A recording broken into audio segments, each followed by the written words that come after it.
my dog. Yo, where we at, baby? I fuck with chumps. For those that been to jail, that's the cat with the Kool-Aid on his lips and pumps. That's the song. I come through, guns strong. Only know how to be one way. That's the dog. I know how to get down, know how to bite.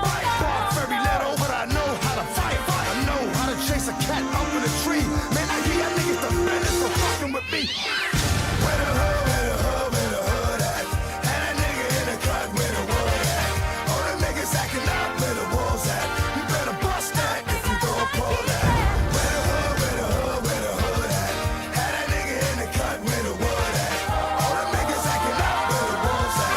You better bust that if you don't pull that.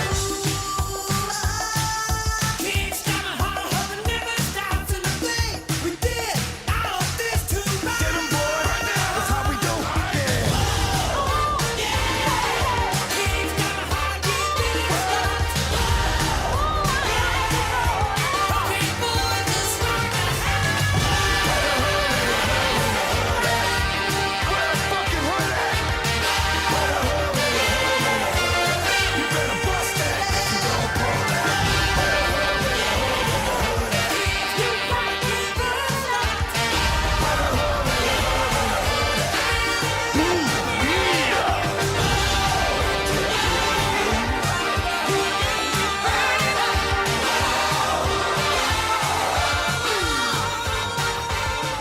It's all.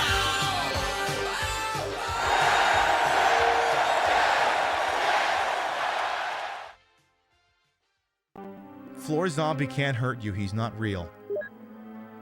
He's not there. He can't hurt you. It's impossible. Ah! What did I just fucking say? I'm gonna be scraping brains out of my splittos. I just finished getting them all out. Do you have any idea how much brain matter can accumulate in something like this? I just finished getting it all out.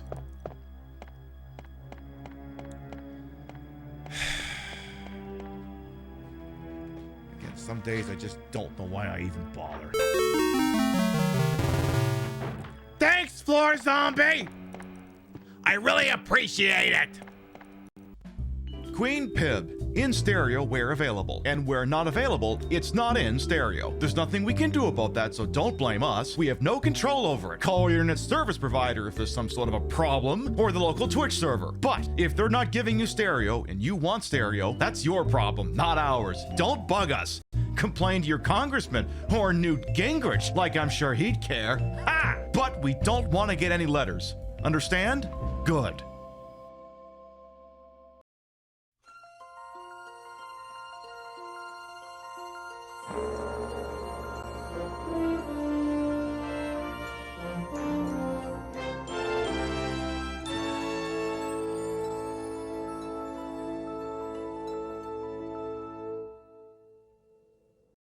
Viewer's discretion is advised.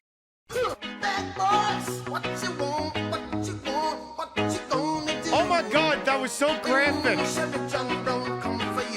The Homo Goblin. Oh, I love that guy. He's such a great guy. Oh,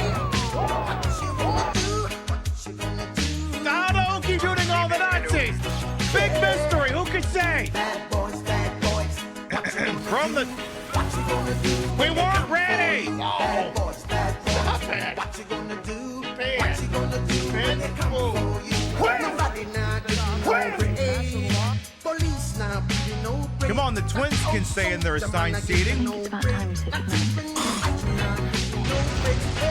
Pair of sevens for you. Pair of sevens for you. What do you do? Do you split? Do you hit? Doesn't matter. You lose each time. 7, 6, 5, 4, 3, 2. Queen Pip is filmed on location with the Queen of Retro Game Broadcasting. All shows are broadcast 4 nights a week in a court of Pip. There are very few things in this world that cannot be improved with the inclusion of Motley Crue's Kickstart My Heart. It's science. You're not going to disagree with science. I mean, I understand it's a cool thing to do now since the fucking idiot running Health and Human Services is a fucking moron. But I digress. Anyway, oh, what's this doing in the buffer? Get it out of there.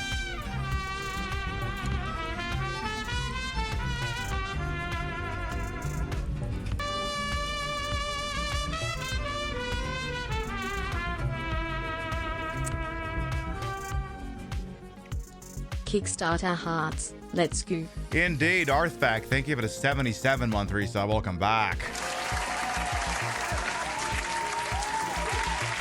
Jesus Christ, time fucking flies. So yeah, as you could tell, a new DJ Cummerbund dropped. It's a mashup of, as you can tell, Kickstart My Heart and Where the Hood At, set up against, you know, the Pointer Sisters. I am so excited. And like I said, there's very few things in this world that cannot be improved by Kickstart My Heart. I mean, it worked for this trailer for the Scarface video game. That song's not even in that game. It's just the trailer. It automatically elevates the product. I can't argue with that line of logic, and I don't care if you think you can. It's not happening. By the way, tomorrow was Valentine's Day. Before I even, start greeting everyone, I'm gonna give everyone a free piece of advice right now, okay? Pibsy's looking out for you. You got a special someone in your life, and they told you they don't want anything for Valentine's Day, they're lying. Get them something. I don't give a what it is, but you get them something. It's a test. Don't show up with nothing. You will fail. All right. Let's start from the top and make it drop. So we got here bright and early on a Thursday. Just looking out for your happy asses over there. Let's see what we got here. Also, I got another burp. I know there was one in the intro, but this is like a real burp. Excuse me. Again, I told you I'm a professional. Natural 20 Honey, Midnight Wolf, Chef, Ravaging Marvel, A Balm Ball, Freya, Zilla. Welcome on in. Hello, Crazy Two Shades, Vecta Man. Welcome on in as well. Misfit Nerf Dog. Misfit Murph Dog. I almost said Misfit Nerf Dog. Well, that'd be a cool alter ego name, I suppose, if you were complaining about a character in an online game getting the stats throttled out of them or something like that. Misfit Nerf Dog. Very Pink Penguin, Eat Waffles, welcome on in. Frey from the A, how you doing? Arthak as well. Hello, King Monster as well. It is quite the mashup indeed. Hello, LA Trois as well. British Steel, how you doing? Of course, Arthak, thank you for those 77 months. Welcome back. Still scrolling here. I see Drip Niddly, welcome on in as well. There, I think we're all got up. You don't need an excuse to spoil your partner, but having an excuse is always nice. Yeah, I agree. No, Rio doesn't seem to mind that almost every Friday I show up with Taco Bell. I think she's just like, oh my God, you got me Taco Bell. I love you. Sometimes it's the easy things in life. AV4 as well, welcome on. And so last night we were playing some Resident Evil 1, and tonight we will be playing more Resident Evil 1. I know, you're so shocked to hear that. But, maybe the pace will go a little faster. I'll probably still shoot off at the mouth as much as I did last night, but, I'll be playing it on streamer difficulty instead of, normal people difficulty. Reminds me of that line from Canadian Bacon where they're getting pulled over by the OPP guy. And John Candy looks over at his guy and said, now Jack normal. And then there's a beat. Then he says, not normal like for us, normal like, for regular people. Like, the normal difficulty for normal people, and then the streamer difficulty for, well, the streamers. So we'll be doing more of that. As after all, if tomorrow's Valentine's Day, Chris has got to look for his Valentine because his Valentine's gone missing.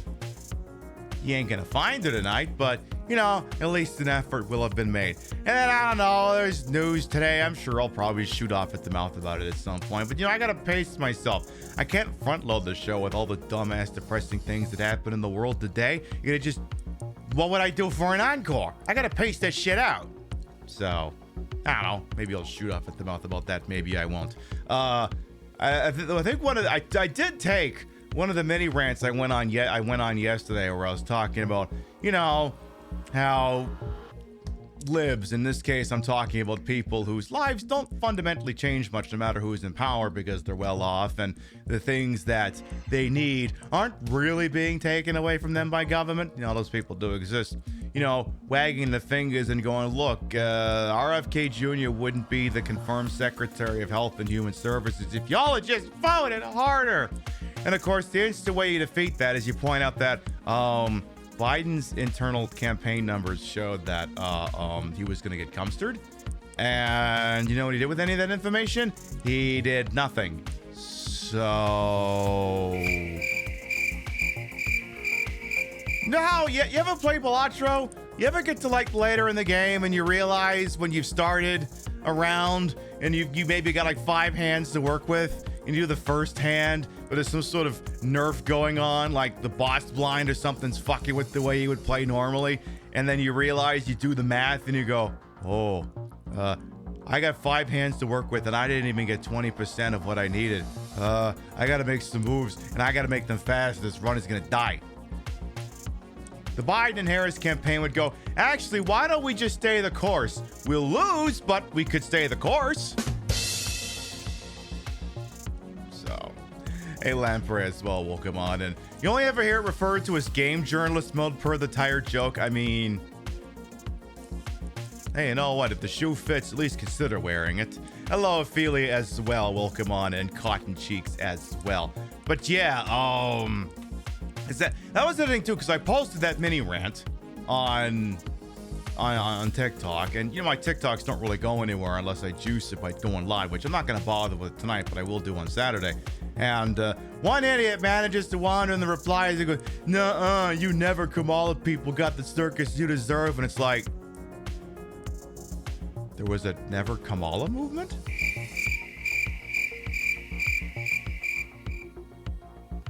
I don't remember hearing about that. I'm pretty sure that doesn't exist. I feel like I would have heard about it if that had been an actual thing. I'm pretty sure that wasn't a thing. I mean, there were people who weren't satisfied with the campaign was giving them, you know, any promises to ameliorate material needs and avert genocides and things of that nature. There were lots of things they weren't doing, but that's the other thing too.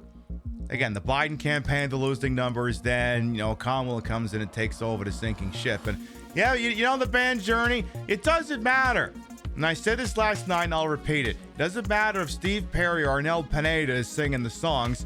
They're both singing the same songs in the same style with roughly the same voice. So swapping out the front man doesn't really tremendously change much. So again, look, and that's the other thing too, is I even voted for this stupid fucking ticket. So it ain't my goddamn fault. You know what's fault it is? It's the fault of the politician. It's interesting to see people on Blue Sky, like even extremely Libby-coded people, starting to go, maybe we should stop giving them money if they're not doing anything meaningful. And I'm just like, thank you! Save yourself a couple of bucks. Go buy yourself something nice instead of buying the DNC's 50th Frappuccino of the day. Yeah, they were so sure that Orange Man Bad was going to work a second time. I know. We should definitely stop giving them money for being useless. I know, because you can give me money for being useless.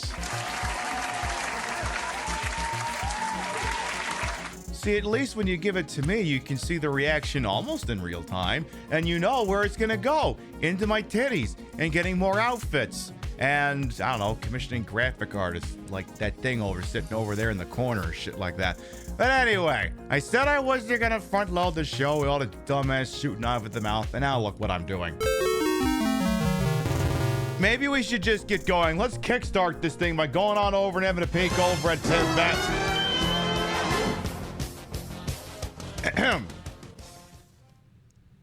I said I wanted to go to Pib Madness. I realized ergonomic mouse. I may have clicked slightly higher than that because the 4:3 aspect ratio scene is one scene above the Pib Madness bracket. I'd actually like to go over the Pib Madness bracket, please. Can we do that? Is that a thing we can do? Thank you.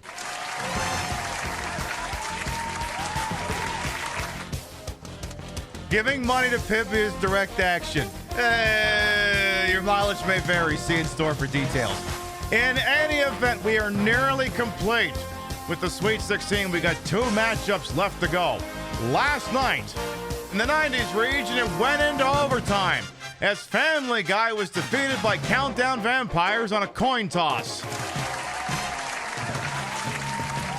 Family Guy had a narrow lead for most of that broadcast, but a late resurgence tied it at the end of regulation, and the coin did what the coin did. It said Countdown Vampires won, so that one will advance over to the Elite 8.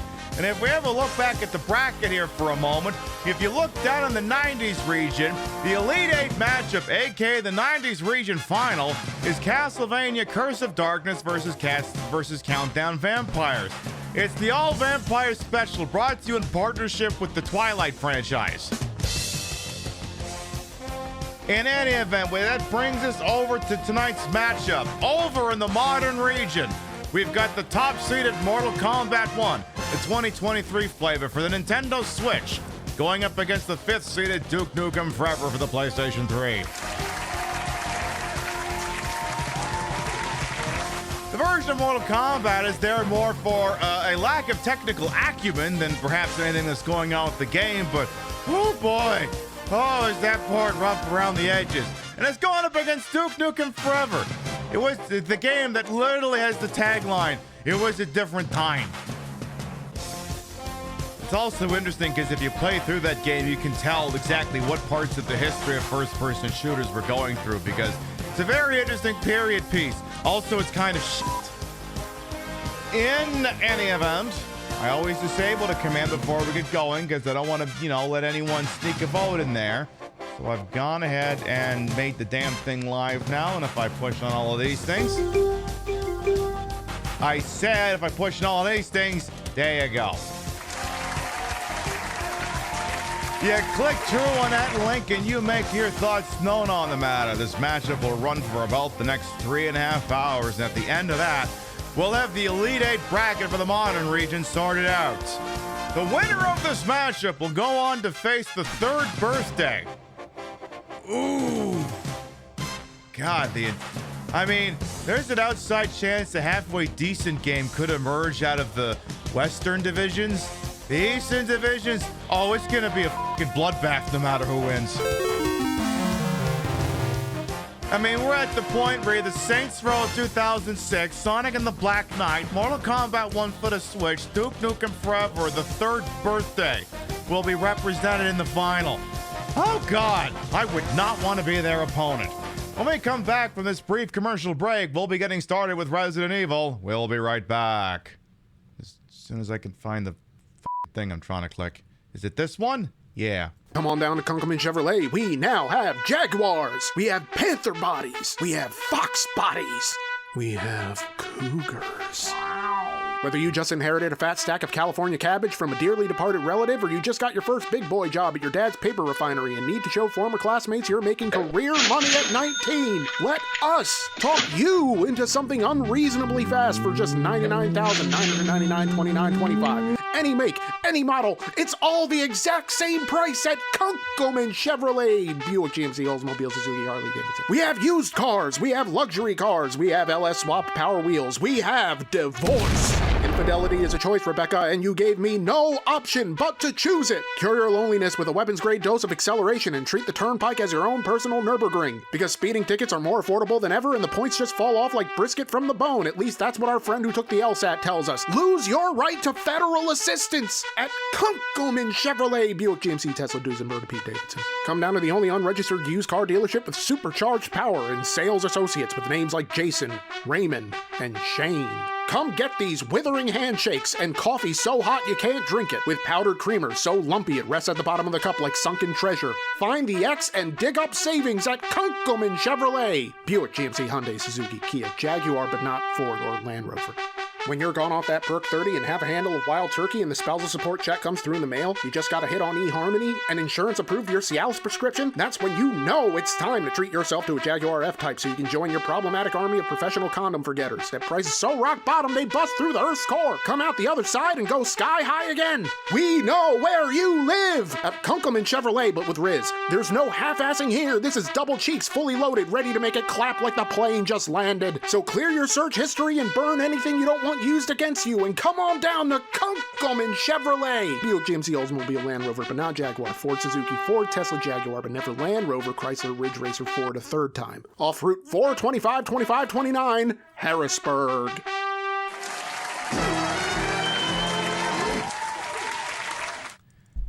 As many of you are doubtlessly aware, we cannot in good conscience play games on this channel that, play prominently on the PlayStation 1 without permitting you to listen to the following.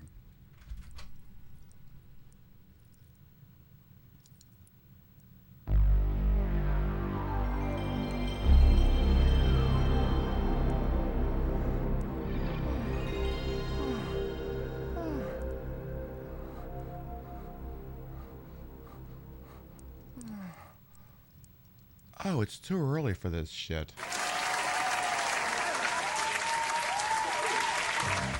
Now then, for anyone who may be new here, I am Queen Patricia Inga Bogart. You may also call me Trish. Queen of the retro, queen of the ways of the old, and your time on this channel, this fat lip, fat hip, fat boobied, and fat booty channel. It's of course and it's always well wasted. Well, come on in. I put the broad in broadcast to the hole and wholesome A-strip for my own hubris until these breasticles may be fake, the retro is real. That's the real PlayStation 1. It's hooked up in a real dumbest manner to make it look and sound as bad as it used to, and we'll be using it to play Resident Evil. Specifically, one of the director's cut flavors tonight. And I know the same thing happens every single time. This copy of Animorphs Shattered Reality is taunting all the furries in here. And,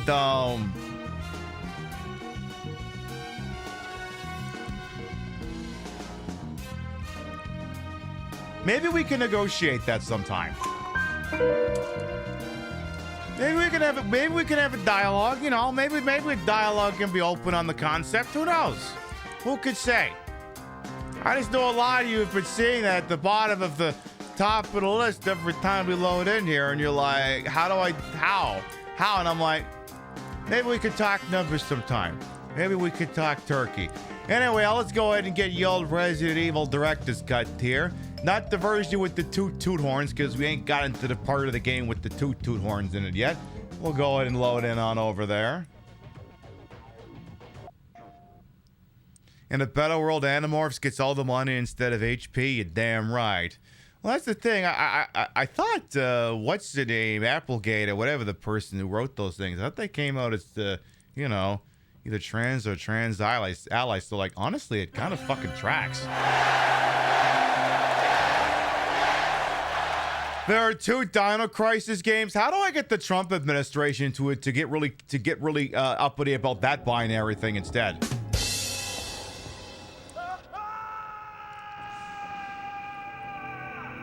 Is there any chance I could talk like a corporate mega donor and get him to maybe if you're talking about Dino Crisis enough, like maybe this is what you do, right?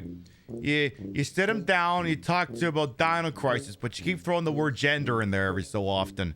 And, you know, just like, I don't know, some kind of context. You just try and get the two to blend together so much in their brain so that the next time he gives a fucking press conference, one of his stupid fucking rallies, he blurts out, there are only 2 Dino Crisis games. And the crowd just goes nuts.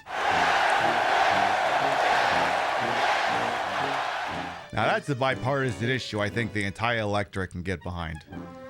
That's what I think. Animorphs lady's got a trans child? Okay, well, there you go. There was something else I was thinking of while that thought was rattling around in my brain. It's something to do with the Dino Crisis games, but now I can't fucking remember what it was.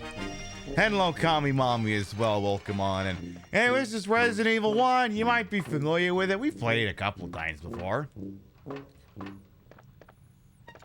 It's been known to happen. And that's our boy Chris Redfield. And, you know, that's who we'll be hanging out with this evening. That's what we'll be doing. We'll get to there. I think all I have to do is say Dino Crisis 2 and gender. Yeah, and then on a long enough timeline, the two will just blend together in his brain. His brain's made of mush anyway. So I suppose that I could actually load into the damn game here. I guess that's a thing I could do. So why don't we do that, huh?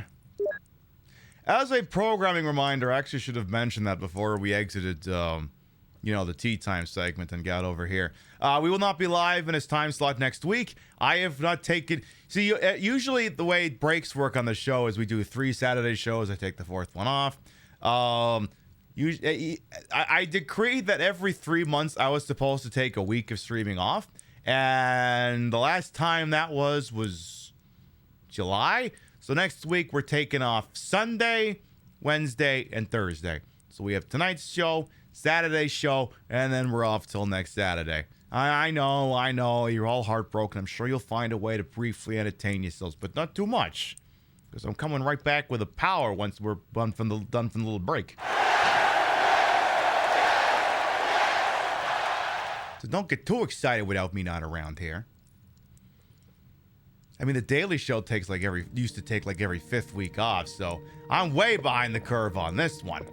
Anyway, this is Chris Redfield. He's a bit of an idiot, as anyone who attended last night's broadcast can attest to. I tried to play the game on standard difficulty and remembered, oh right, I'm an idiot who's live on the internet.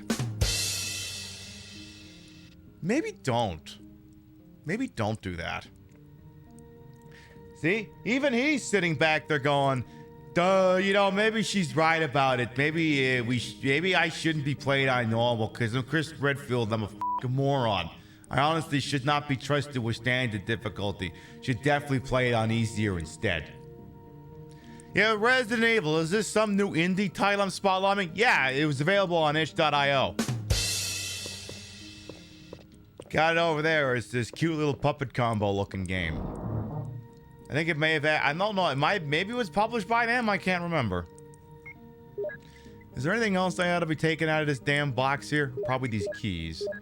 We do have that broken shotgun, but... Tell you what, we're not gonna need that till we get to the other side of the mansion anyway. Alright, well now that we can work with a little bit of reckless abandon, let's proceed. Chris is a cop. Yeah, he's a cop. I mean, yeah. He's a cop. Technically, Jill's also a cop. Now Chris is standing there going, damn it, she reminded everyone! Yes, ACAB does technically include you, even though you're like Mr. Magoo tier. I can't remember, was Mr. Magoo a cop, or was he just like an idiot? I understand those two concepts are not mutually exclusive. You understand the immediate meaning. Oh yeah, we went in here and we unlocked the desk, so that's taken care of. Okay. I can move on with this. Detective? Oh, okay. A-dab. Yeah, they're all cops. They can't be trusted. I mean, that's the thing. Like, he was handed information that says, oh my god, his corporation's doing such bad things. And what does he do? He flies the fuck off to Europe for a vacation. You believe that shit? Leaves a note for his sister, says, hey, how you doing? I'm taking a European vacation. Now, the way the cover story goes is, yeah, but he was going there to expose Umbrella. Really? Really? Chris Redfield went to Europe to expose Umbrella. Huh? What exactly did he expose? Chris is going, ah, damn it, she brought that up again. What did you find when you were in Europe? Did you find any evidence? Were you even looking at evidence? Were you just banging a bunch of twinks? What happened here? What evidence did you find? It's not detailed in any of the games. Yeah, but what about Resident Evil Umbrella Chronicles? Silence! Mainline entries only!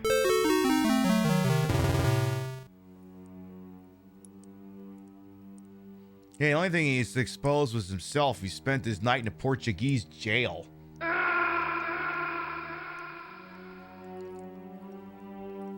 You was on one of them European sexy toys, wasn't you? Yeah, how well did Chris do? That's the other thing too, like, he's like, I'm gonna, like, the entire, like, there's like 3 games in Resident Evil that, like, aren't talking to each other properly. Like, you got Resident Evil 2 that says, oh, okay, we fucked off to Europe, the giant unincorporated region of Europe. That was why Claire couldn't find him in Resident Evil 2. Which, again, could have been solved with a phone call.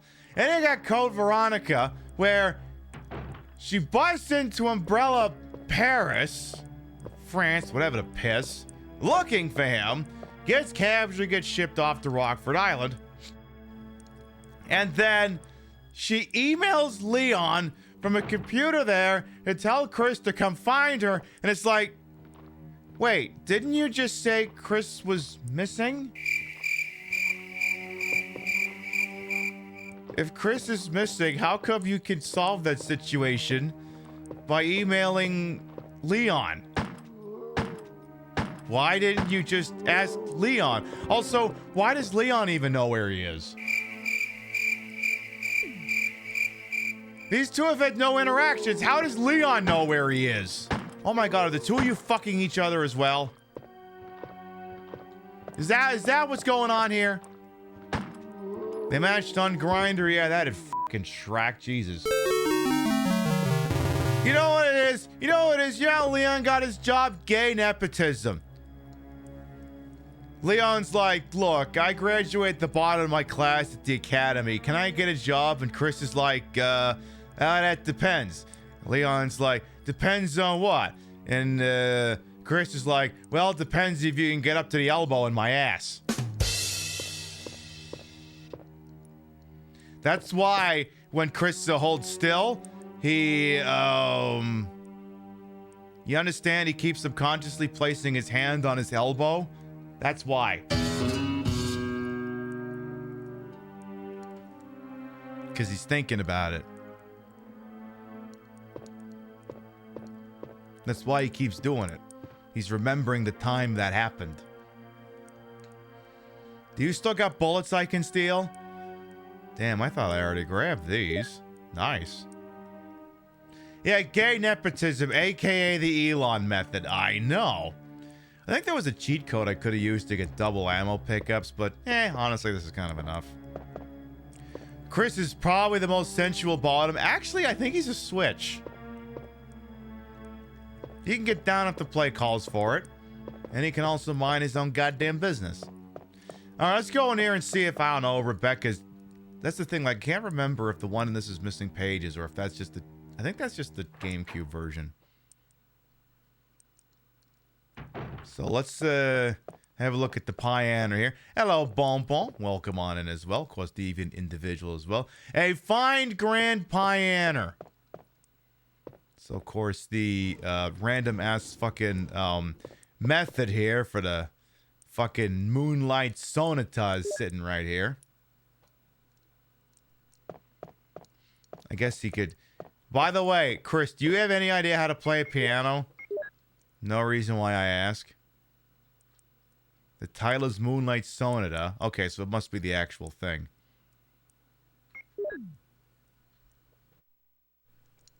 Chris, unfortunately, can't read.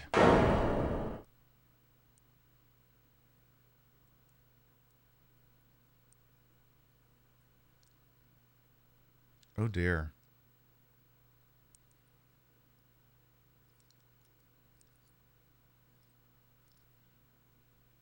Wait a minute. If you're illiterate and they made you a cop, does that make you a DEI hire?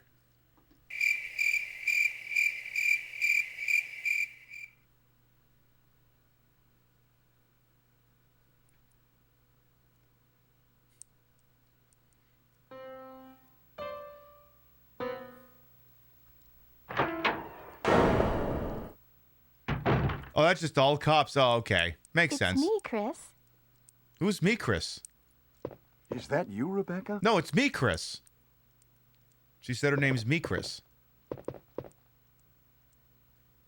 Ah, it's the Moonlight Sonata. Can you play?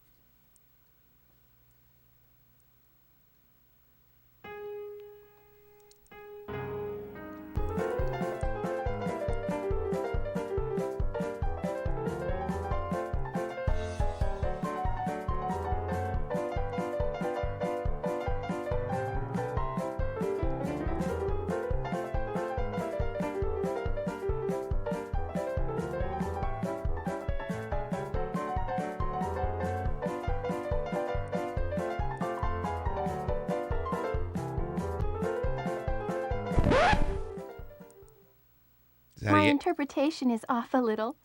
No kidding. Chris, may I practice for a while? Doesn't sound to me like you need practice, darling. Will I have Rebecca practice? You know, it's a good question. Give me a second. Excuse me.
The gym.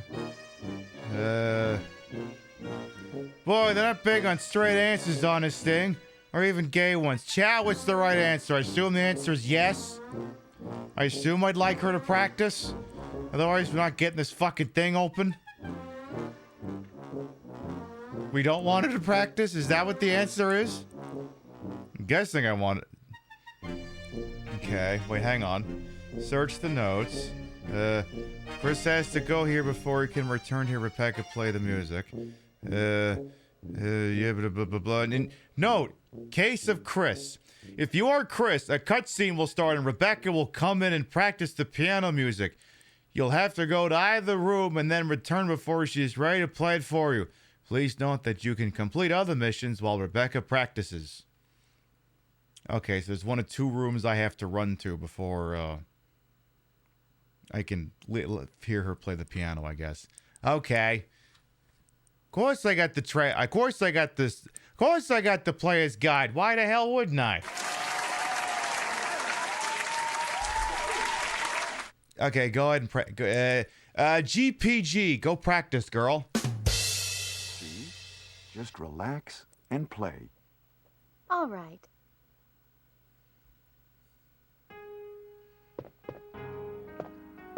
All right, well, anyway, while she does that, let's go grab a couple of things we're gonna need. So while she's sitting over there tickling the ivory, we're gonna go grab the stupid emblem doodad I said I wasn't gonna pick up last time until it was necessary, and now it kind of is, but again, what are you gonna do? Again, Christ, that's one fucking loud clock. It's gonna be so nice when that clock shuts the fuck up. Alright, there, we'll take the one, actually, that's not a phony, that's the real one, isn't it? I can never remember. Oh, wait, no, that's... No, it is the phony. The one that Rebecca's guarding is the real one. So now we just gotta get upstairs, and that'll take all of a minute and a half, something along those lines. Tickling the ivory sounds like another innuendo, just like taking European trips. Well, I mean, technically it's meant to refer to, you know, pounding on the keys of a keyboard or a piano that once upon a time probably fucking was ivory, but, you know, it was a different time, and thank fuck we don't do that anymore. I repeat, thank fuck we don't do that anymore. Just making sure. Fucking better not be. Anyway, I think all I have to do is run around in here and then go back downstairs, and then she'll be done. I think. Just make sure my key doesn't work for this door. And it don't. Also, sound check. A little too loud. I can see the audio levels. You know, sometimes I gotta investigate these things. So there, we wandered around up here sufficiently. Now I think we can go back downstairs and see that she's learned magically how to play the piano. Because apparently she didn't know how to play before. Also, counterpoint. What happens if the people who are wandering around this thing don't know how to play the piano? Are they just stuck until they learn? The answer is obviously yes. Until you figure out how to play the goddamn piano, you're not accomplishing shit. Them's the breaks. I mean, I had Crystal over here try to get through a room for an hour before he finally pulled the damn thing off. And I'm like, you're gonna do this until you learn, Chris, my boy. You're gonna do it till you learn. If you cannot be asked to learn, then I cannot be asked to advance the plot. Anyway, are you playing a damn piano now? Did you GPG go piano girl? Chris! Chris, meet me, Chris. You like it? The thong's a bit much.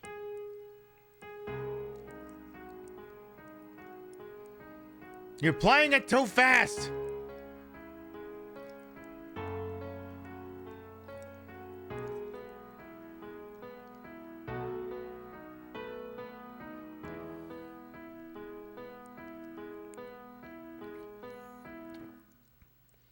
Oh, that was great. Okay. Oh my goodness! What is that? Well, it's either your ass or it's a hole in the wall.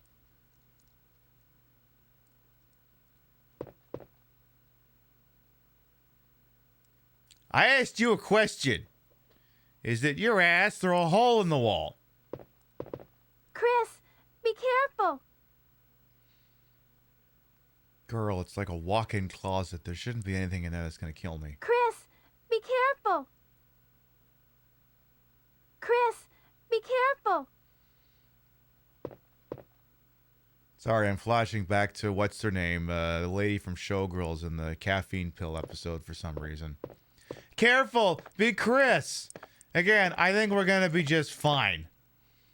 As you can see, I got myself the emblem that's a little bit fancier.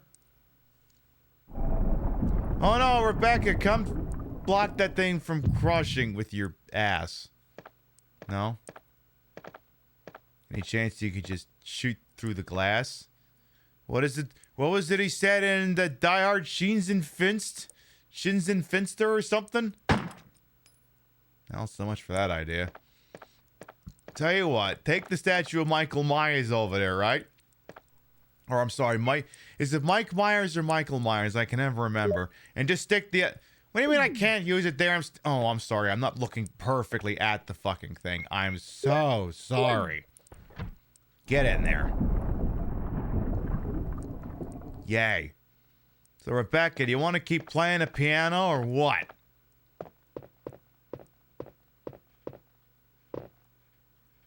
Chris, are you all right?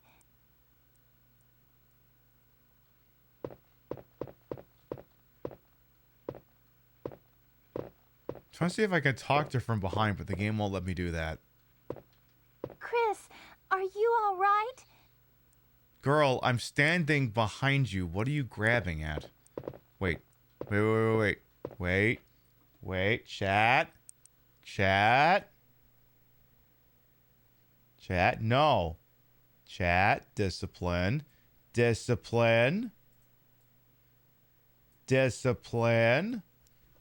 Chris, are you all right?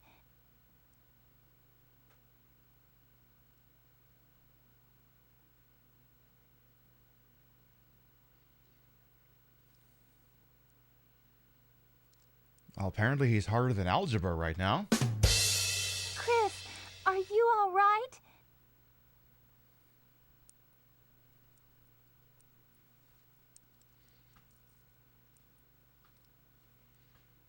Girl knows tomorrow's Valentine's Day and she's playing the field, I guess.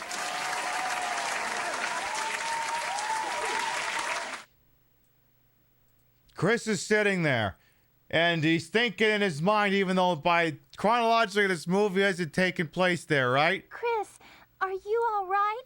He's standing there thinking, and he's thinking about the line that'll eventually show up in the Ricky Bobby movie. Oh, please be 18. And as it happens, she is, but it's still fucking weird. Is Chris the name of his thing? I think it's me, Chris, not Chris. Anyway, I don't know where the hell she hangs out after that, but we got the stupid doodad that we can go in this other room and put the other stupid doodad in. You know, it's like a glorified point and click, except every so often in a while you gotta shoot somebody. Alrighty then. Alright, so we take the old big fancy pants gold emblem, shove it in the wussy.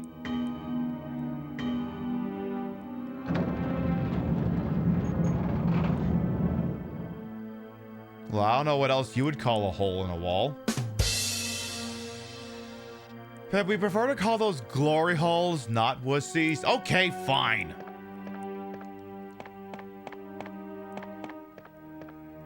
Force had, but at least it shut that clock up. Kind of split on that. I kind of like the safety and security of that clock just shooting off at the mouth like that. I don't know what to do without it. Tell you what we'll do. I think there's a couple of rooms over on the east side maybe we could have a little look-see at. So why don't we do that? It would have to be an apt use of our time. Because I'm pretty sure by now we can get this door open, right? Yeah, that's what I thought. Little Christ, you mean Chris? Not that... The Son of God's thing is called Little Christ? I mean... I love that for him, I guess. Yeah, I'll take some bullets. Why not? I'm an American police officer. I'll take some bullets. Kind of the stock answer. I remember there's one or two zombies here. I can never quite recall. Remember when I thought I was going to play this with some tact and then worry about knifing all the enemies when they were down? And, well, now that's obviously not happening. By the way, if anyone's ever like Pib, what's the best version of classic Resident Evil? It's the DS version. But you kind of got to play it on the actual DS to get the experience. The rebirth mode of this on DS is actually chef's kisses. I am missing a key that I need, so I'm going to go back and get it. My lippy outfit combo is perfect, by the way. Why, thank you.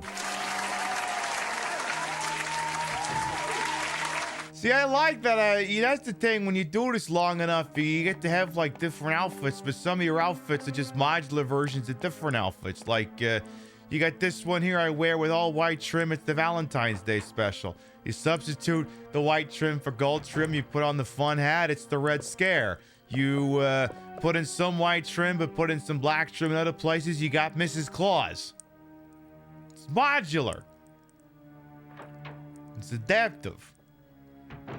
Also, I can't remember what the lippy is called, but it's like a House Labs one that I bought like 3 years ago. Which used to be easy to remember because it was the only actual lipstick they were offering. I haven't looked at her offerings in years. Lady Gaga's kind of on my shit list. I mean, that's the thing. I know in certain circles that's a dangerous opinion to hold, but like I said, she's definitely willing to participate in the Super Bowl kickoff show and sing one of her new songs surrounded by members of law enforcement. I'm just saying, you cannot deny that happened. Because it did. Did I not get the other key? Oh. I was coming in here to get a key I don't even have access to. Well, that's fucked. Why the hell did I even come over here then? What the fuck? My closet would be fun to play in. There are a lot of outfits in there. There are a lot of outfits. I mean, there's stuff I ain't worn in years in there, just waiting for the right moment to come back out of the closet. Because, you know, like some things like, well, I could get rid of this, but, you know, maybe a situation down the line, maybe my outfitting will be better, and maybe what I got right now doesn't work for this look, but maybe down the line, maybe I'll be better at it, and I can use it more effectively. And that has actually happened before. It actually has happened. Imagine it's a walk-in closet. It pretty much is, to be honest. It's a very big closet. I have to keep cleaning it out, though. I have to get rid of all the dude wear that I don't wear anymore so I can have more room for drag stuff. I haven't worn this t-shirt in ages. All right, let's use it as a rag or something. You could give it to Goodwill. Yeah, give it to those schmucks for free so they could turn around and charge $30 for it. Not fucking likely. Yeah, but it supports the community. Does it? Does it really? Or does it just cover their asses when they're exploiting labor? Like, I mean, I'll go there and I'll buy a stupid thing if I see a stupid thing, but as far as I'm concerned, there's nothing sacred going on in that place. Oh, Chris, guess what you don't have to worry about anymore because you got lots of bullets? Has Spoon or Tater made a home in my walk-in closet? Oh, don't get me started on that. Oh, they always want to go in that closet. They want to go anywhere in this house where there's a closed door and we won't let them go. I won't let them go into the furnace because we've got fiberglass that isn't sealed in properly for installation. I don't want the obvious thing to happen there. And they want to go in the closet. Now, Tater can generally be trusted in there because he's a little shy boy. He walks through it nice and slow and dainty, and he just looks around the place. Spoon's a different fucking story. You let Spoon go in there, and suddenly she's batting at things, she's pawing at things, and there's this one fucking time, like, I'm gonna start climbing. And she dug her claws into something that was in the closet. She did not destroy a drag outfit. She did, however, a pretty good claw gouge into my Bret Hart t-shirt.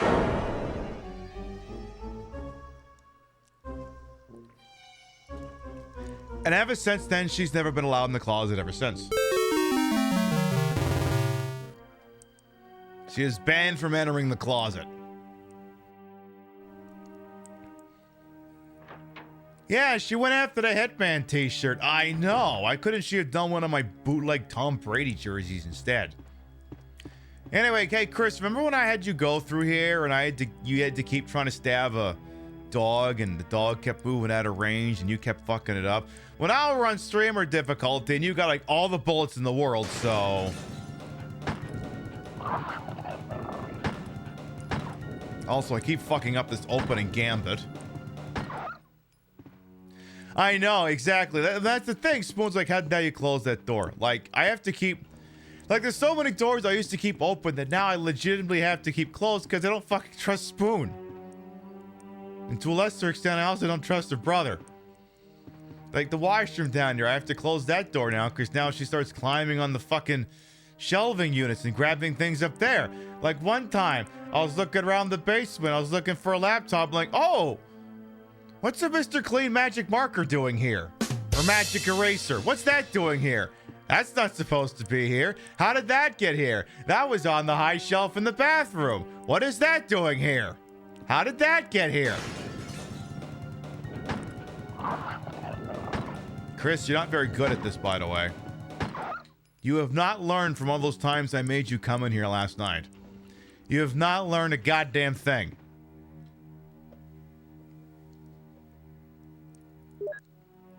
Thinking about it, you've seen his gameplay a number of times and played yourself, but you don't ever think you've seen the Chris playthrough. I mean, why would you? Why would you? Chris isn't iconic. I know there's a bunch of gays who are like, oh my god, but he's like so handsome and daddy and ooh, and I'm like... Yeah, but he has no personality.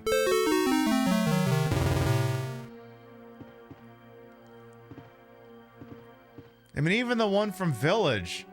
The only reason he's got a personality or anything vaguely resembling it is because the guy who voiced Carlos in the Resident Evil 3 remake is also voicing him there. So when you're seeing the guy and hearing the voice, what you're really hearing is Carlos. That's what you're hearing. But yeah, most people just do the Claire playthrough because Claire has more inventory space and Chris is... Well, Chris is Chris.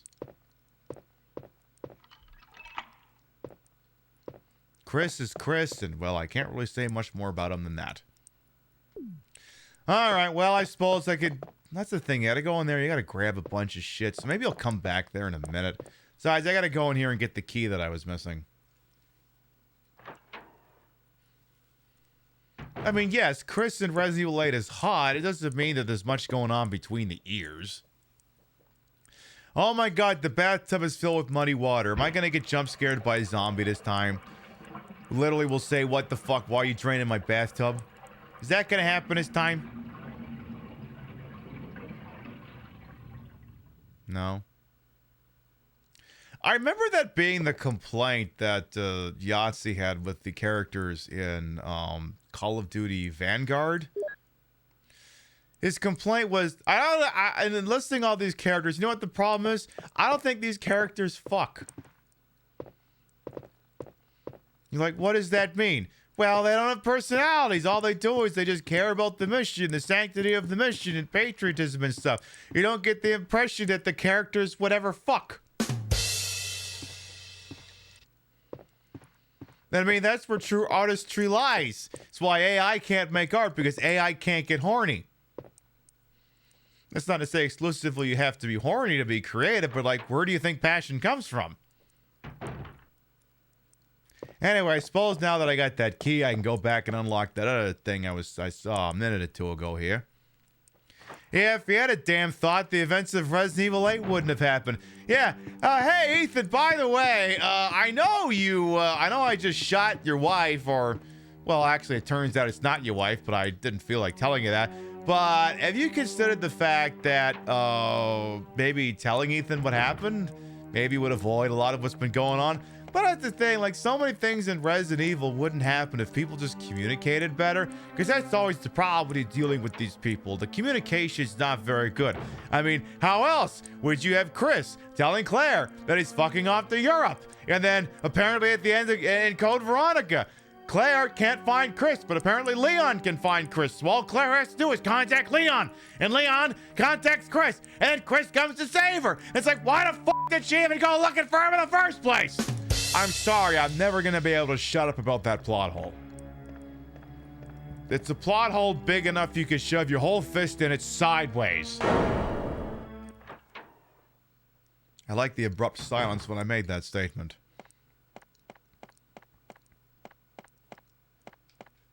So usually the vernacular is that it's a plot hole so big you could drive an aircraft carrier through it sideways, but apparently one of the Nimitz-class aircraft carriers got hit by another boat today, and I figured that'd be too soon. I was like, wait, what? Yeah, one of the American aircraft carriers apparently crashed into another boat today, because I guess no one gives a shit anymore. It's like that episode of The Simpsons that don't feel like doing anything today, just writ large. Anyway, what's in here? Shoddy shells. I guess I could take those. I guess that I can enrich the rib for your pleasure shotgun handle. By the way, I can't remember. I think there's not much to do in here because we don't have the, the extra costume key, but I guess I could peek in here anyway. There's going to be that guy. Oh. Hey! Hey! Dick. That's like semi versus smart car. I'm guessing the carrier was fine. Oh, probably. You don't have the key for this room. Yeah, that's about what I figured. Yeah, I'm guessing the Nimitz, like, it's not the Nimitz, but it's a Nimitz class aircraft carrier, and I'm sure it's probably fine. I don't know about the other boat. I just saw that note earlier today. I didn't actually investigate it any further than that. So, wait a minute. Now, here's what I want to know, right? You know, like how I watched that Airplane Disasters franchise?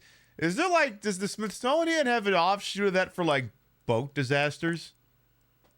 Or is that just dominated entirely by 84 people all making Titanic documentaries?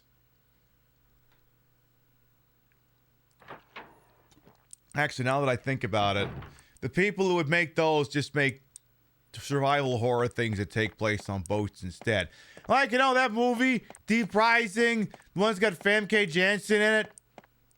And what's his name? Roy Boy from Canadian Bacon? Yeah, that movie. They would just make those instead.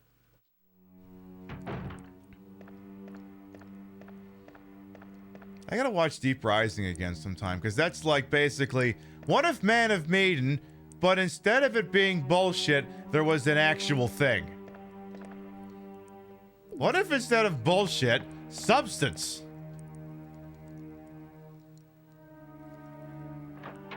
That would work. Yeah, Resident Evil Dead Aim and Rev 1 occur on a boat. So does Resident Evil Gaiden. Portions of Resident Evil 7. Substance? In this economy, it's less likely than you think. Oh, by the way, there was an interesting thing that happened on Twitch. I guess I can leverage this into something I gotta bring up here. Apparently the Twitch loot cave, like everything that is still available on it is $5 or less. Reading between the lines on a statement like that, like everything still there is basically being fire saled. So what smart people think It's apparently because and this is only for like North America, and frankly, if you're in Canada, just pretend it doesn't even exist, because why the fuck would you spend money importing that stuff? Smart people think Amazon is just getting out of the business of selling Twitch merch. I mean, I get it. That shit's getting more and more expensive, what with tariffs and what have you, and I don't know. I guess we're at the age of Twitch as a website. We're like, if you didn't buy something stupid with Twitch's logo on it at this point, when the hell are you gonna do it, you know? When you frame it like that, it kind of makes sense. Is this door unlocked? No, it is. Well, I'm going back the other way. I mean, the thing is, I got a couple of Twitch-branded things. Like, I don't have anything personalized. Like, I don't have that ubiquitous jersey or hoodie that they would give partners that had, like, your name on it. Apparently, you had to actually go to their corporate headquarters to do that. And, yeah, I'm gonna fucking fly to San Francisco just to do that. But anyway, like, I have a couple of things, but, like, I don't really wear them because, like, I don't feel like explaining to a whole bunch of people, yeah, I'll do this later. Because the problem is, if I wear a Twitch hoodie at my job or out and about, people are going to be like, oh, do you stream on Twitch? And then, you know, I'm a smart ass, so I'm just going to say, nah, I just like the merchandise so much. It's like, it's in Kiss Kiss Bang Bang when the character played by Robert Downey Jr. asks Val Kilmer's character, whose nickname is Gay Perry. He says, still gay? And Val Kilmer's like, no. I just, I'm knee deep in pussy. I just like the name so much, I couldn't get rid of it. The USS Harry S. Truman, presumably named after the guy from Twin Peaks. That's the one.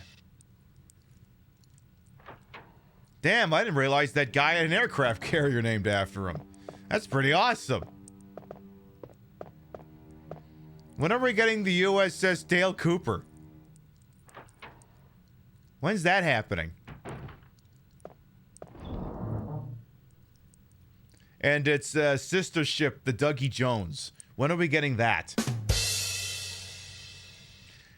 We in the Navy are proud to announce the maiden voyage of the new Lynch class USS Dale Cooper and the USS Dougie Jones. I swear to God, that's the second time in my Twitch career I've gotten my finger jammed in the spring of this fucking mic stand. I better not have broken a nail. Better not have. All right, what was I doing here again? Oh yeah, I was gonna lighten the load. I gotta find a place to put all these goddamn weeds. All right, put all the weed down there. In fact, grab the one you got up there, put it down there. Of course, the problem with Resident Evil 1 is future Resident Evils, it was really easy to consolidate ammo types. In this one, you have to put them both in the inventory and then consolidate them instead of the box figuring it out for you. I know, I gotta stop fingering things. It's not Valentine's Day yet, after all. Anyway, by the way, stay on a soapbox, welcome on in. But yeah, apparently Twitch is fire sailing their merch because, presumably, it's either one or two things would happen. One, they got a huge merch drop they're gonna do, or two, they're just... Oh, hang on.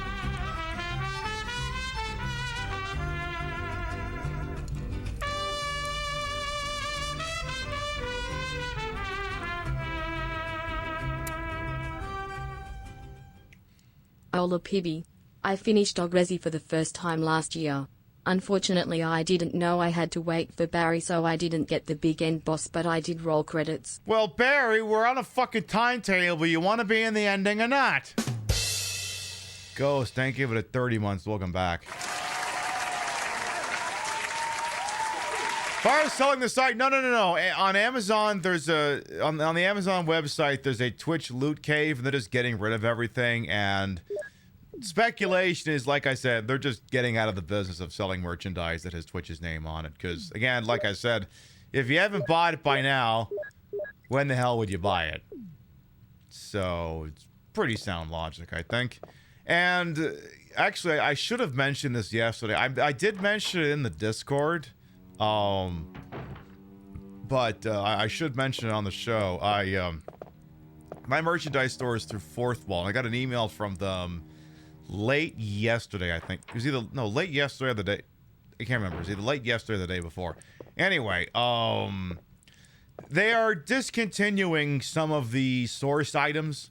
Like, you pick a t-shirt or whatever, you throw your logo on it, they drop ship it, whoop-de-fucking-do.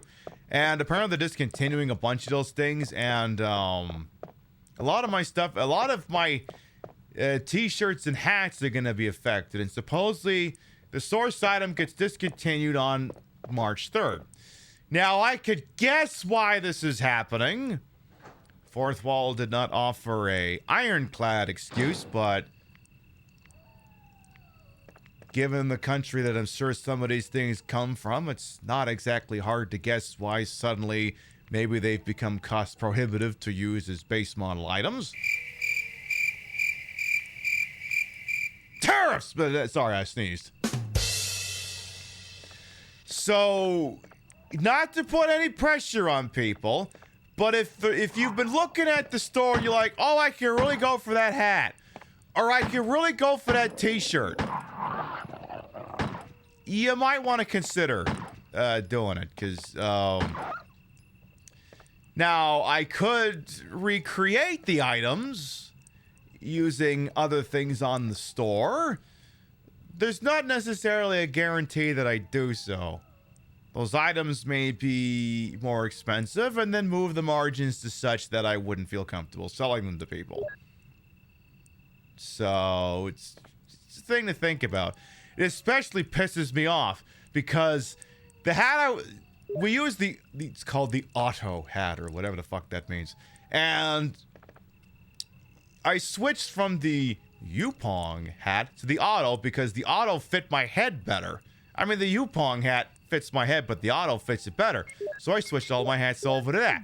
Now it's like, okay, well, you could switch it back. And I'm like, no, fuck off. So anyway, like I said, if you're the sort of person who's like, I would like one of your t-shirts, you got like maybe a week or two, and that's assuming the damn things are even still in stock. Does this mean you'd close the merch store? No, not necessarily. It's just t-shirts and stuff, and like, I don't know. I think maybe I've reached the point of my Twitch career where, like, I don't know, like, I feel like there's a finite number of t-shirts you could sell to people. Like, every year at GDQ, I used to buy the t-shirts religiously, and then by 2021, it's like, I think I have too many GDQ t-shirts. And, I've lost weight, so I'm not wearing out the armpits to them nearly as much, so they're lasting longer. Like, at some point, it's like, maybe there just isn't a market for that anymore. So, with that being said, I mean, like, the stickers would still be there, the home goods, all that shit's not going anywhere. They're just, I can't guarantee past the start of March that there will be hats and t-shirts. I can't guarantee it. We'll see. Hey, Blue Dragon as well, welcome on. And you gotta file taxes for Twitch. They can give you merch. I mean, they could. Be nice. I mean, it would be pretty gangbusters if they sent me, the fucking hoodie with my name on it. That'd be kind of sweet. But no, can't have that. That'd make too much fucking sense. Also, if you're not familiar with watching me play Resident Evil games, I'm a sort of person who just continuously goes back and forth between the item box. I just find things and I just throw them in the item box. I run around and I throw things in the item box, because then if I need things, they're in the item box. So you're going to notice lots of things going into the item box. Like a lot of them. You don't think my soundboard is working. You see me hitting a button, but nothing happens.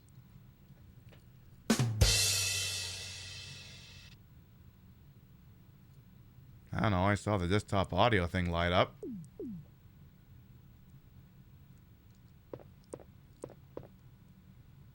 I mean, if I heard something, chat. I mean, that's the thing. That's the way the system works. It's desktop audio goes through. So, like, if I got a Discord ping, chat would hear it. But anyway, I like to go back and forth between this, that, and the other thing here. Anything else I should do? I mean, I guess I could grab the keys. I'm just going back to get an herb, so I guess we... but then... You know what? Just don't overthink this, Pip. Go get that last herb. Go get it and go entertain chat while you're doing it. So I play like you when you got a deep freezer. You feel seen, you're welcome. Like I see an item, I gotta put it in there. Because then I'll always know where it is. It's in a damn box. Unless, of course, the item is right next to where it would be useful. Then you leave it right where it is. You do also put everything in the box that you're an item hoarder. Right. I mean, I'm sorry. I'm trying to be efficient. I'm trying to make sure I always know where all the items are all the time. When I'm traveling, it's like, I want to know where I'm going, where I'm going to be. This is the gate. I want all this information in advance. It could change later, but I want to know where it is in advance. I got to figure out parking. I got to figure out all these other things. I want all the information I want available at all times. Just the kind of broad I am. I want to have a plan ready to go. I want to have contingency plans ready to go. Plus, we gotta get all this weed, because, you know, he's a cop, and it's totally gonna make it to the evidence locker. All of that weed is totally gonna make it to the evidence locker. By the way, Herb Emoji will come on in as well. You feel amongst your own people. Every once in a while, I gotta bust out a greatest hit and play a Resident Evil game. Every once in a while, and again, apparently I checked the regs, and we hadn't played this one since September 2022. So I figure we're good. You pack everything with spreadsheets detailing what you need. You're the mother hen that has what people forget. It's so nice of you to do that. Twitch wants you to file a 1099 for the $72 they paid you last March.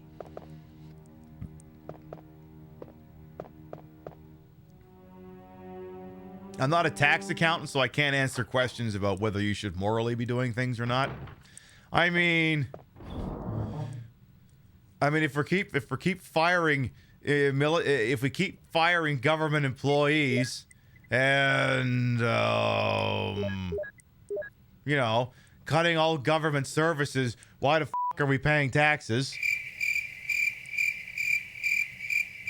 Let's just say I'm not going to be in the biggest hurry to pay them this year. I mean, if push comes to shove and I got to pay them, I'll pay them, but I'm not going to be like Ned Flanders doing them on January 1st because, well, I missed that by about 43 days.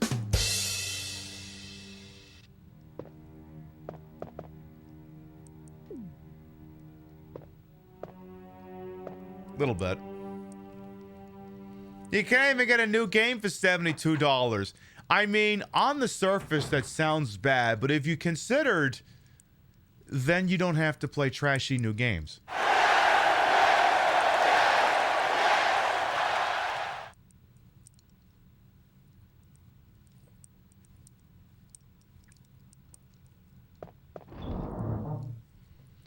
I mean, that's the thing. Like, so many of these people may be doing us a favor by jacking up the price of their games. Like, you know what?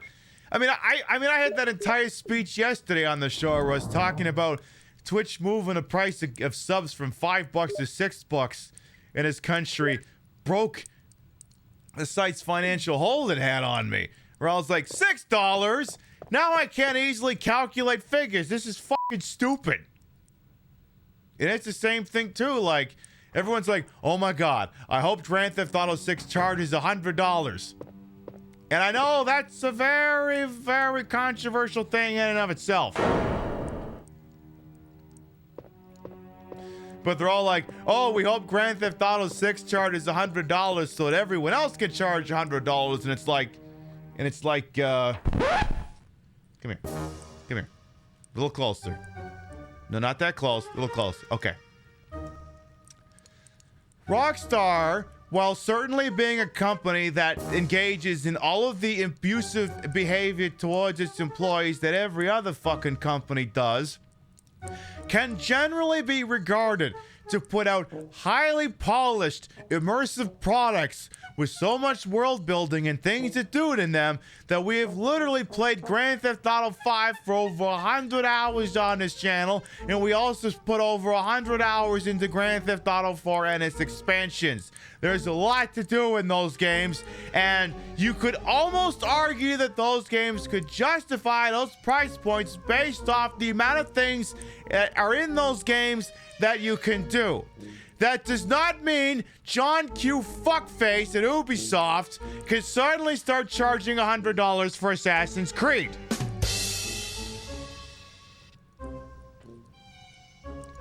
Rockstar is in an echelon that is occupied by only few other games and companies. And I don't think they should be charging $100 either, but they've got the stronger argument.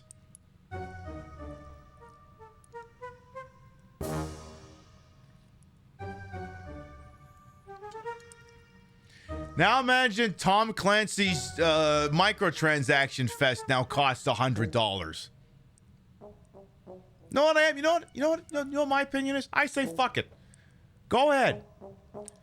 Go ahead. Raise the price of your shit-ass game to $100. Do it. I dare you. Do it. Do it. See where that gets you.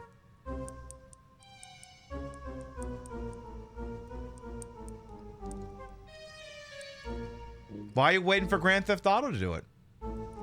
Why you gotta wait for them to do it? Why don't you just do it?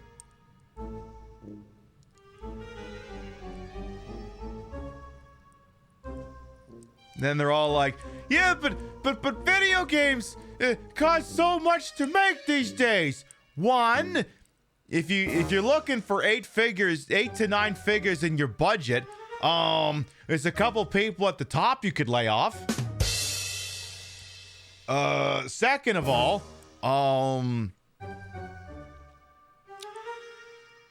don't know if you noticed this, but games are kind of mainstream. Like, normies play video games now. 20, 30 years ago, that wasn't the case. Normies did not play video games, exclusively the arena of dorks and adjacent tendencies. These days, everyone fucking plays video games. You have a larger market to work with here. You have a larger customer base. Therefore, if you do your job right, you can sell more units!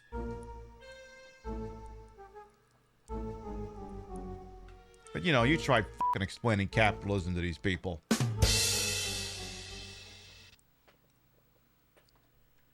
Chris is over there going, is she gonna hit any buttons on the controller again? I'm getting tired. Hey, Trashy Queen, by the way, as well, will come on in. Did I hear the good news? Apple's putting TikTok back on the App Store. That's the good news. The bad news is Apple is now resuming advertising on X.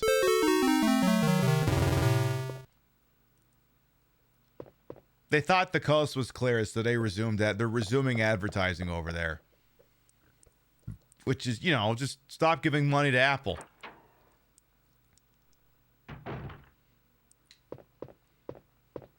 You didn't know that? I think that dropped like yesterday. I mean, that's the thing. I only know it because I saw it in a random ass Discord. I wouldn't have known that otherwise. But apparently they're resuming their spending, and it's like, oh, okay. Like these companies that are advertising on X, and I'm calling it X now. I'm not calling it Twitter. I'm calling it X.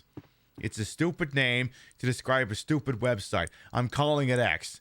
By the way, I'm looking at a tapestry over here. Wasn't that the thing Indiana Jones was looking for in that third goddamn movie? And someone called the Mickey Mouse. Anyway, that's the shotgun we're looking for. And unfortunately, Barry... Oh, I didn't bring the fake shotgun with me.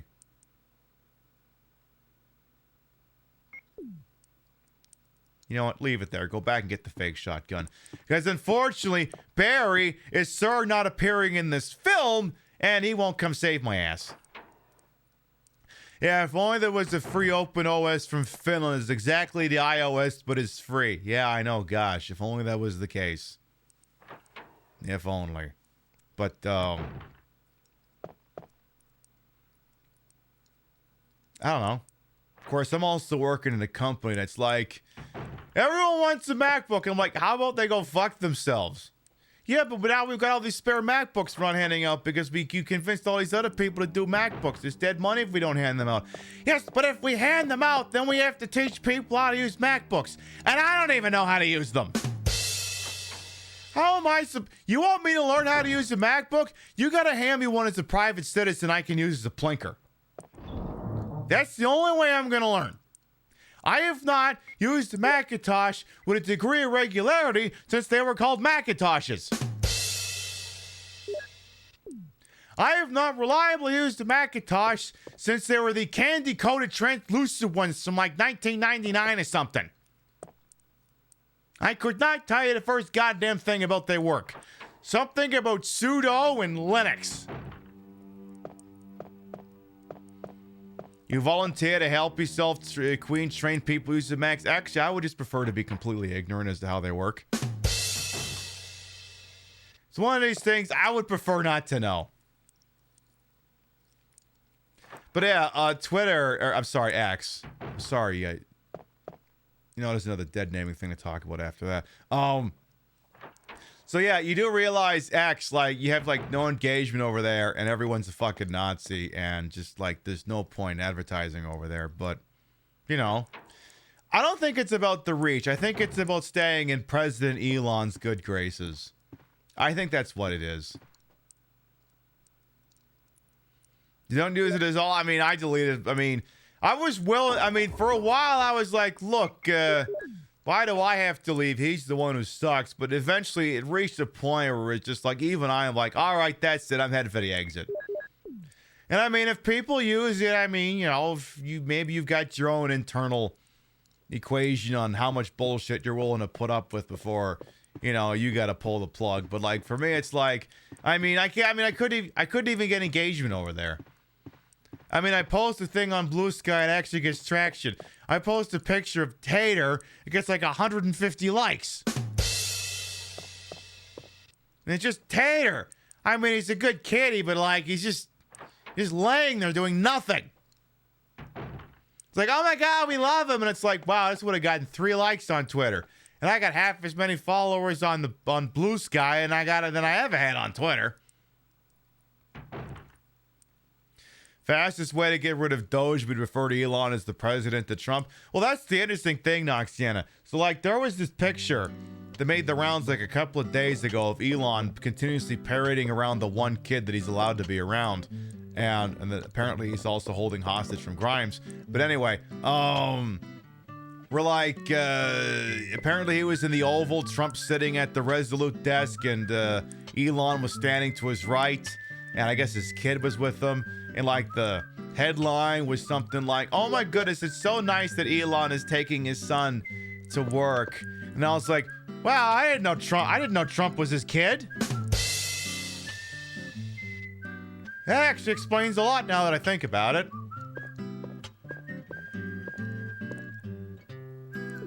Makes sense now that I think on it, huh? Who would have thought?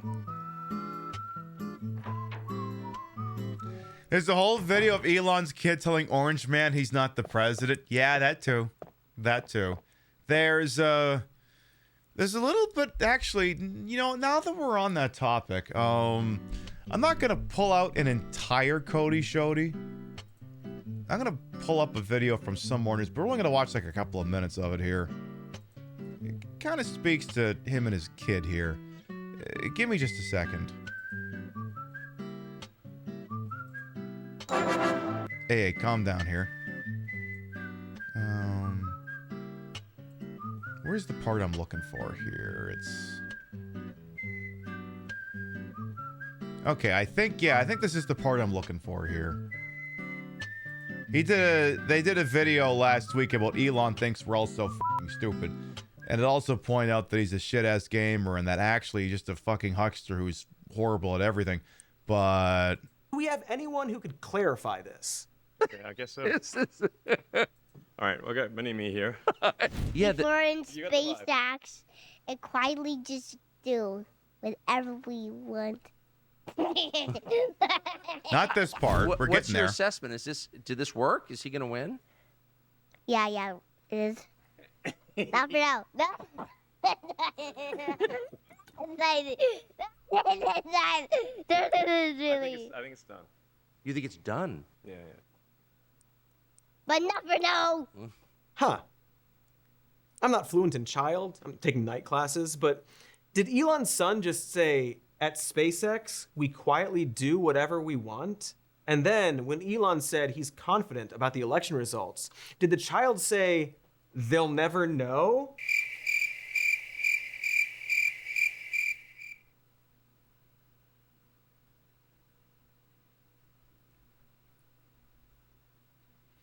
You ever watch a movie and the parrot repeats something the bad guy said while the bad guys are gone, but the good guys are in the room? I'm just saying, this kid might be a parrot. This is usually why as a bad guy you're not supposed to say anything in front of a parrot. It's one of these things where like, I don't know it for a fact, it's just one of the things you file in the back of your head. Alright, let's do the stupid fucking puzzle that's in here. Hi, crows, you be nice to me now before I start counting you. I usually don't fuck this puzzle up, but let's see here. So you go to the end here, right?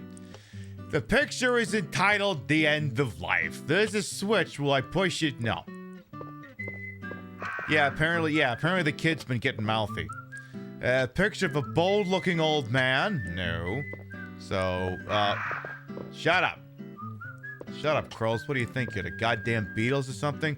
A lively boy. No. No lively boy. Beautiful baby boy.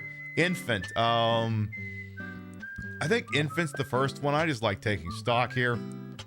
Picture of a young man. No, I'll pass on that one. Shut the fuck up, crows. By the way, Sable Mine will come on as well. Newborn baby, that's the first one. So we got newborn baby. This is a tired middle-aged man. See, the joke is usually I look at that one first and I go, how dare you read me for filth, game?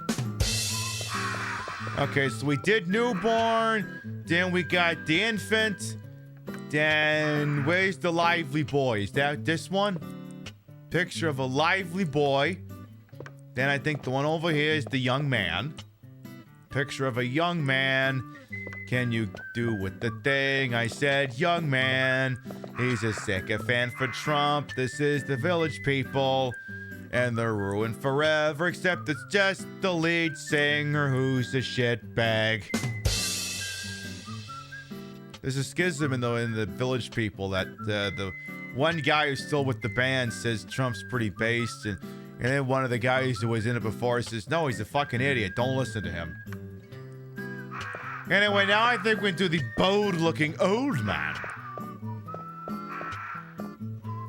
Picture of a bold-looking old man.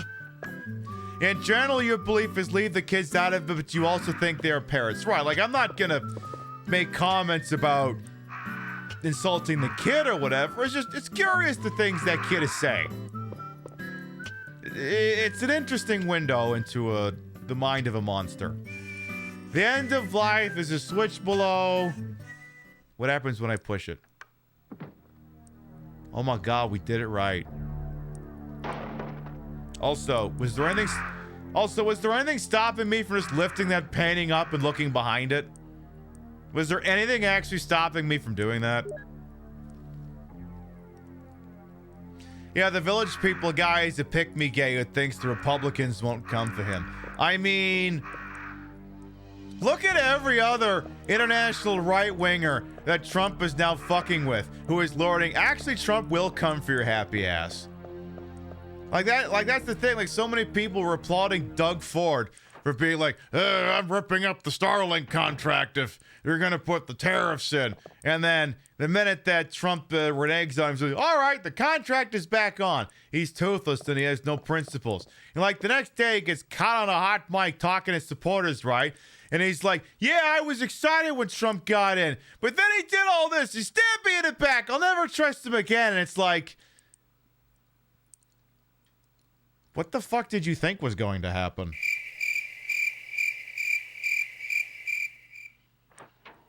Like, what? Are all these right-wing weirdos assume that the other right-wing weirdos in other countries aren't going to look at them and see lunch? Like, do they forget how a predator mindset works? Predators go after prey.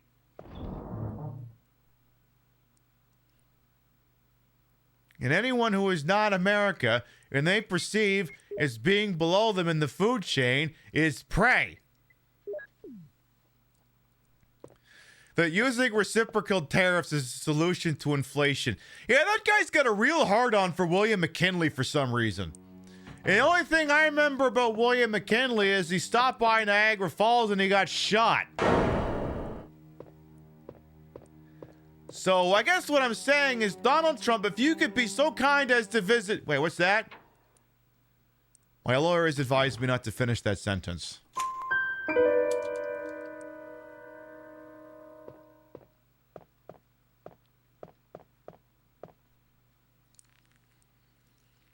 But William McKinley's like, let's just put tariffs everywhere. And they're like, actually, that exacerbated the Great Depression, but go off, boss.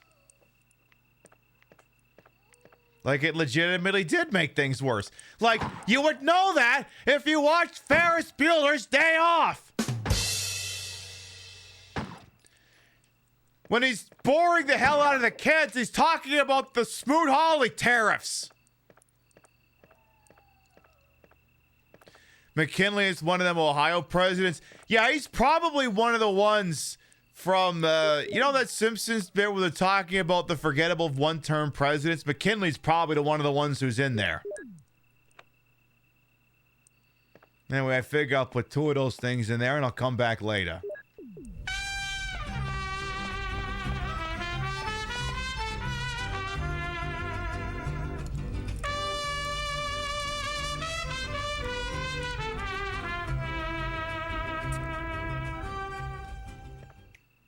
I wish someone would exacerbate my Great Depression.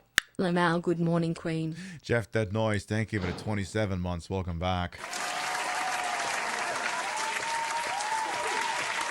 See, again, this is the nice thing about busting out a Resident Evil game every so often.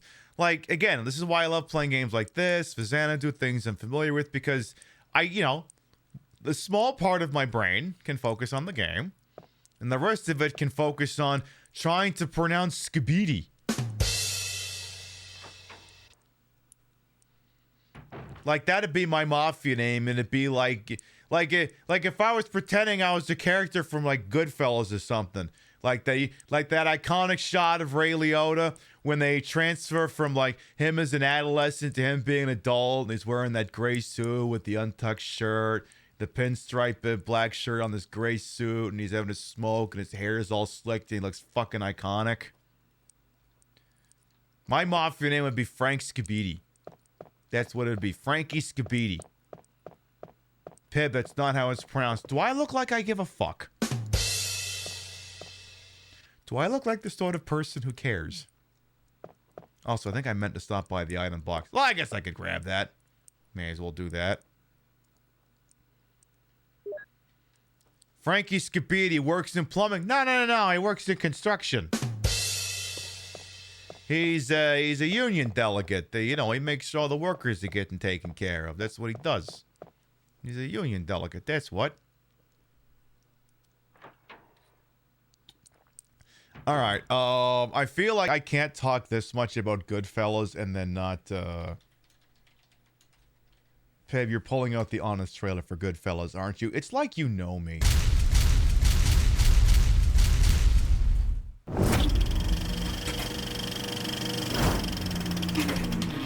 From one of the greatest living directors comes one of the greatest MCU movies ever made. Yeah, that's right. The Mafia Cinematic Universe, huh? What do you think I'm talking about? Spider-Man over here? Come on, forget about it. Oh! Goodfellas. Throw on a tank top, slip on a pinky ring, and crack open a carton of cigs. Because you are about to enter the glamorous world of the Italian mob. It's got everything. Fast bread. I didn't have to wait in line at the bakery anymore. Cool nicknames. There was Pete the Killer, Nicky Eyes, and Jimmy Two Times. I'm gonna go get the papers, That's me. And a dozen of your best middle-aged guy friends for smooching on. mia. Mwah. Yeah, mwah. Yeah, you too. Mwah. Oh, yeah, it feels so good to be a gangster. Mwah. Mamma mia. Now smack me around a little. Oh! Enjoy a milestone in representation for sweaty guys who are ugly and sexy at the same time. Like Ray Liotta's Henry Hill, That shot. an outsider who provides the movie's voiceover. If we wanted something, we just took it. And its laugh track. What's wrong with you? You got money for that commercial, you commercial. You don't got my money?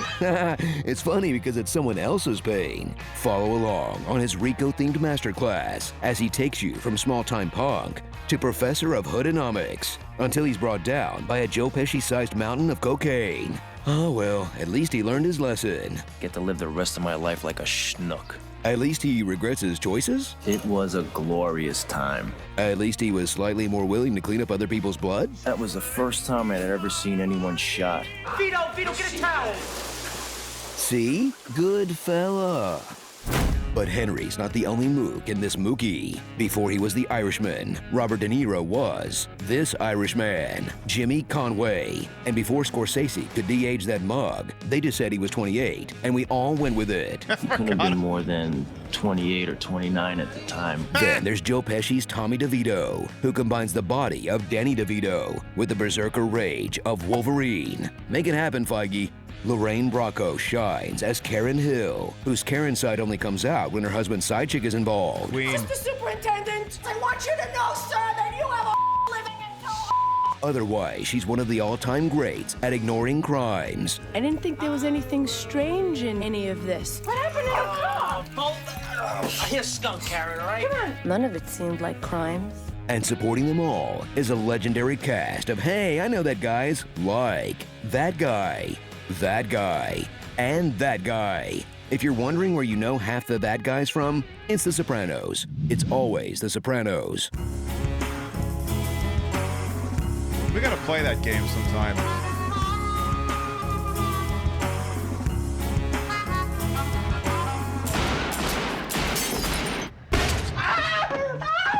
It happens.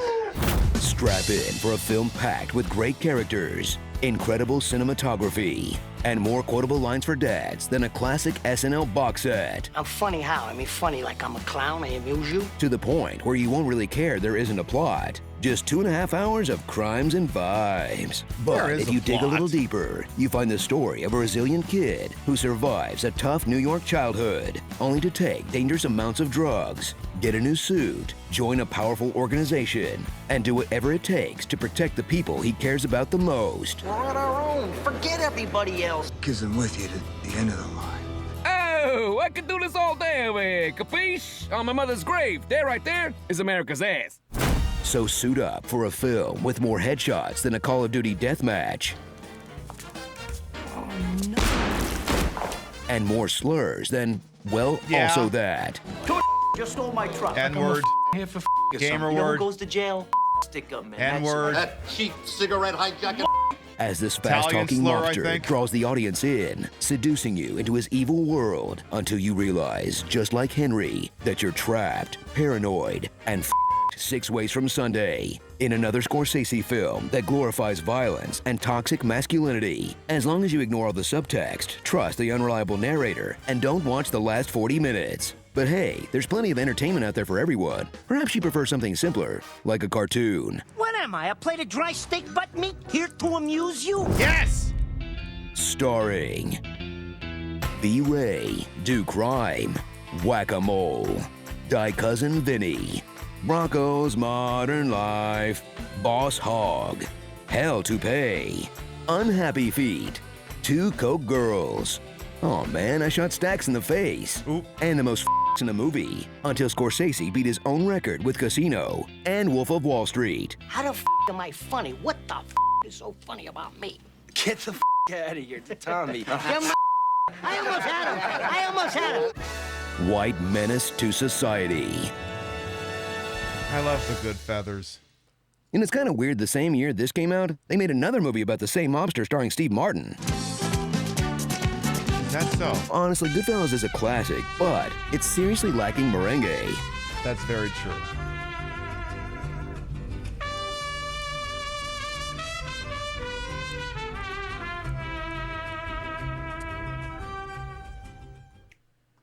In 1930, the Republican-controlled House of Representatives, in an effort to alleviate the effects of the the Great Depression, passed the the Tariff Bill, the Hawley Smoot Tariff Act, which,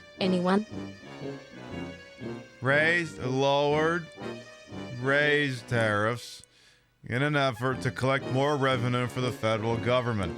Did it work? Anyone? Anyone know the effects? It did not work, and the United States sank deeper into the Great Depression. Sable Mind, thank you for the 27 months. Welcome back. I understood that reference. Bueller. Does Ray Liotta say you killed us, care in this movie? Did you Mandela? There's something along that line. I think so. Because, like, later in the movie, I'm not gonna go, I mean, well, I think you know the movie. You know the movie. Later in the movie when, it's a Scorsese movie, so things have to go to shit sooner or later. Yeah, I think that is an actual line. I think. Yeah, and then that guy came out years later as a, anyone? Yeah, Ben Stein's a Republican. I wish I could be shocked about that one, but I guess I can't really. Now, what was I doing? I think I was trying to go to the item box now that I think on it. I think? But yes, what was it? Fucking chat scrolling here. What was it? Yeah, Sailor Soapbox. I'll die not understanding why Animaniacs decided Goodfellas parody would be a great recurring segment. Are you kidding me? That bit's amazing. That bit's fucking amazing. I mean, it's got, where's the one I'm looking for here? It's, it ain't that one. It ain't that one. It's, maybe that one? Oh, yeah, it might be this one. Yeah, I mean, you're telling me that this ain't the greatest goddamn thing ever? Are honorable. What do you mean by that? I said you're honorable. I am honorable? What are you saying? That I'm some tubby Supreme Court justice here to peruse your legal briefs? Is that what you're saying? No, I'm not saying that. You're saying that I am honorable. Yeah, that's what I'm saying. That's it. Here comes the judge. How dare you call me a Supreme Court justice? Come on, that shit's funny. That shit's amazing.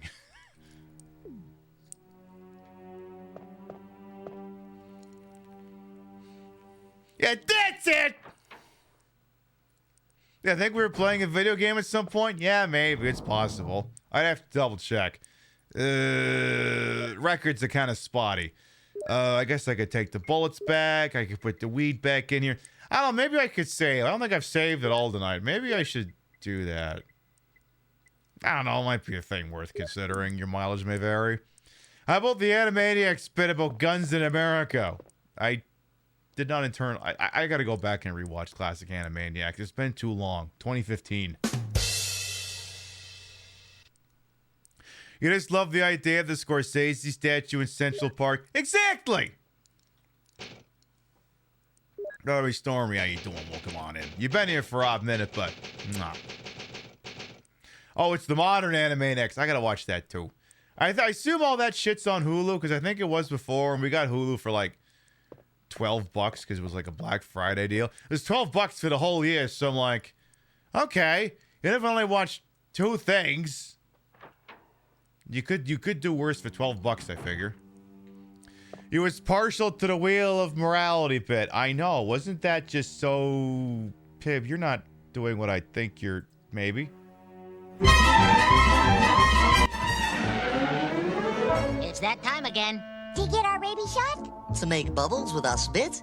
To send away for the free brochure? To say something really cute? To make bizarre faces? To encourage children to send us candy? To floss? To make a googie? To put cucumbers in our ears? To make fun of the Disney Channel? To pad out the show? To search for Elvis at 7-Eleven? To pretend to throw up? To floss? To make a cheese sandwich? To make the Fox censors cry? To make fun of people in Range Rovers? To discuss how cute I am? To have elective surgery? It is always time to make fun of people driving Range Rovers. Change our underwear? To make stovetop stuffing instead of potatoes? To chew our bad time? To waste our lives? To watch Don Knotts videos? Like the incredible Mr. Limpet? No, it's time to learn the day's lesson. And to find out what it is, we turn to the Wheel of Morality. Wheel of Morality, turn, turn, turn. Tell us the lesson that we should learn. Moral number 3. And the moral of today's story is... Go on. People who live in glass houses should get dressed with the lights out. Oh. Whoa, the mind boggles. How profound. Wheel of... My goodness. There's always fingerprints. Look, I can only show so much Animaniacs in one f***ing broadcast. Go find out if there's an Animaniacs video game. That's how you're going to get me to show more of them. I'm sure there had to have been one for like the Game Boy or Super Nintendo or something. Go find that out. Also, Pib, you just committed a sin. You left the save room with the ink ribbon. Go put it back or the internet will laugh at you. Yeah, to making fun of the Disney Channel. That one also still holds up. You can't be the only one who loves good idea, bad idea. Nah, you're not the only one who loves it. There were a few Super Nintendo Genesis. I kind of figured. I had a feeling. It's like there's no goddamn way there wasn't like an Animaniacs video game or something, the way they were cranking those things out regularly. I mean, isn't there like 7 or 8 fucking Tiny Toons games? It's like if there's 7 or 8 of those, there's got to be at least one fucking Animaniacs game. And go figure there is. An Animaniacs bowling game on the PS1?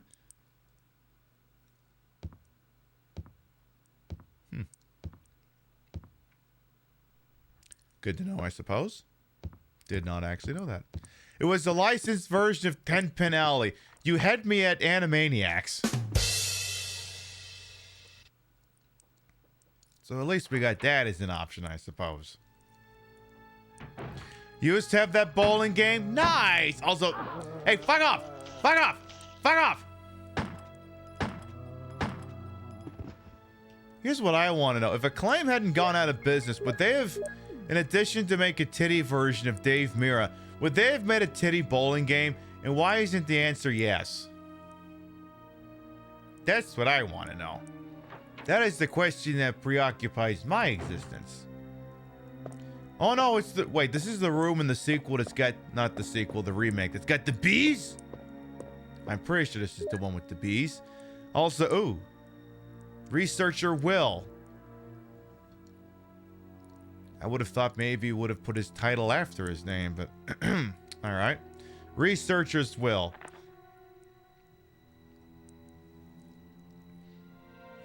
What voice do I go with for this one?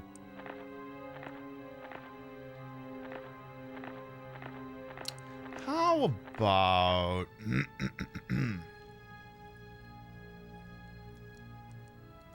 My dear Alma, the fact that you have received this letter is both a joy and a sadness for me. I could not even talk to you because of that guy in the sunglasses. Alma, be calm and read this. I think I told you that I moved to a pharmaceutical company's lab. They headhunted me. Fellas, is it gay to tell your spouse where you work? Last month, there was an accident in the lab and the virus we were studying, well, it might have gotten out. All my Caligulas who were infected by the virus are dead. To be accurate, they've become the living dead. They still wander around. Some of them are knocking on my room door desperately right now, asking me to do the aristocrat spin again.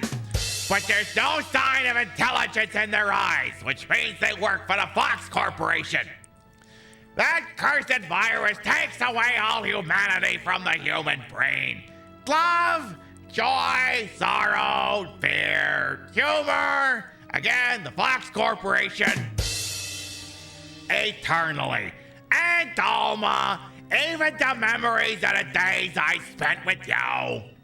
Yes, I'm infected. I didn't use a condom. I did everything Why are you looking at me like that for? I had to one of the zombies. I did everything I could, but I could only delay the progress by a few days.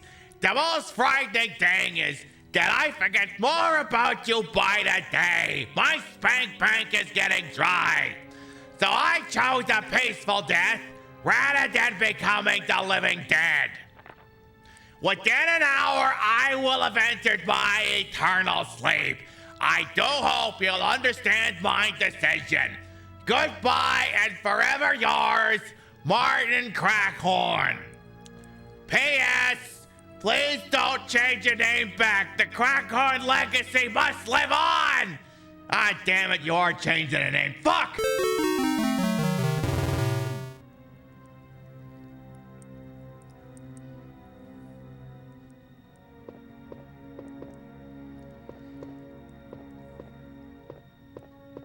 His wife's like, nah, if they pass that SAFE Act, I gotta revert my name back so I can vote again.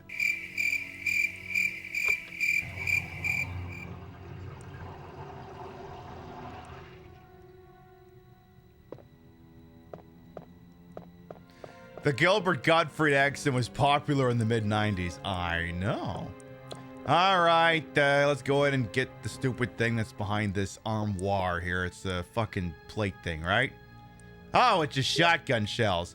Yeah, I mean, I guess those are important. That's for blowing people's brains out. Goodbye and good luck, babe. Ah, the sequel to Good Night and Good Luck. Love that. All right, folks, here's what we're going to do. We've been live for about 2 hours. We're going to do a little BRB.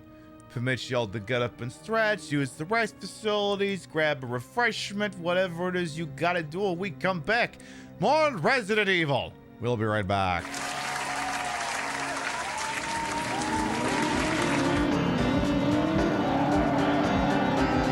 says gays can't drive? Look at this bitch. She's acing the fucking test.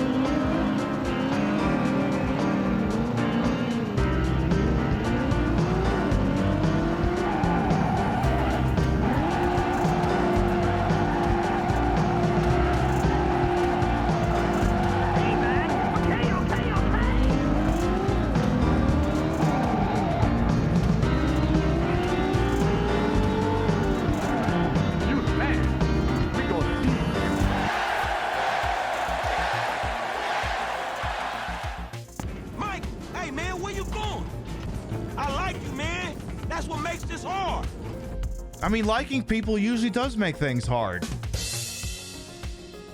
Oh, you meant, the conflicted feeling of having to kill your friend. Oh, sorry, my bad.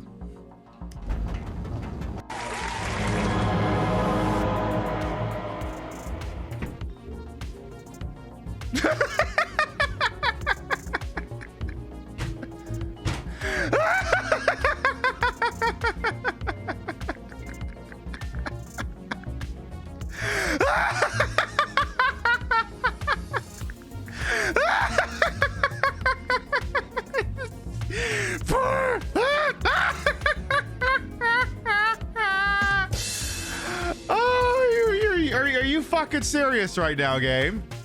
Are you taking the piss? You three can do it alone. And fuck you. You do your own dirty work. Hey, I do my dirty work every day. Sure. Keeping the country safe from scum like you. And you're doing a great job, sir. Hey, you want this job done? Then come with us, huh? Come on, Mr. Leisureware, Mr. Depressed Accountant. Let's go save America. Captain. Long-range sensors have indicated increased tachyon energy in the Bofa sector. And like, data? Where's the Bofa sector? Both of these nuts, Captain! Ow! Because he can grab himself. He can do that. I don't know where I am. I don't know what I'm going. I don't know what I'm doing. I don't know where I'm going. But at least I'm hot. As long as I'm hot, everything else will just fall into place. As long as I'm hot, I can deal with anything. And the golem Online retail unreliable? Did the clothes you ordered not fit? Was the Fire TV remote not compatible with your Fire TV stick? Was that PS5 really just an air fryer in a white box? Are you 65 years of age or older and have no idea what the last two sentences were even talking about? Well, stop living in the future and come visit your local department store. With new locations in Pennsylvania, shopping has never been more retro. Touch things, try them on, break things by accident, and then run out of the store like an affair partner when the husband's F-250 pulls into the driveway. You'd hide under the bed, but it's just a mattress on the floor, so out the window it is. Infidelity brand Murphy beds, just $2274.50. Warble Vision flat screen TV, only $694.27. 46 dry ounces of Pauper's Roast Premium Substandard Coffee, just $22.67. Xbox 360, $64. Nintendo 64, $360. Condoms by Virgin Cola. Cola by Come and Go Gas. Remember this carpet pattern? Guys, it's back! And it smells like popcorn, Marlboros, and recirculated air. It's just like waiting for a ride from a parent who forgot about you. I'm sorry, honey, but it's beer o'clock and Daddy is punching his time card. We've got custom refrigerator name magnets with all the hottest names in Pennsylvania. Ashley, Braxton, Huxton, Brinley, Kinsley Joe, Braden, Lily Faye, Riley, Aiden, Kaylee, Megan, Brayley, Bradley, Braden Tyler, Morgan, and Diplo. Come down to your local department store with additional locations opening in California. Is it smart to open up a new brick and mortar location in this economic climate? Probably not, but fuck up! We're bankrolled by a venture capitalist who's desperate to recapture the maximalist minimalism of the late 80s and the early 90s. I told him, I said, Braxton, you don't have to do this. Bezos has pockets deeper than the contempt of your fellow man. You can't compete with online retail, so why the fuck are you trying? And he tells me, he comes to me, he says, if you ever raise your voice to me again, it's back to your one-bedroom shack in northern Ohio. You floor-licking, lemon-scented sack of shit. I'm your boss. If I ever stood on my wallet and fell off, I would fucking die. You don't talk to me that way. Keep brick and mortar retail alive! Come on down to your local department store!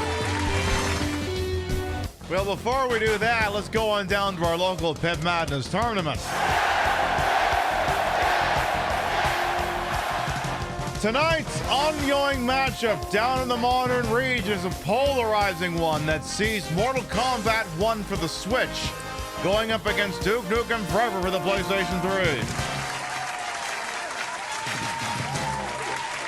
3. A game that maybe shouldn't have had a particular version of it made, going up against a game that frankly probably shouldn't have existed at all. Voters certainly have a choice to make this evening. If you have not done so, you can click through on that link and you can make your thoughts known on the matter over here. This thing will run for about another 2 hours here, and so far, again, it's a very close matchup here. I think the voting's been going down a little bit, which means some of these individual votes are starting to be worth a lot more. As they said, vote early and vote often. I believe they said that on the Animaniacs, something to that effect. In any event, for anyone who might be new here, I am Queen Pill, Patricia, Inga, Bogart. You may also call me Trish. Queen of the retro, queen of the ways of the old, and your time on this channel, this fat-lipped, fat-hipped, fat-boobied, and indeed fat-bootied channel is, of course, and is always well-wasted. Welcome on in. I put the broad-in broadcast to the hole and wholesome H-word for my own humor, and though these breasticles may be fake, the retro is real. That's the real PlayStation 1, and it's hooked up in a real dumbest manner to make it look and sound as bad as it used to, and we're using it to play Resident Evil 1. A game that, now that I've placed on the easiest difficulty, I can sort of absolutely mind to play while I shoot off at the mouth about dumb fucking things. It's a great synergy for everyone. Speaking of giant asses, you're gonna have to you have to excuse me. This is something I really should have taken care of while we were in the Be Right Back, but I gotta double check. I'm sitting like some of you like, what are you sitting on? Other than just a cloud of indignance and insolence. Well, it's a chair and it's covered by a green screen blanket. Every once in a while, I move my ass around too much and it gets out of position. So I gotta make sure that the green screen blanket's where it's supposed to be. So give me like 1 second here, okay? I gotta make sure everything is right where it should be. Because otherwise it gets a little off kilter and we can't have that. Because God forbid, you can see the blanket, that would just destroy your immersion. It would be the worst thing for you. You'd hate it. Now you look back there, make sure it's not getting unfurled to the back. I think we got this figured out, I think. I don't know, let's go back over there. Yeah, I think we got it. Pretty sure. Pretty sure. I think. Yeah. Yeah. Yeah, we definitely got it all sorted out now. Aren't yoga pants great after all? Anyway, now that that's all taken care of, I believe we can resume. Pib, do you mean resume? No, I mean shut the fuck up and let me say dumb things. Chris is like, oh, she's not starting with that again, is she?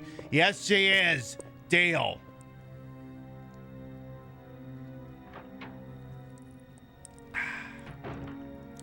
All right, well, let's see what's going over in the adjacent room. I think it's a bedroom?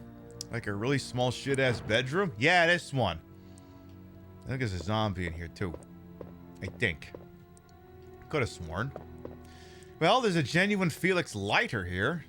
Why don't we check the whole room here first? Razame like Skibidi and Demi Moore, exactly. Oh yeah, I'll take the shoddy shells, why not? Definitely help myself to more of those. So here's my question, right? So I'm in France, right? And everyone says, what's the deal with Demi Moore? I'm like, well, the deal with Demi Moore is... What is the deal? And they're like, well, her name is Demi. It means she's half a Moore.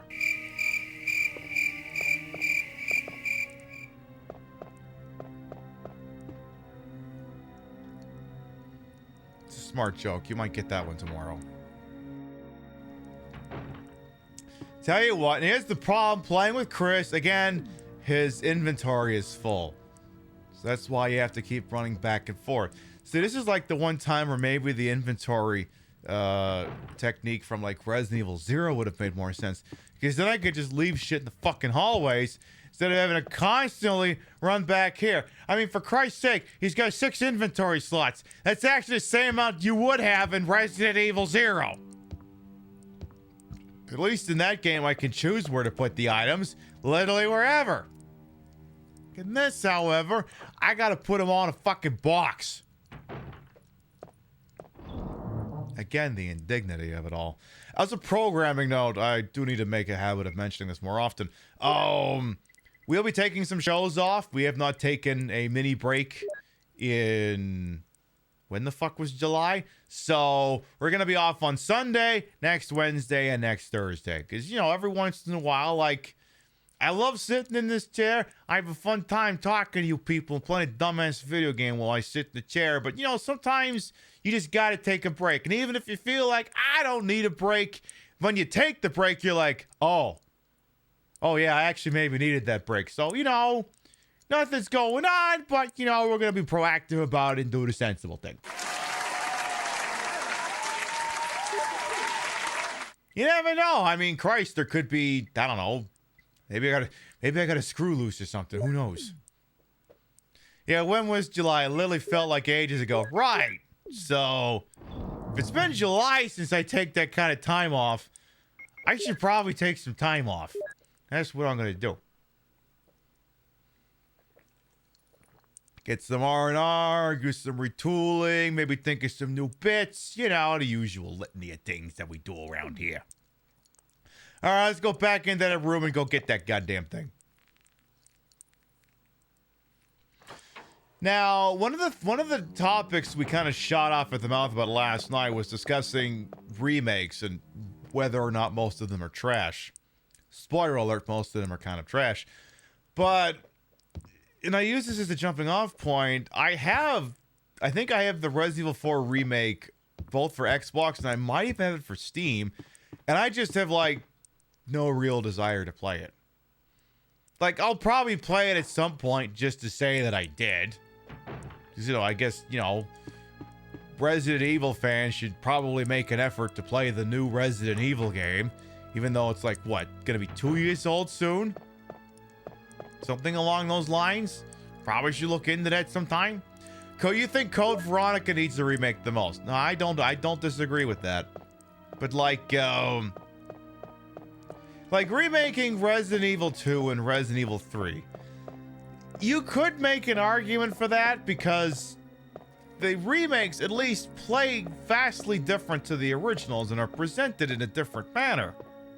Remaking Resident Evil 4 makes less sense because what did they do with the new one that wasn't technologically available on the GameCube for them to do? Now, I'd be willing to bet it's not much. Now, you can also look at it and go, ESPN gave you a notification Montreal booed the U.S. anthem again? Wow. I mean, I'm not saying Trump fucked up, but if you've got the Bell Center in Montreal passionately singing the Canadian national anthem, you might have fucked up.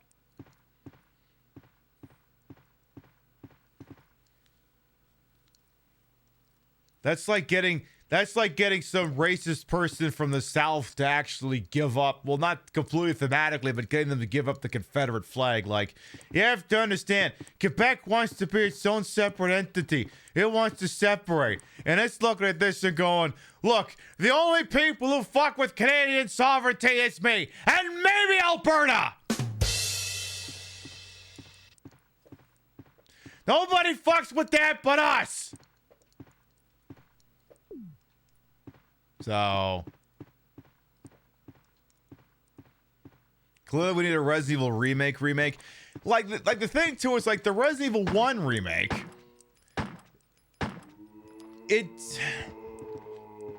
Now the visuals in that game were amazing, but nothing that game inherently did necessarily required new technology to do the remake. But they at least took it a different direction. They changed it wasn't a one-to-one remake. It has a very heavy gothic theme, whereas this is just, it's a video game. Like, that's the other thing, too. Like, the Resident Evil 1 remake is very gothic in tone, and to an extent, so, too, is Resident Evil 0.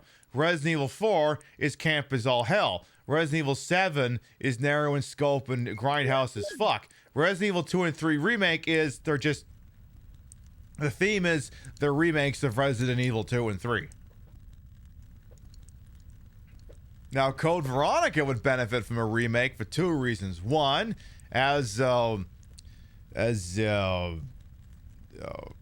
fucking pinned messages getting in the way. As Mitsuru was pointing out, it's the only one stuck with Tank. Not just that, but it's also like the only game that's not playable on Steam. Because they never put the HD version of it on Steam for... I don't fucking know why. I have no idea why they didn't do that.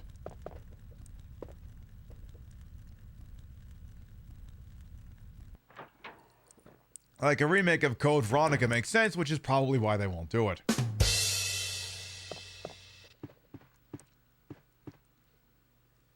Code Veronica has some brutal beginner traps. Oh yeah, that game's fucking sadistic sometimes. Like, you load Claire up completely for Bear, and then you're like, oh, did the supporting character need any of that? Oh, well, he won't get it till later, I guess.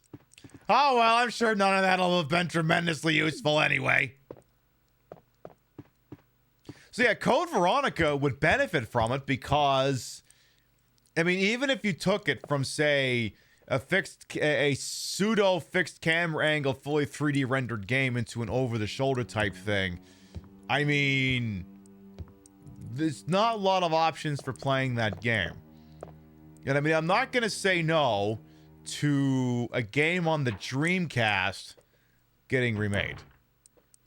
The Dreamcast did 6 fucking buttons, for Christ's sake. That's not true! What? Yeah, I understand also that a control stick, a D-pad, and a start button. Whoop-de-fucking-do it. It's 6 buttons. The 4 face buttons and the 2 triggers that don't leave a lot of room for much. So, there's a legitimate argument to be made there. But for remaking Resident Evil 4, and I'm not going to fully relitigate last night's topics, it doesn't make sense to me. It just really doesn't. You know, put the lighter in there. I don't know if you're going to need that. I know you will be needing it at some point. I don't think we're there yet. We still haven't even met Richard yet. We haven't even done that.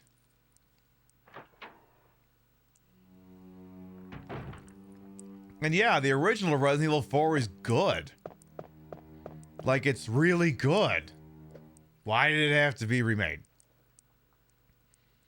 Remake Seaman if we're remaking Dreamcast games. Remake Seaman, port Illbleed. You don't have to remake Illbleed, just port it. You want them to remake Dead Aim? You want to see a Morpheus glow up? I could get behind that. I could get behind that thematically as a concept. I would not argue too much. Morpheus is, of course, serving all of the words.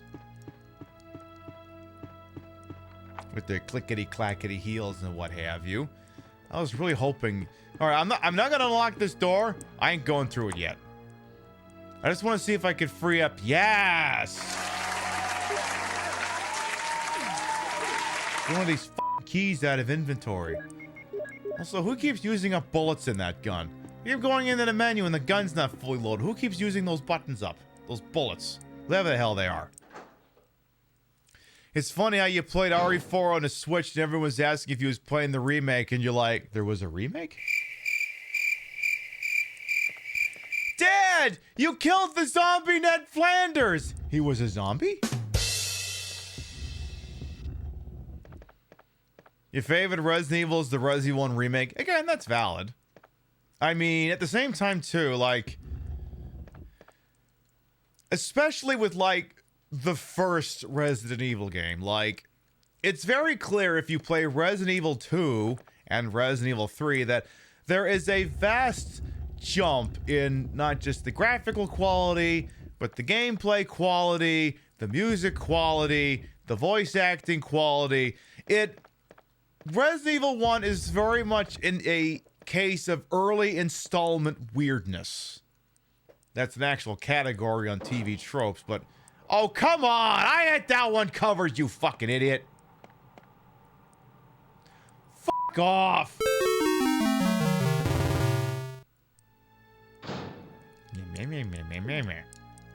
Alright, we'll try it again. But yes, there's very clearly early installment weirdness going on. And the other thing, too, is if you're the sort of person, like me, who occasionally plays those cobbled-together builds of Resident Evil 1.5, Resident Evil 1.5 very much continued the art style of this game. Where, like... I mean, it's very difficult to describe the art direction difference between, say, this game and Resident Evil 2 and 3. I guess I would just say objectively better in terms of visual quality. But Resident Evil 1.5 was like literally what if you took this visual style and then just transport it into a police station. But not like the art one, the former converted art museum, but like an actual literal police station. And the design of it was boring. I'm not surprised they threw the entire game in the bin and started over because it looked fucking tedious. But, Resident Evil 1, like, again, like, you could have gone back and arguably you could have done the Resident Evil 1 remake using a PlayStation. You could have. You could have done the more serious tone, the gothic architecture. You could have done the additional boss. You could have done all these things. But again, early installment weirdness. So I could understand wanting to go back and maybe flesh out a few ideas that you couldn't do, or put in some new ideas that you've had since the thing came out. I get it. I get wanting to revisit the first in something. By the way, have you ever watched Star Trek, the original series? Have you watched the first season?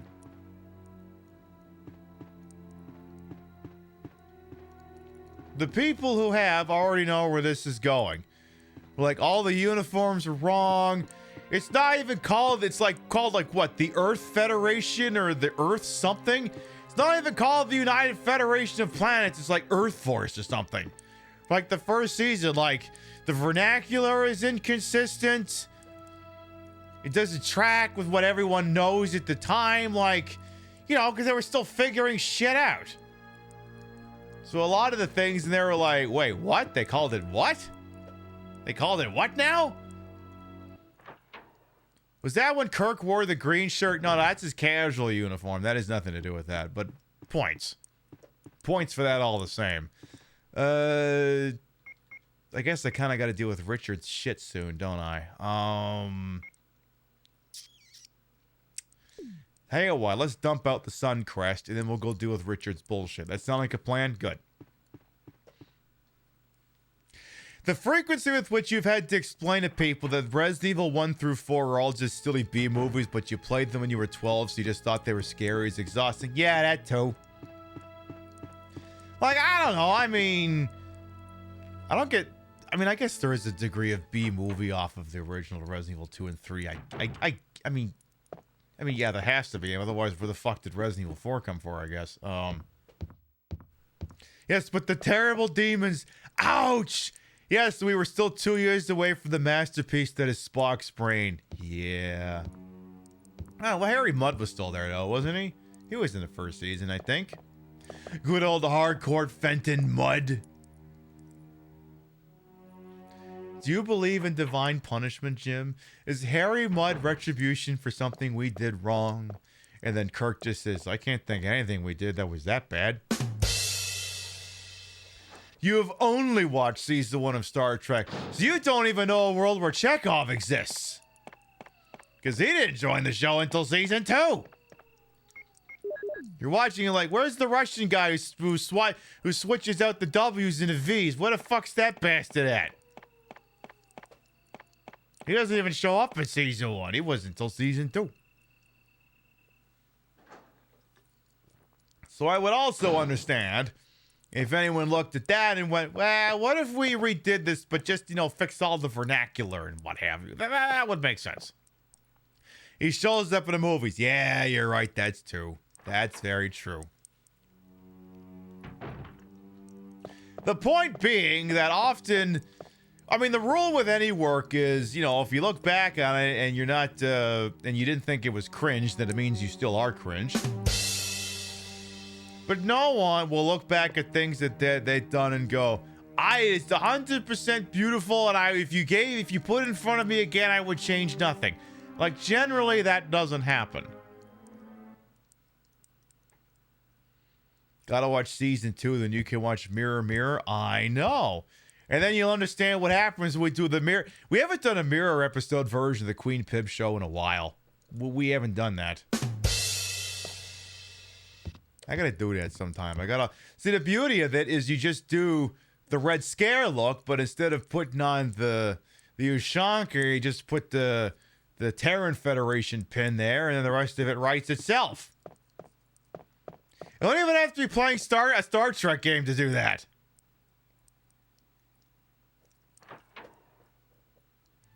Fine, if you can't look at yourself in 2 years and not think you're gross, then you're not growing. Exactly. Well, all right, let's go say hi to Dick. Hello, Dick. That's your name, right? Dick.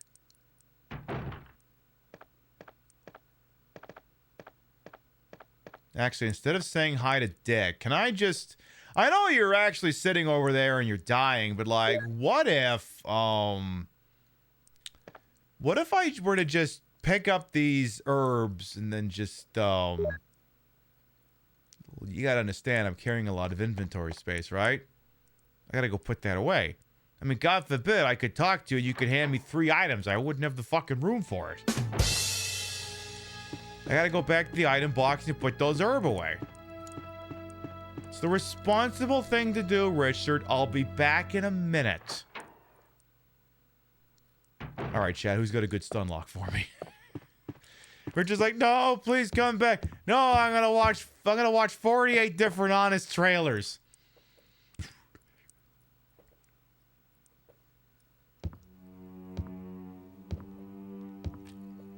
Like the one about the 1970s Japanese Spider-Man again. One thing this game does better than the remake is the run speed. It is a lot more simplistic now, ain't it? It's not like the stop and start of the... Well, the remake had plenty of stop and start until they put in that control scheme where you just push your control stick in a direction, the person just runs in that direction, which kind of feels like cheating. But also, fuck you, game. We're gonna cheat, because fuck you, that's why. I mean, hey, the N64 version of Resident Evil 2 had it. Why the hell can't the other Resident Evil games? Why the hell not? By the way, it's Bestest Man. How you doing? Well, come on in. Let's see. All right, Dick, are you still alive? No, I have it on good authority that no matter what you do, Dick will die. I remember. I remember now, we were playing the remake a year and a half ago. I think I did the Dick thing fast enough that he lived. But then when the fight started, I just turned around and left the room. And then when I loaded back in, I just heard him screaming and I'm like, oh, were you not right behind me? Oh, I guess I did slam the door in your face. Well, this is awkward. Anyway, Dick, are you still alive?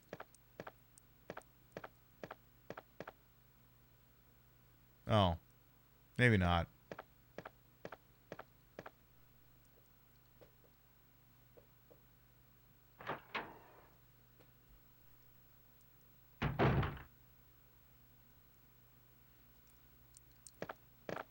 Chris, you were actually supposed to...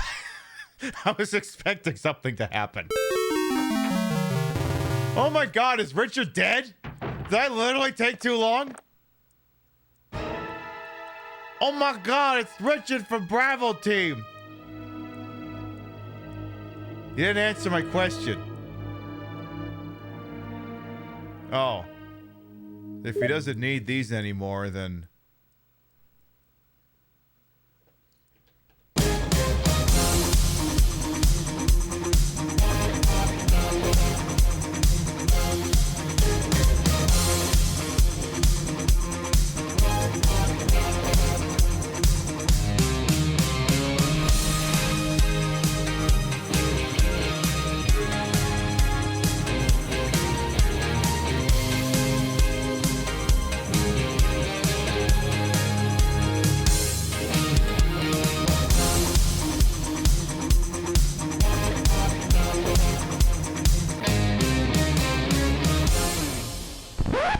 Oh my god, I waited too long and Dick went limp? Oh, nickel for every time I've had that problem. Well, that's fucked up. That means we've been deprived of this iconic moment. Ouch! What? What is this? Richard. Richard! What happened? Oh, Jill, this house is dangerous. There are terrible demons. Ouch! You're wounded. What kind of demon attacked you? It was a huge snake, and also poisonous. Ugh. Poisonous? It's not just a poisonous snake. It's Rebecca. Chris! Oh my God! I saw you in the garden. I've caught up with you at last. Chris, be careful. No! Richard! Rebecca, What are you doing in this place? Well, because the helicopter made a forced landing, I just ran into this house anyway. Get the hell out of here! But Let me handle this. Don't move. If you do, I'll kill you. Yes, sir. Stop it. Yes, sir. Go to hell. Let's do it.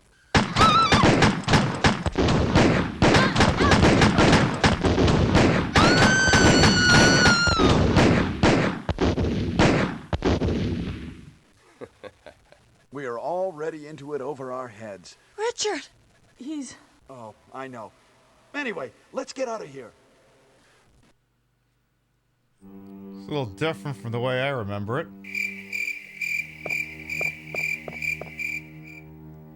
A little different, little different.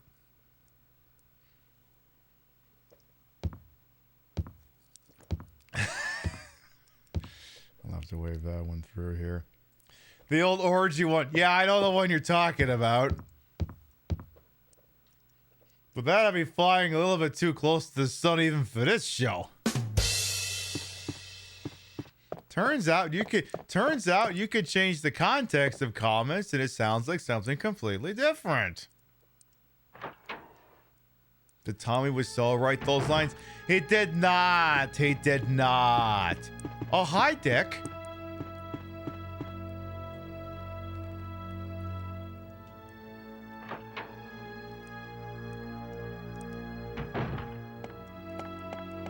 Come on, I had to. It was right there. Just like Dick. He's just right there. He's hanging out. He's not going anywhere. He's available and taking questions for the next hour if anyone's got any questions for him. Like, fuck this guy.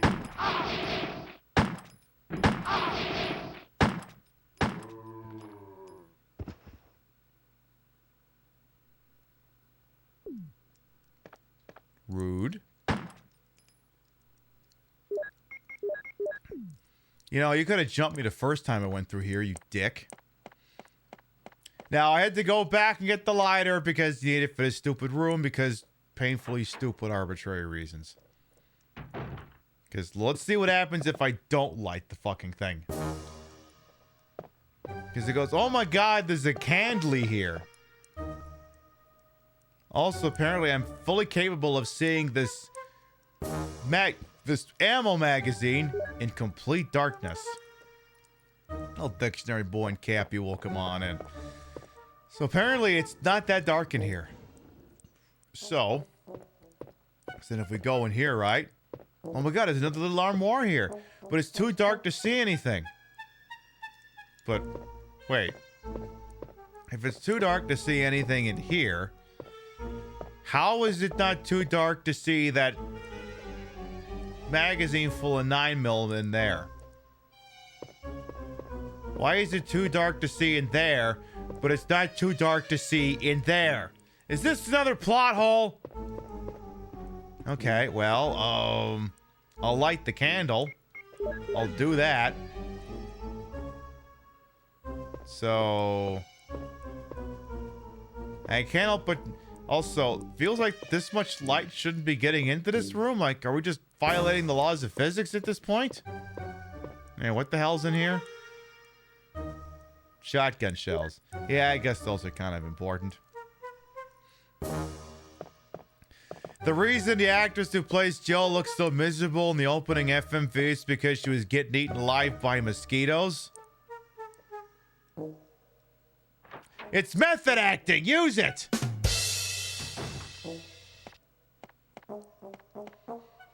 It's like the episode of Simpsons where the film in the Radioactive Man movie in Milhouse is like, I think I'm laying on a broken bottle. Perfect. Use it. Which Resident Evil is this? This is Resident Evil Director's Cut. This game has more holes in it than Swiss cheese. Yeah, no kidding. I mean, incoming joke on track 4 here. I guess it stands to reason that an American law enforcement officer could immediately... No, wait a minute. No, that joke wouldn't work at all, because the joke was going to be, well, of course, the American law enforcement officer, even in the darkness, could grasp that there's a magazine full of bullets in front of him, but the thing that was in the other cabinet was a box of shotgun shells. Which, I don't know if you've heard, but...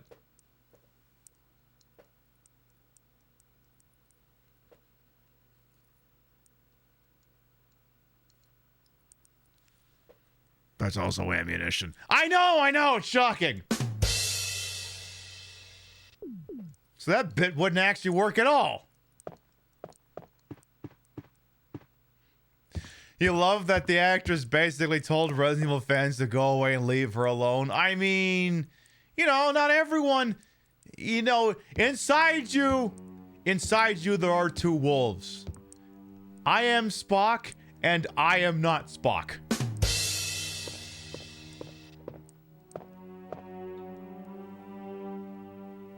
If this was being edited, this is where you'd have his two different autobiographies on the screen. The one in which he's like, look, I am more than just Spock, okay? And the fall of which is, okay, maybe I am Spock. Who gives a fuck? I don't know. People on the internet are weird. I could understand her not wanting to commiserate with them. I mean, look at the internet. It's got me on it, for fuck's sake. Inside you, there are two wolves. They're both furries that hate the government. Are they planning on making me breakfast? They fucking better be. I'm gonna be here all week. Tip your veal, try the servers. No, don't eat them though. Don't eat them. Okay, so I guess I gotta go into the stupid thing with the big stupid fuck off snick, huh? I mean, it is the year of the snake after all. I guess. Oh yeah, is that why Metal Gear Solid Triangle is coming out this year? Is that why? Also, it is called Metal Gear Solid Triangle, right? God, what a stupid fucking name for a game. Like, why would you call it Triangle when you could just call it Metal Gear Solid 3? Konami, you're idiots.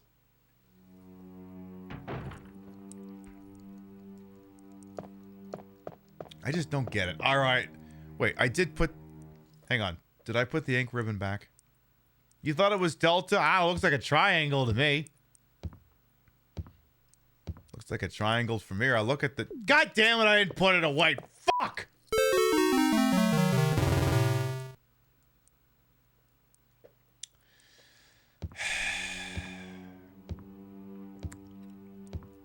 Never leave the save room with the ink ribbon, because the ink ribbon has no purpose outside of the save room. If you leave the save room with the ink ribbon, you literally have a dead spot in your inventory, and you're gonna end up in a situation where you run out of places to put the items, and the internet is gonna laugh at you! As Flounder is doing. Never ever leave the goddamn save room still holding the ink ribbon. What if it's Resident Evil 0? Just drop it on the fucking floor. What do you got? What do I gotta do? I gotta do everything for you?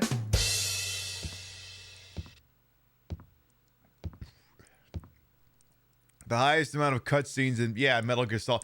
I remember I'd played through Metal Gear Solid 4 before. I was visiting a friend in college, and we were getting wasted, and he was playing Metal Gear Solid 4, and I'd already seen it at that point. And he got up to that part in Chapter 3. It's basically like a half-hour plot dump, and I just fell asleep at that point. He was like, wake me when you get to the motorcycle chase. Just let me know when you get to that.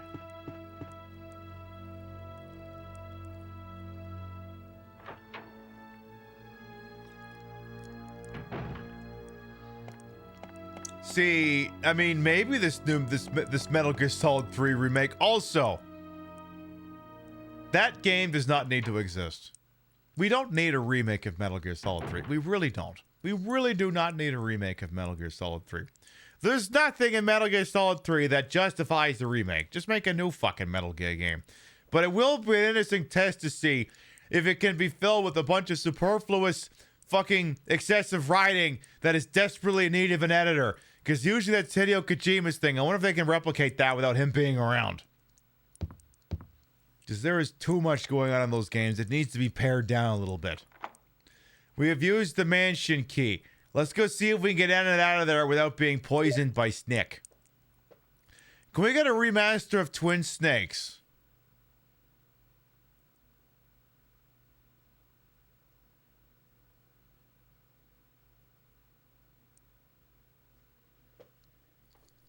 What you just said is one of the most insanely idiotic things I have ever heard. At no point in your rambling, incoherent response were you even close to anything that could be considered a rational thought. Everyone in this room is now dumber for having listened to it. I award you no points, and may God have mercy on your soul.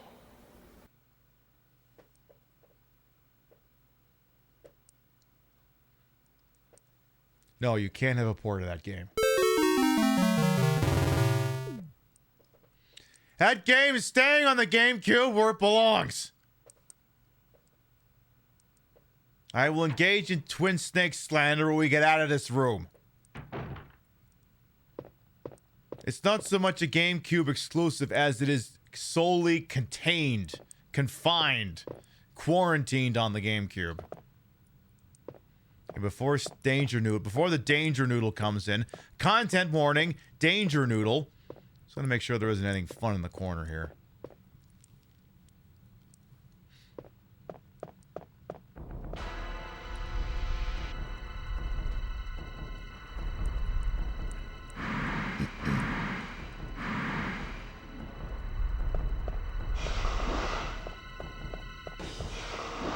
Hey, ah, damn it. Excuse me, Mr. Snack. Mr. Snack, please. Mr. Snack. Mr. Snack, I would just like to get dingy. You know what, Chris? Get your happy ass eaten. Yeah, just like that.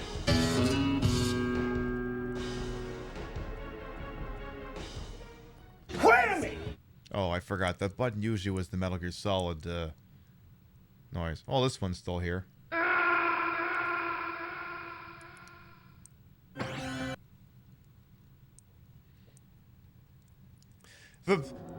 What's wrong with the Twin Snakes? I don't know how long have you got? Excuse me for one moment.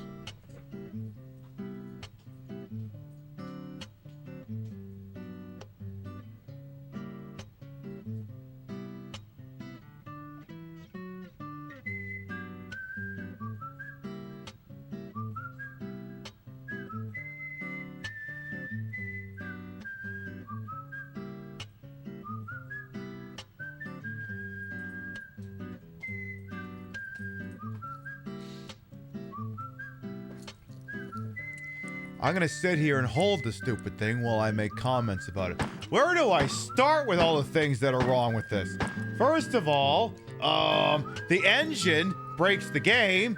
Like, you literally can finish like so many boss fights just by going first person and then just shooting a boss in the fucking head because they didn't adapt the bosses to the fact that you could go first person and shooty bang bang anymore. So like half the boss fights are just fucking broken.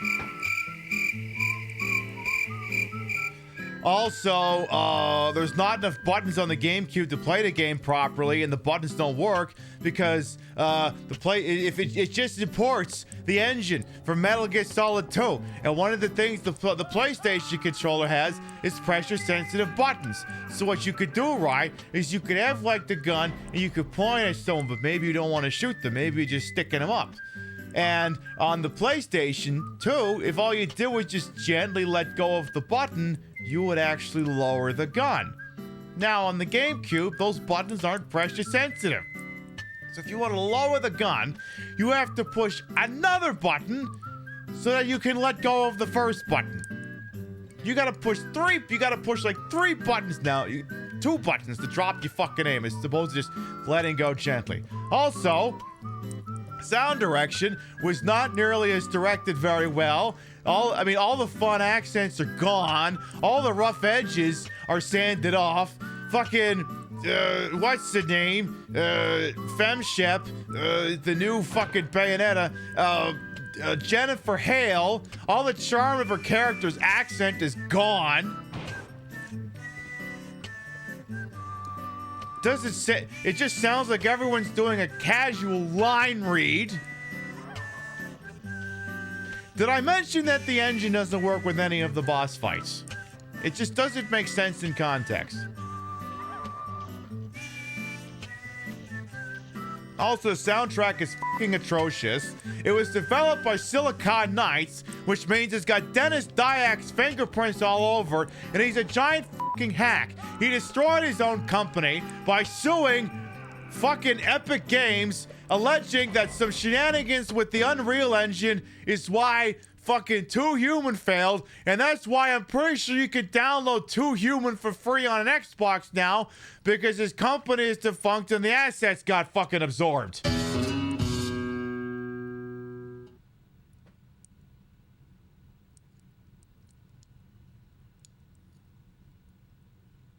So no, you cannot have a port of Metal Gear Solid The Twin Snakes. You can play it on an emulator, that's all you're getting.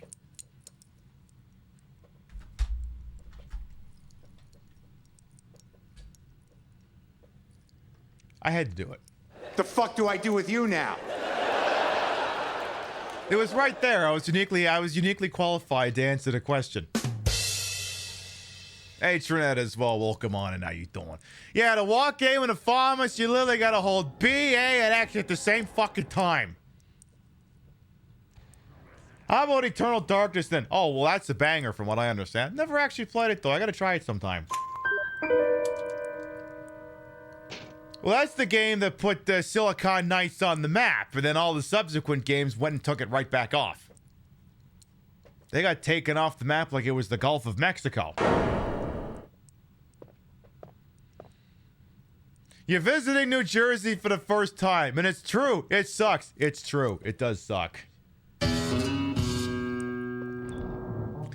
I'm going to say the same thing everywhere. I'm going to say the same thing Midwesterners and Canadians say. Oh, you got to come back during the summer.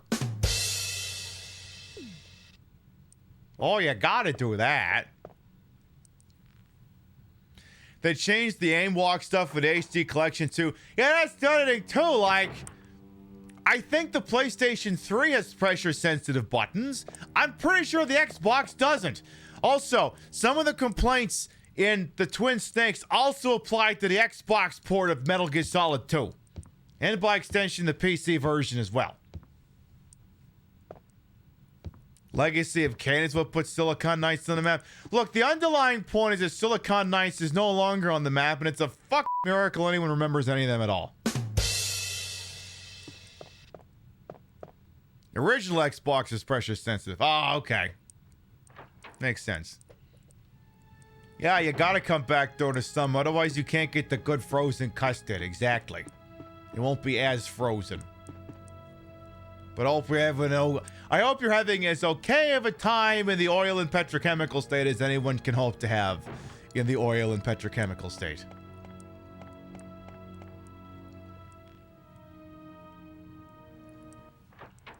When the Shadow Moses flashbacks and 4 were taken for Twin Snakes, don't remind me. Jade Durant says, breaking out alert to stay. I'm 100% correct about Twin Snakes. The fact that you can face tank Raven and cheese him with the M9 Extreme is one thing to point out.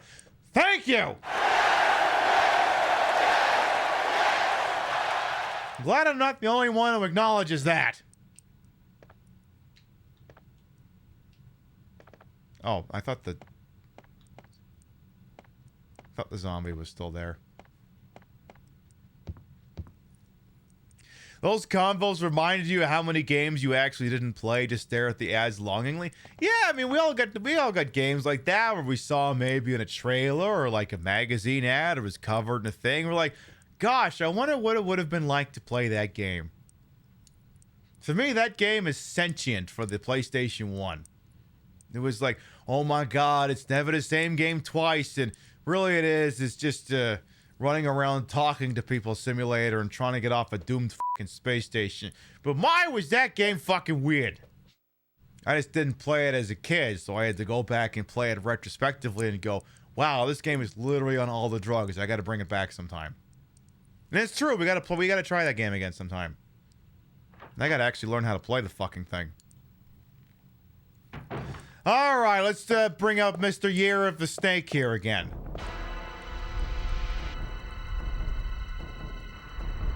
I'm going to go ahead and say going over there and getting the thing he's guarding and getting out without getting bitten is probably asking too much. Because it's going to take a miracle to get past him at this point. We'll see what we can do. Maybe if I take the inside corner here.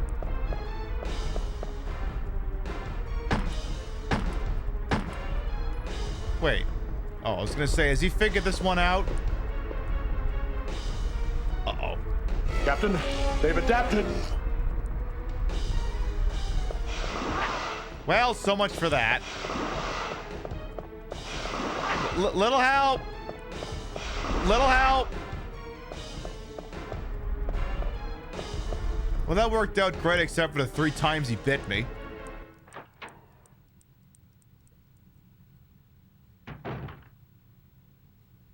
I don't want to go back in there and finish the job.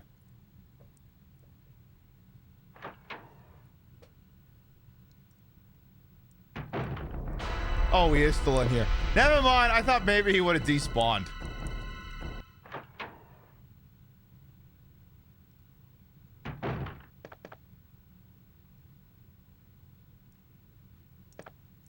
Actually,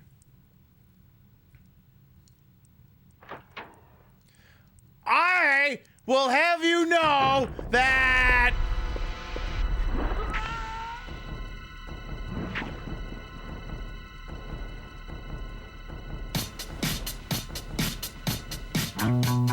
okay, but I actually meant to leave the room. I was just gonna go in and debate the guy and leave. You weren't supposed to actually die, Chris! You dumb son of a...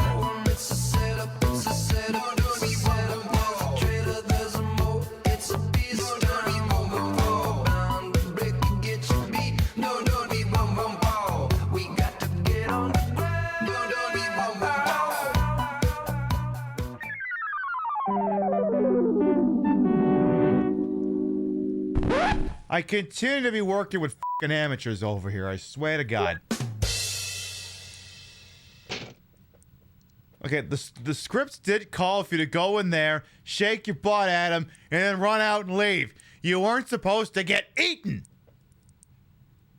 What probably happened is I was stalling so much that the poison got him down to danger, and then I assume at that point he just can instant kill you. I'm assuming he can't just instant kill you without you being down in danger and, you know, the poison being a status effect, and I wasn't checking that, and I was standing around for a while, so I guess I kind of was asking for it, but still. The important thing is that Dennis Dyack sucks, that being the style at the time. That's the guy who made Too Human. You ever heard of Too Human? Exactly. That was a game that was like, what if we mapped controls to the right analog stick? And I'm like, how would you like to be coughing up my pubes for the next month?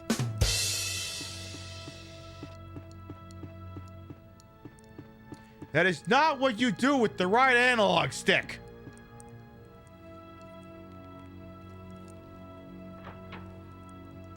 That is not how any of that works. The right analog stick controls the camera and nothing else.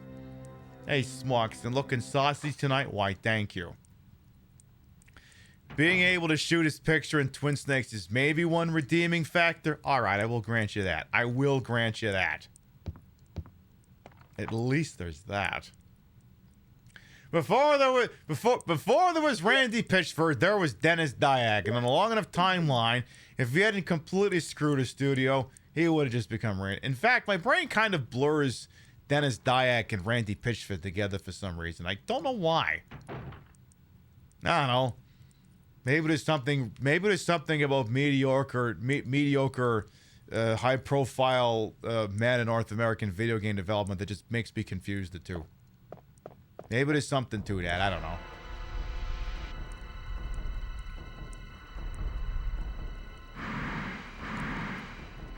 sports games got obsessed with figuring out what to have the right analog stick to do for a while. I mean, like in a hockey game, it makes sense.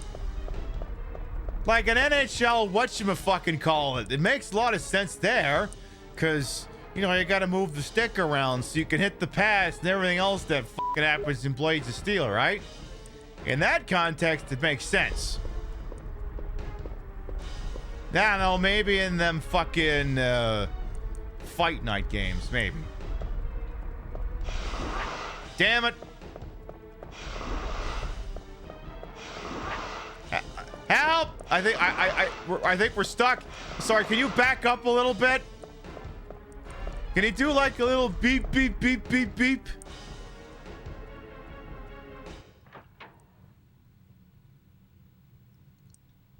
All right, Rebecca. Oh no, please help me. Also, Dick is dead.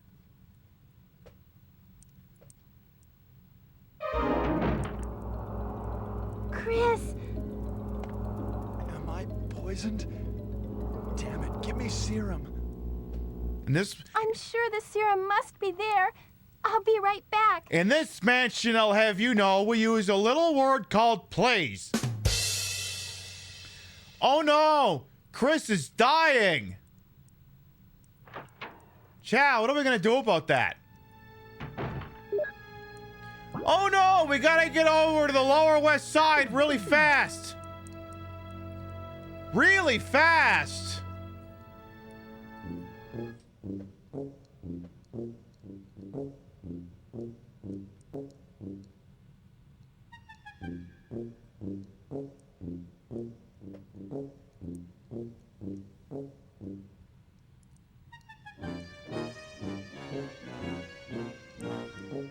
We gotta get there so fast. You would not believe how fast we have to go to get there.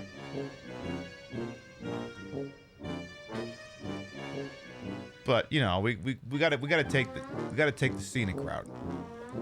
Zombies would it, and that's the thing. The zombies are expecting her to go the fast route. We gotta go the scenic route. We can't go fast. Look, if you want to go fast in a situation like this, you gotta go slow. You've been trained. Every time this music plays, you anticipate Spoon to make an appearance. She actually made an appearance last night. It was a blink and you'll miss it moment. She actually showed up during the pre-show of all things.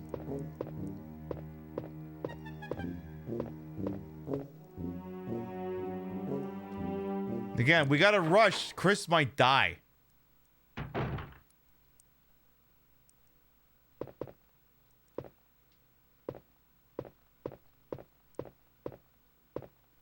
Hang on, I might need something out here, actually. You've got to hurry. No, you... Okay, fine. You don't have to go in there. But maybe you could go in here. You could go in there.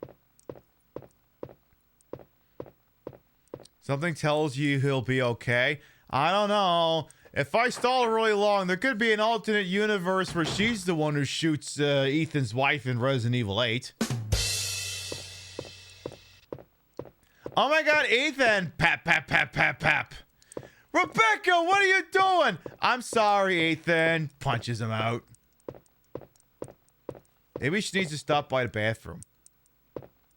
You've got to hurry. There's always time to go piss, girl. I mean, seriously. If you gotta go piss, girl. Maybe you gotta go out there. You've got to hurry. No, you don't. She wouldn't have let Pierce down. That's also true. It's a very interesting point you make. That was he would not have done that.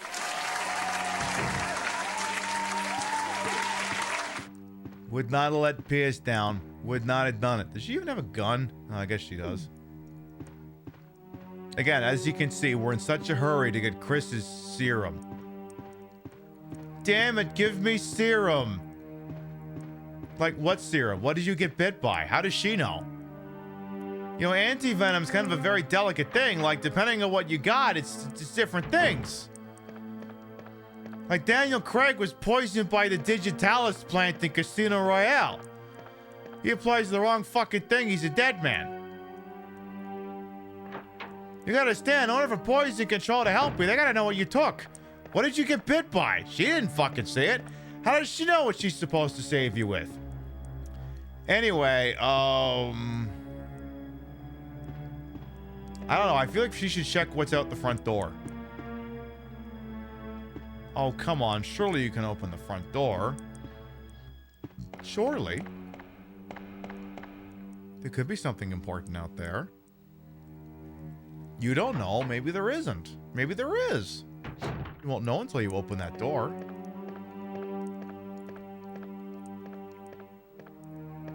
Oh my goodness, can you look at the grandfather clock? It is not running anymore? Well, that'll make it real easy to catch. It was right there, I had to. Oh my god, can she look at the... Wait, Chris's blood isn't here! Chris, why isn't your blood here? Also, can I look at her...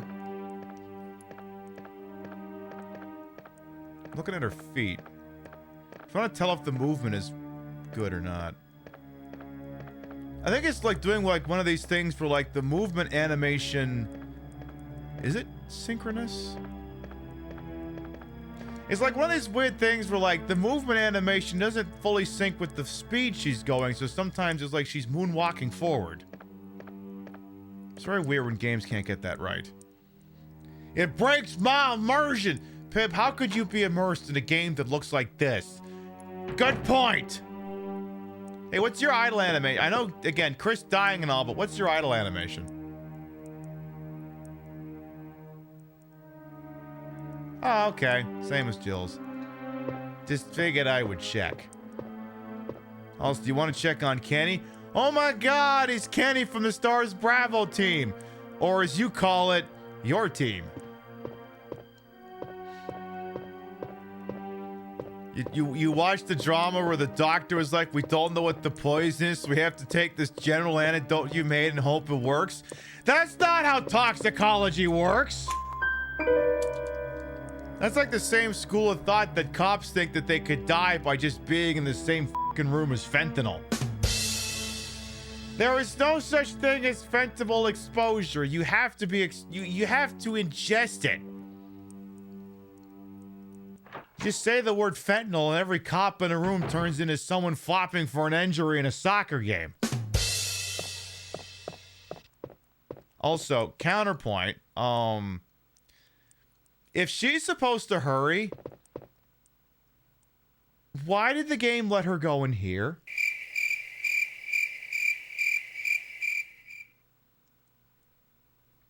The game's been putting her on rails and not letting her go into any extraneous rooms. Why did it let her go in this one? Is there something in here I should know about?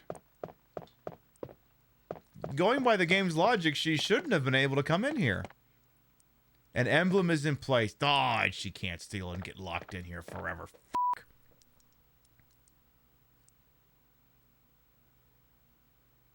I guess they do the thing. He was given fentanyl for a medical procedure last week. You're still here? Yeah, exactly. Now, that being said, one should obviously not take controlled substances lightly. But let's be honest here. A lot of people are definitely catching a case of the blue flu, if you know what I mean.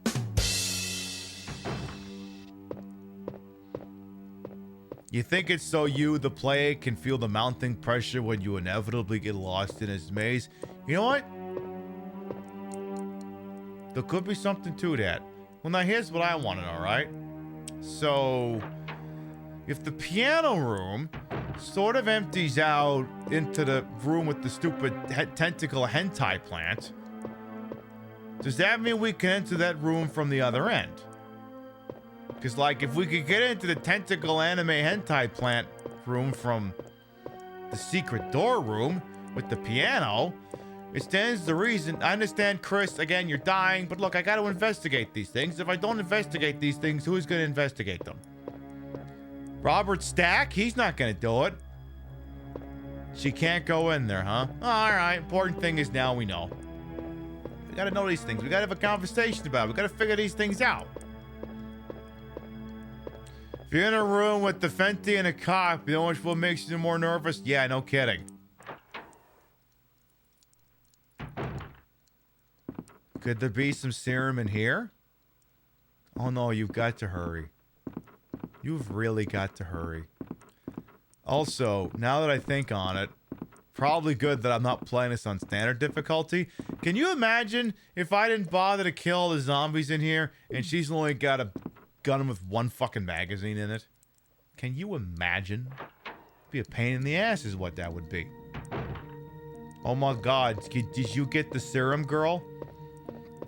Did you serum get, girl? It's an old typewriter. If you had an ink ribbon, well, maybe you should pick up an ink ribbon out of that box. Maybe you should save the game. No? Oh my god, you got the serum. Okay. You should use it on yourself. You don't need to use this item at the moment. I don't feel like I should look at it. I feel like I should not administer something I know nothing about. It's got a lot of... Oh! Oh, perfect.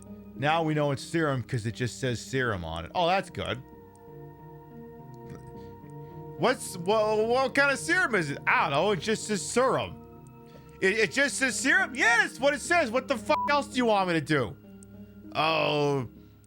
Should we Google it? I'm sorry, are you asking me to Google the concept of serum? Only one dose is left. Oh, jeez. I mean, completely honest, this could also just as easily be a health drink from Silent Hill for all the fuck I know. Anyway, Chris is dying. We must rush back there. Post haste. Pib, you're just gonna walk there again, taking the slowest road possible, aren't you? It's like you know me. But, you know,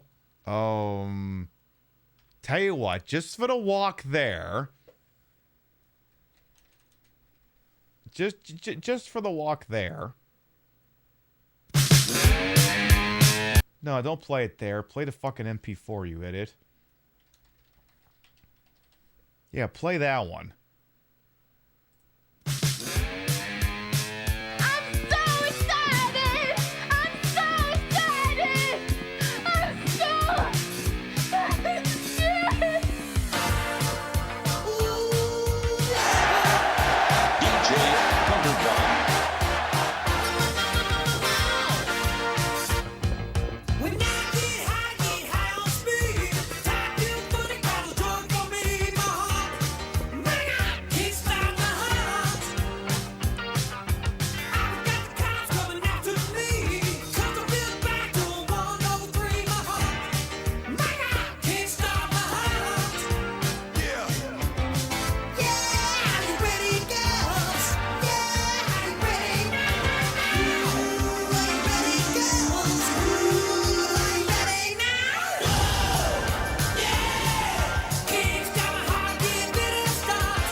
You get the general idea.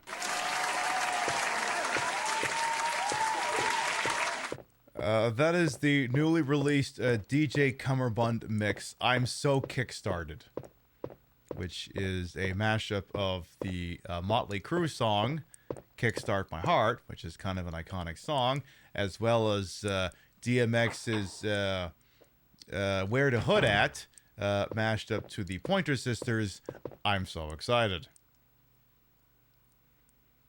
See, DJ Cummerbund comes from an alternate universe where his versions of the songs are the authentic product, and the ones we have are wrong. You know, that sort of thing. He's from a different dimension. And yeah, they got, what's the name from Saved by the Bell and Showgirls as well. The funny thing is, there's an honest trailer for Showgirls, and I don't think I can show it to you. I mean, they do a pretty good job of censoring that thing for YouTube, but like, I don't think I can show that one on Twitch. And believe me, if I thought I could, I would, but there's just too many boobs. Literally too many boobs. And again, they censor them all. They do. They really do.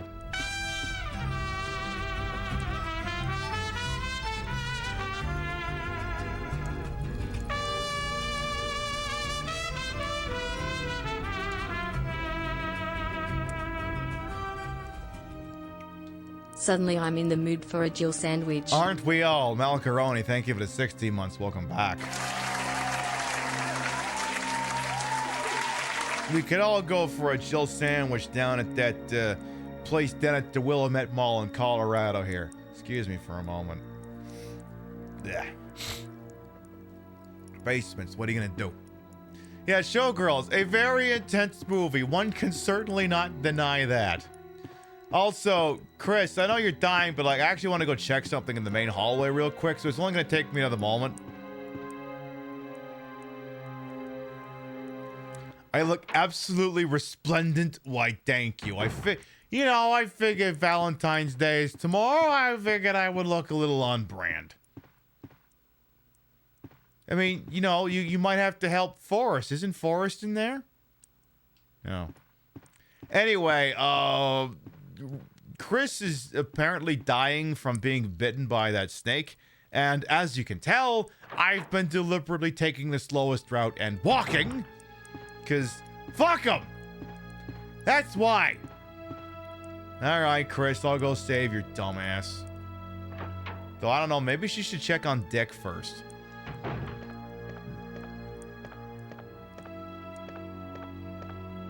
How you doing, Dick? She doesn't even perceive the body. She's not doing anything. Wow, she must have really fucking hated him. What's the T? I want to hear about this. Yeah, the delay will build character. It'll help with his bolting puncher later. Exactly. Oh my... Chris! Yeah, he's dead. Wait, is he... Wait, did he actually die?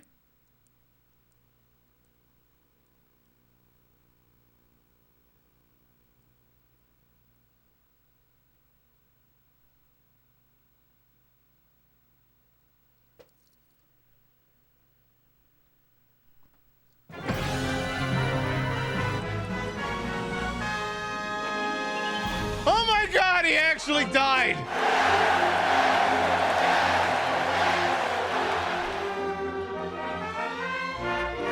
Oh my God, now she's gonna be in Resident Evil 8. Oh my God. I didn't know you could do that.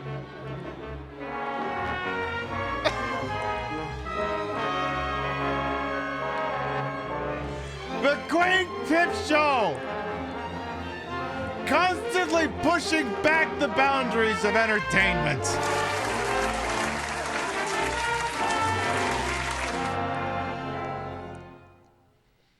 Okay, but now I gotta look. Okay, what does the guide have to say for itself here?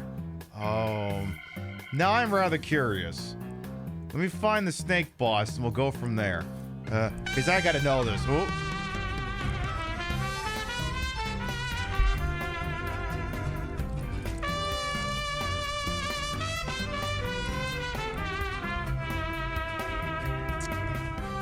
NPC Wendy K, thank you for the 5-month resub. Welcome back.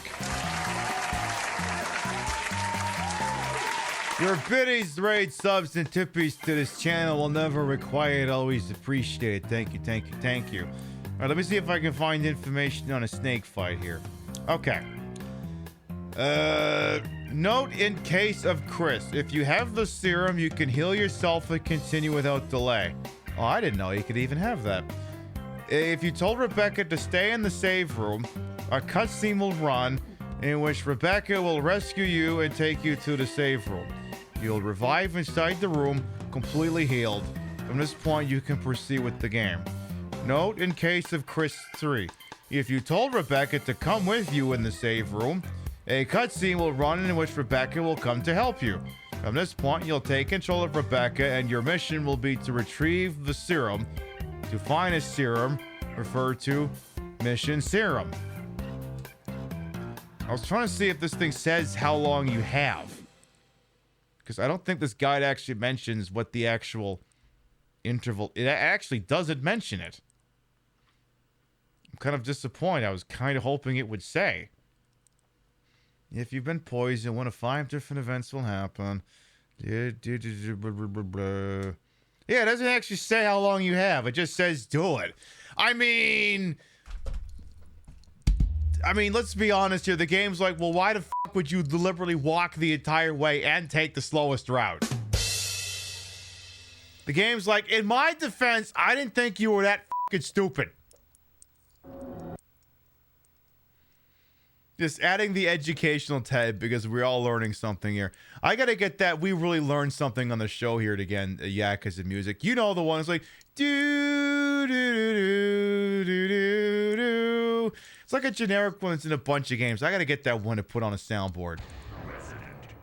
That song is called the. We learned something here, didn't we, folks? All right, Chris. I promise I'll go faster this time. Yeah, now you're aware. Were you aware? Chris's dumbass could die. Yes!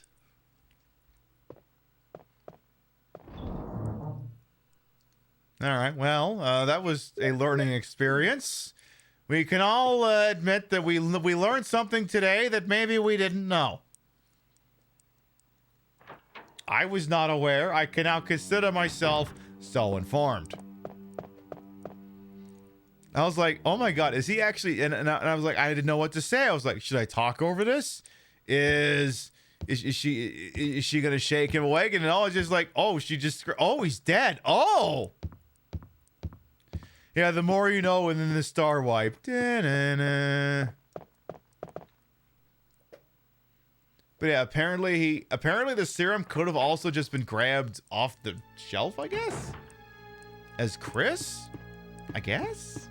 I mean, I'm not going to go back and do that, because feels like that takes away half the fun, but like... Well, let's see. Maybe he gets in and out of there, or he doesn't even get poisoned. I mean, the guide seemed to think Chris could have just picked up the serum when he was in there. I guess had it on his person, but then where would the fucking fun be in that?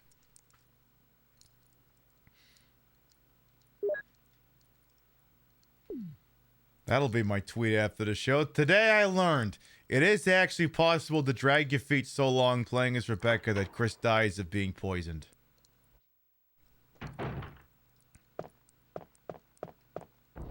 Like, that's the thing. If you're playing the game conventionally, you know, you would do it. You wouldn't sit here and take your time like a person who's sick in the head like I am.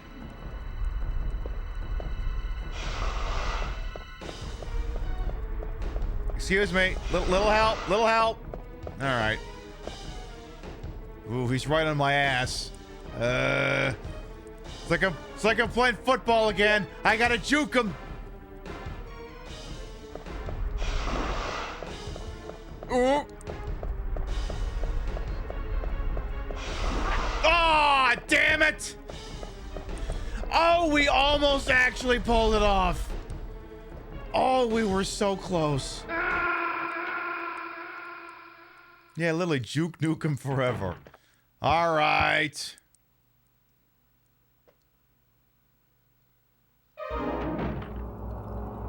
Chris! Am I poisoned? Damn it, give me serum. I'm sure the serum must be there. I'll be right back.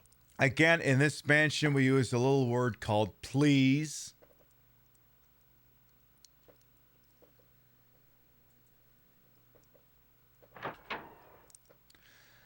All right. Once again, from the top with feeling.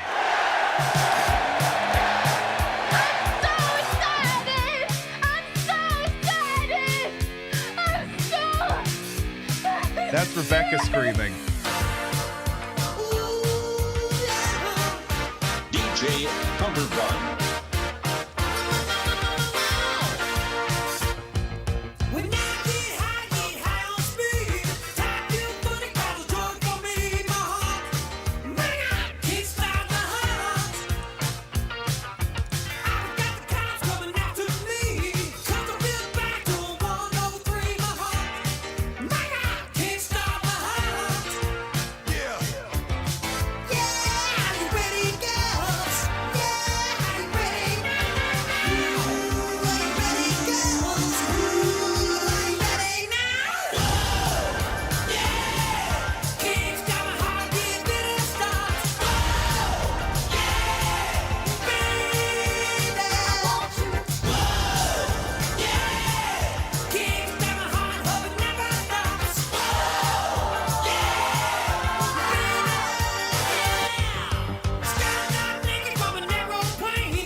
All right, 2 minutes is enough for a bit.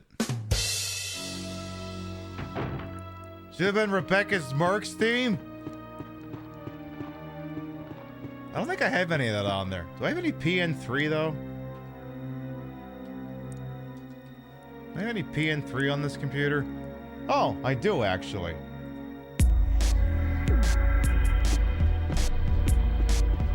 Fancy that.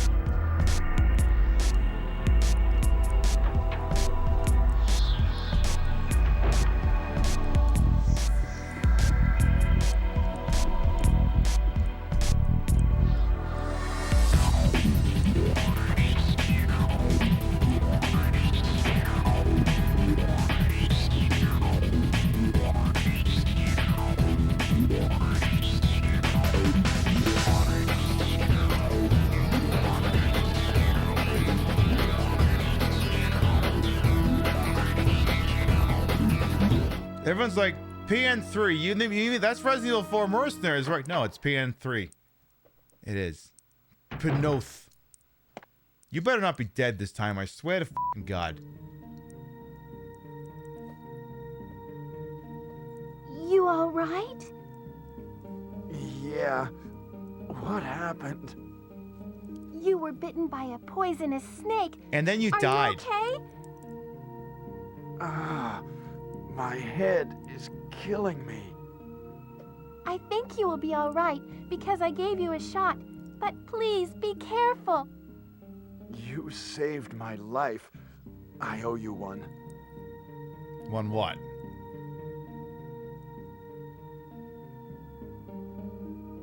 That's it? Okay. I'm glad I could help. Do you want to, like, I'm glad I could help. you want to maybe traverse this place together? Nah.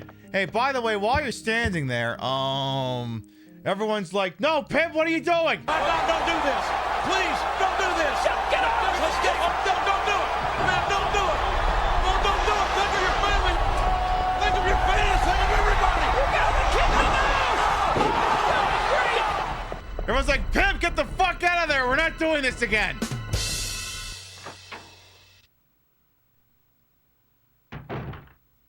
Actually, wait a second.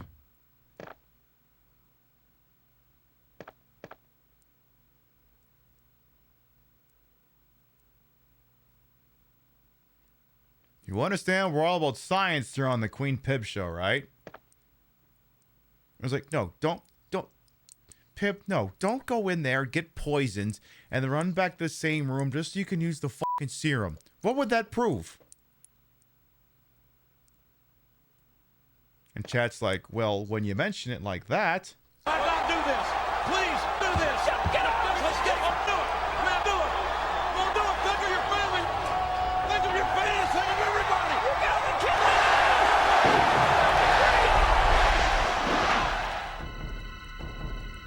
Oh, shit. Wait, I forgot he's actually dying.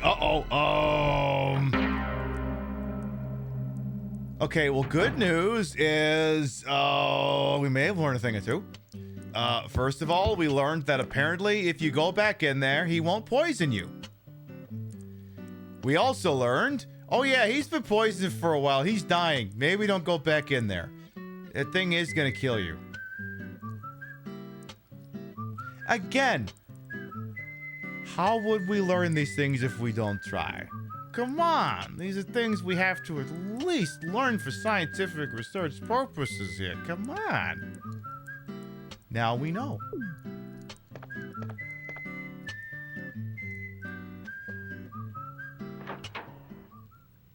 All right, let's take you back over to an item box so maybe you can, I don't know, get all that dying out of your system. Yes, once again, now we're aware. Hey, Coffee Jolie, how you doing? Again, it's a good thing we've been taking out all those zombies. Queen Pib finding new and innovative ways to die in video games. It's like that song, dumb ways to die. So many dumb ways to die. Dumb ways to die. So many dumb ways to die. Don't get too excited. My singing voice ain't that good. Oh, it was great, but then my nuts dropped. It was literally that bit in The Simpsons. You know the one where it was literally this. Hey, whoa, slow down. I ain't got the camera on you yet. It was literally this bit.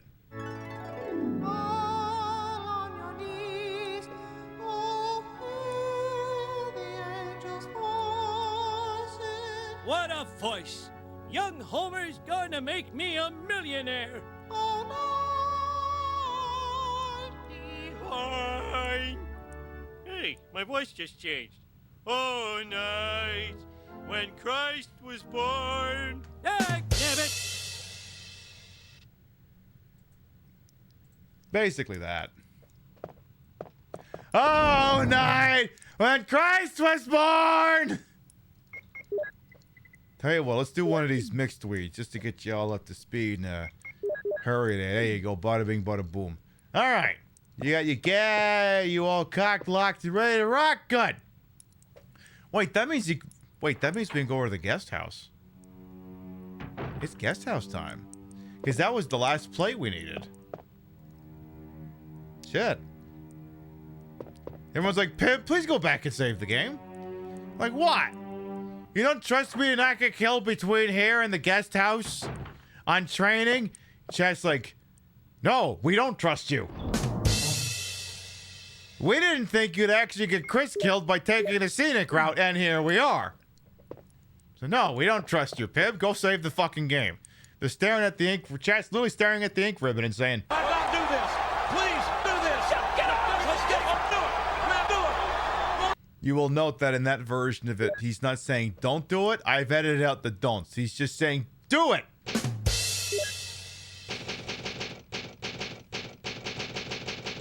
There's a subtle difference. Because the regular one is, by God, don't do this. Please, don't do this. And the other one is, by God, do this. Please, do this. We need this. Now, one thing I should do before we transition over to the safe house over there, I'll go ahead and pause the old game over here, And it's a golden opportunity for me to remind you tonight's Pib Madness matchup is ongoing. We got a half hour remaining in one of the remaining matches of the Sweet 16. The ongoing said matchup over in the Modern region is pitting the Nintendo Switch version of Mortal Kombat 1, the 2023 flavor, against Duke Nukem Forever. A game that's a horrible execution and should be nowhere near the Nintendo Switch, going up a game that just should be executed. If you have not taken a moment to get your thoughts heard on the matter, you literally only got 25 minutes to get them in there. You click through on that and you make your thoughts known on the matter, and I don't want to spoil how this is doing so far here, but I think someone's getting ready to do a fatality here, and I don't think it's done to God Luke Gang over there. I think we may be reaching a point where everyone's all, as they say in the NCAA basketball tournament, there may be a little bit always bet on Duke going on here. That being said, Duke Nukem Forever has been in this tournament before. I don't think he's ever made it to the Final Four. Like, I can go back and look at the historical data. I don't think he's ever made it out of the Final Four. Or into the Final Four, I should say. I mean, you think you know how these tournaments are going to go, and then boom, Draken defeats Metroid Other M in the 2019 final. Literally, the first year we ever did it, it felt like it was going to be a coronation for Metroid Other M. And then this random dipshit Super Nintendo RPG just goes up and punches it in the face. So go figure, not everything's written in stone. Except, of course, for this Mooncrest. It appears to be written in some kind of alloy. It's a carving of the moon! Yes. Yes, it is. Anyway, yeah, Timmy, if you just click on the link that's ahead of what you wrote in chat, you can click on there and vote in the doodad. Oh my god, the door opened. But can I take those things away? No, well, let me pull it back out. That's right, Chris. I need you to pull it out. Yeah, that's right, Chris. Pull it out, but slowly, gently. We wouldn't want to, you know, disturb the other things you put in there. The plates. Well, this is getting a little bit, this is getting filthier and filthier by the moment. Anyway, let's go get ourselves a free complimentary map. Via the extremely scientific method of telling this, oh. Okay, it's a crank. By the way, this close-up shot really gives me a good opportunity to look at Chris Redfield here, and, if you're ever partly curious as to why I couldn't take Mortal Kombat 4 seriously, the player model for Chris here has all of the complexity of the character models in... Did I say Resident Evil 4? I meant to say Mortal Kombat 4, if I said that, by the way. I mean the character models in Mortal Kombat 4 just look like this. Which is to say, why would you ever think something like this looks better than anything that was in Ultimate Mortal Kombat 3? Yeah, no? You just wouldn't. It's ridiculous. And yet here they are trying to push you with a straight face.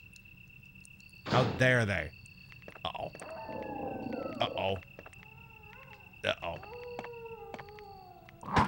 Bad doggies! Bad doggies! Very bad, naughty doggies! That's what I get for not taking a goddamn shotgun with me. Uh-oh, gun's empty. Very bad, naughty dog. Christ, they should name a game studio after that.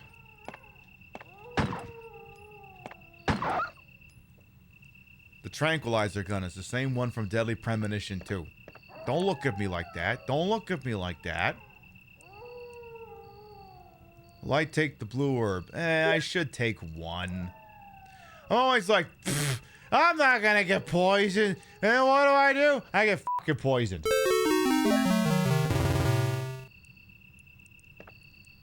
It's like so many things in life. If I take it with me, I'm not gonna need it. If I don't take it with me, I am gonna need it. Suppose I could take this complimentary map that I thought I was gonna get earlier.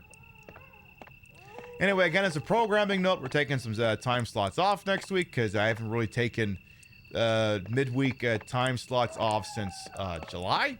So we will not be live this upcoming Sunday, next Wednesday, or next Thursday. So basically, our next show on Saturday night will be the last show we do until the following Saturday night.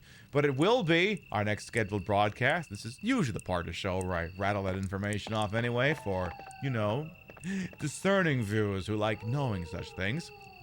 We'll be live Saturday night, 7 p.m. Eastern, 4 p.m. Pacific. Last show before the mini break, we're going to do game show night again.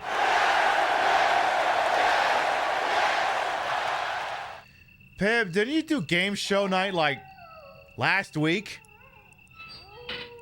Yes, but consider the following. Game show night doesn't work when I'm not drinking. And if you look at it like that, you'll go, oh yeah, you're right. It doesn't work.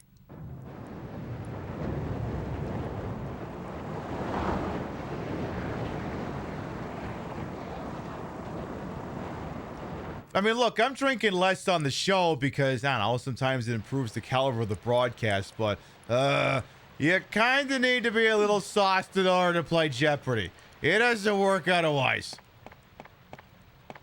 The segues aren't as good, the stun locks aren't as good. You gotta have 1 or 2 whiskey sours in you in order for it to work out properly.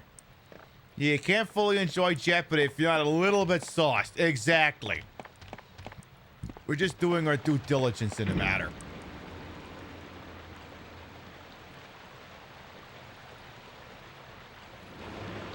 I think you can all understand that. Seems like a perfectly cromulent thing to believe. Those damn dogs are down here again, aren't they?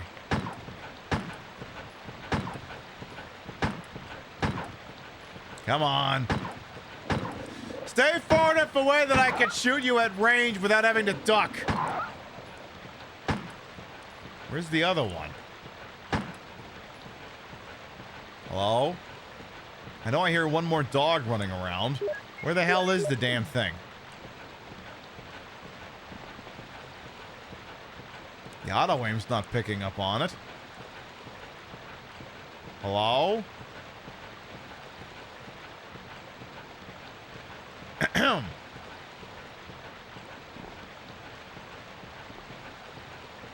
Listen, I go off the air in about 50 minutes. Are you going to make yourself known by then?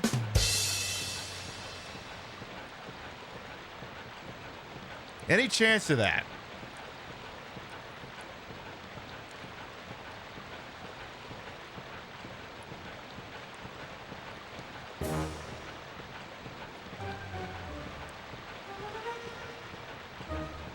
I can wait.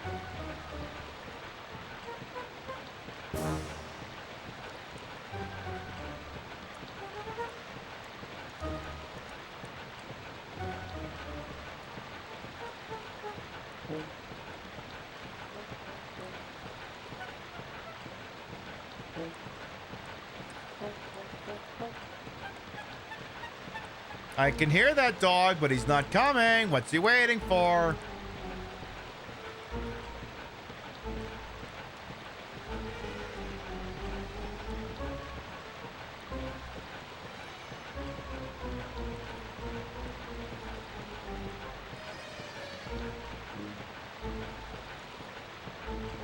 There's a dog in here. I can hear it running. He's not coming up here.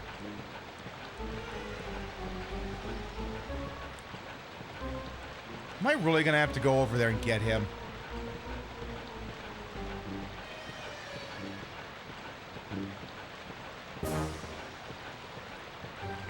Is he stuck? I just...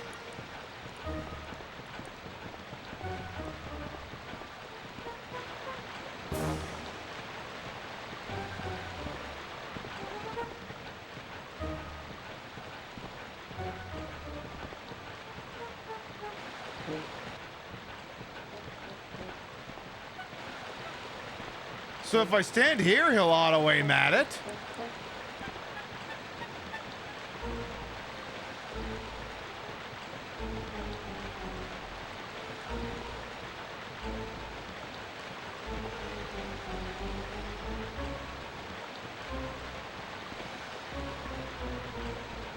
It's like, how close am I gonna get before he actually attacks?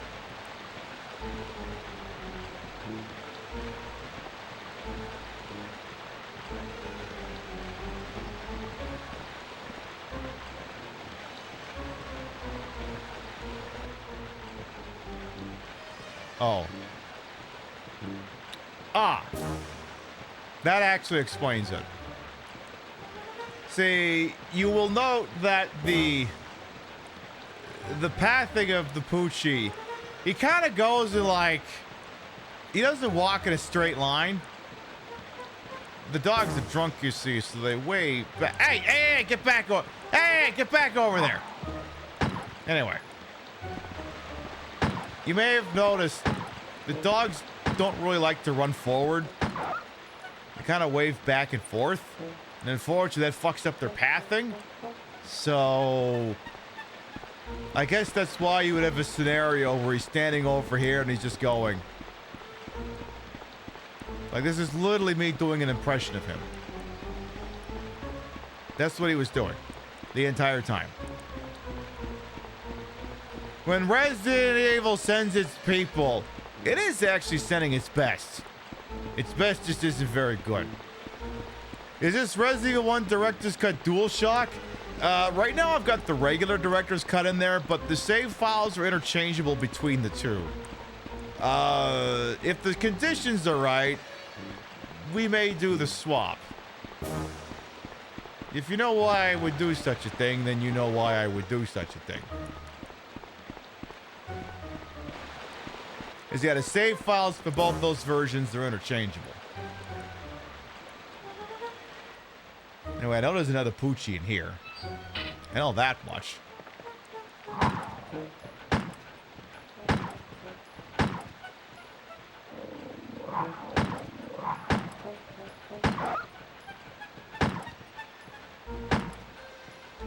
Hello? We're having the problem again. Shit, gun's empty. Bad doggy. Bad Poochie. Don't make me come back with the shotgun.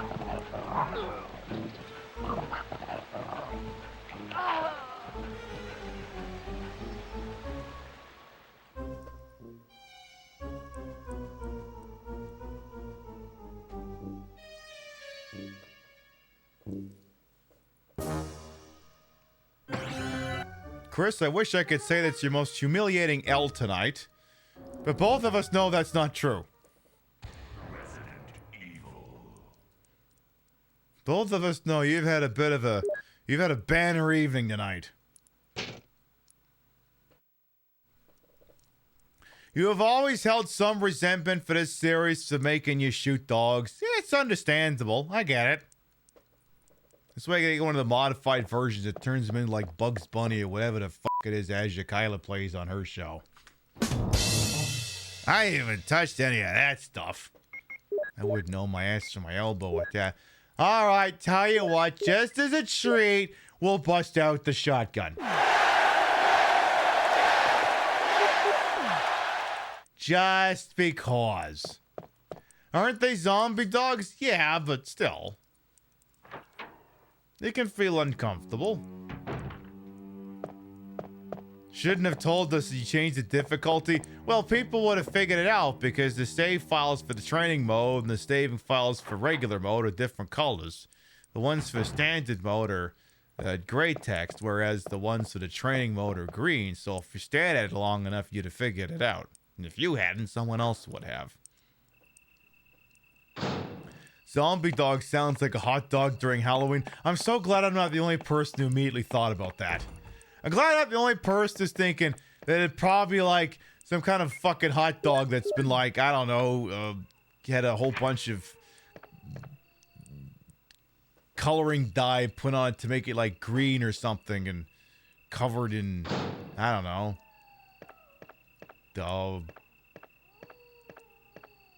fingernails or something. I don't know. I mean, it wouldn't literally be fingernails.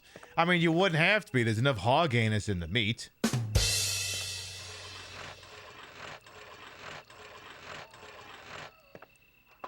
A place called Zombie Pizza. Interesting. Also, Chris, surely you can reach over and grab that. Surely. Chris? Are you seriously gonna make me get off this thing and push it slightly to the right? What do you think I look like, the fucking Democrats?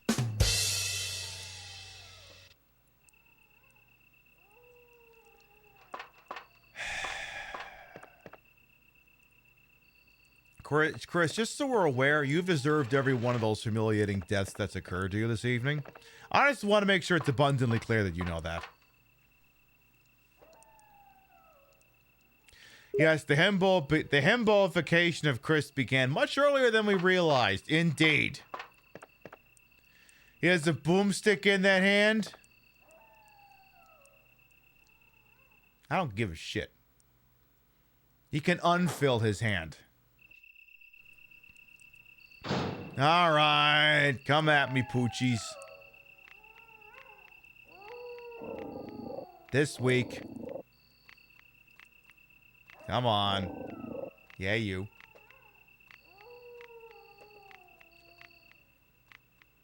Little more. Little more.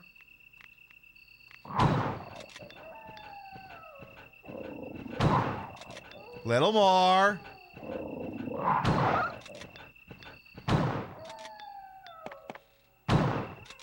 Could you not? Could you not? You thought himbos were supposed to be somewhat respectful to qualify as a himbo. I mean, you gotta understand, himbos as a character class have some strengths and some weaknesses. They get a slight boost to, to physical stats. However, it'd take a little bit of an intelligence debuff. And also a slight hit to charisma as well sometimes. So, you take the good with the bad, as it were.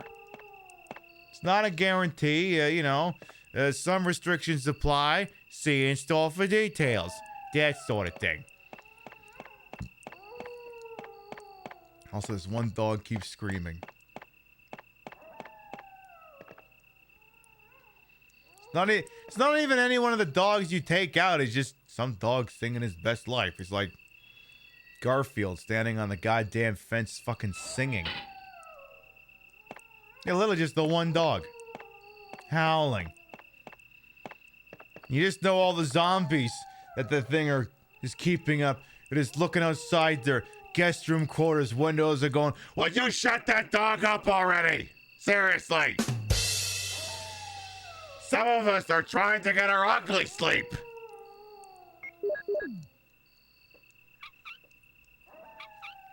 Well, you couldn't call it beauty sleep for obvious reasons.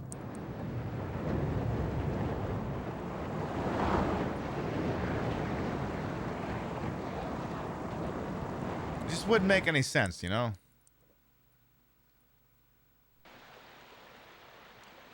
Oh my God, the water is running down the opposite side. Oh my goodness, brilliant deduction over there, Chris. Hey, Chris, real quick, what's 2 plus 2?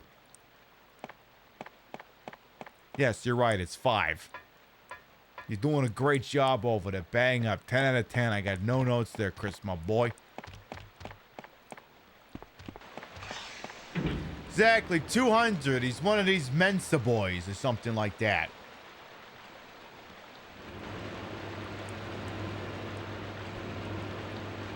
Alrighty then. Okay, poochies. Come at me!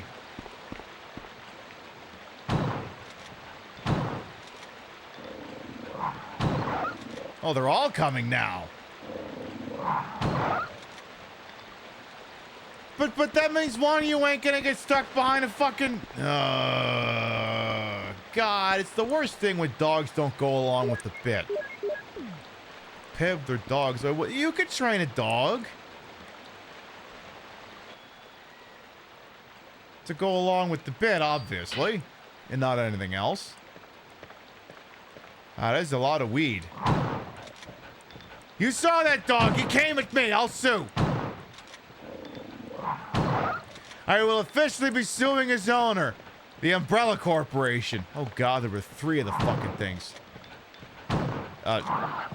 Swing and a miss there, Chris. Get good.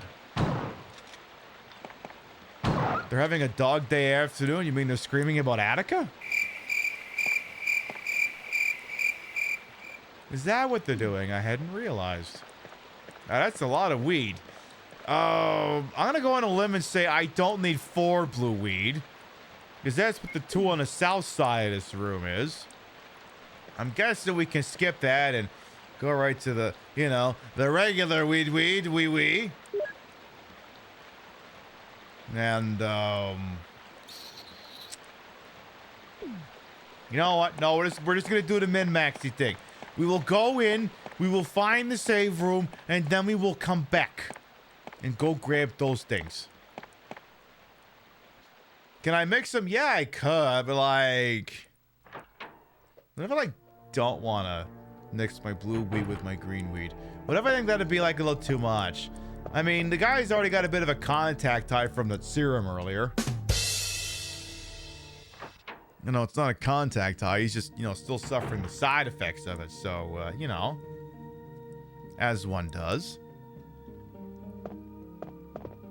So let's go ahead and bin all of those things and go back and grab them. You really do enjoy the look of the original game. I mean, it's got that very lovely retro jankin' quality about it that just makes it so nice. I just dig that, like, every indie horror game these days just looks like a PlayStation 1 game. It's great. I'm not calling it low effort. There's a lot of effort that goes into this. It's just, they're putting in the appropriate amount of effort. Not everything has to look like fucking... What's the graphical benchmark? If we move past Crisis as a graphical benchmark. We have? Shit. Alright, well... Name of game of graphical benchmark is not a realistic thing for anyone to be, basing all of their indie game development around, Now we'll go back and we'll grab these things. Perfect. But every single goddamn indie game is like, actually, you know what? Maybe the graphics arm race was a mistake. And I'm sitting here like, what part of that should be accentuated with the word maybe? I think you take the word maybe out there, you got a pretty solid statement. When you make things look worse, it allows the players to fill in the gaps, and usually our brains fill in the scariest option to us. Well, that, and it's just, what's the fun in having a game in which every detail is spelled out, at least some of it up to interpretation? Like that's another thing, like a lot of games don't understand about the whole pixelated design language here. I'm gonna do a quick tangent here. We're still playing Resident Evil. Hang on here. We're still playing Resident Evil, or at least I think we are, but let's... Tib, you're pulling out a Nintendo controller. Yeah, I am. Deal with it. Like, this is all like... I don't know that we have any budding faux retro 8-bit game devs in here, but on the off chance that we do, let me give you a free lesson here in case you're not 100% sure on such things. Let's just go over to Fexanadu for a quick second here. Everyone's like, oh my god, Fexanadu stream? No, this is just for demonstrative purposes only.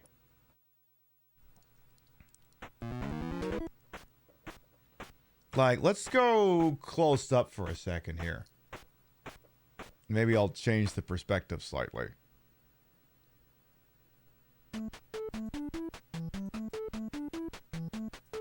Like, look at this. Like, it's not a super smooth, you know, there's like little squares. But like, there's an effect going on here. Like, it's a little bit blurry, and you know, there's the, what would you call it?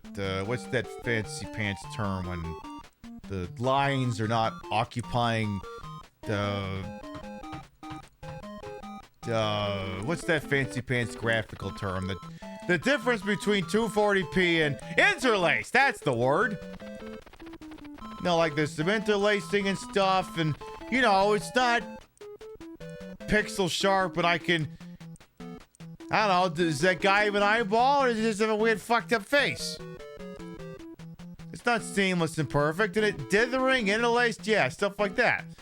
Like, it's not, the edges aren't jagged sharp. You can't cut yourself on them or anything like that. In fact, let's go in here and talk to Churchy real quick. Look at Churchy's face.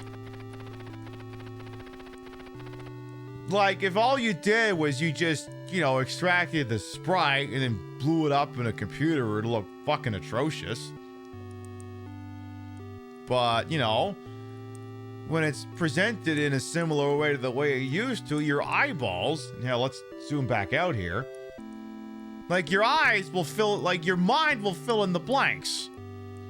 And hell, it might even come up with its own interpretation of what this guy looks like. Is that his hair? Is he wearing a thing on his head? Who the fuck knows? Who could say? Like, nothing would be gained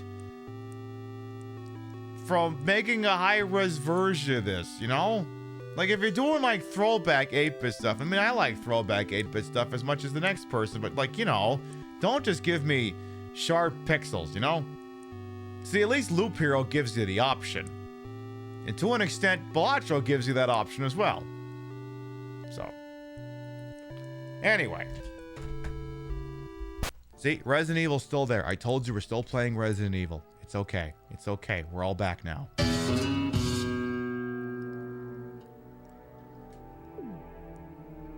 It's all good. We're right back to the safe, wonderful confines of a place that's filled with zombies and spiders. It'll all be okay. You're looking at the slimes in OG Legend of Zelda going, those are chocolate chips. Exactly. Love the look white. Thank you, Mary Spinster. Thank you. All right, let's get more of those things put back in a box here. You know me, I gotta clean up this place. I wonder if by the end of the game we could possibly have all of these inventory spots filled up here. I mean, we've already got like half the box filled in. We actually do.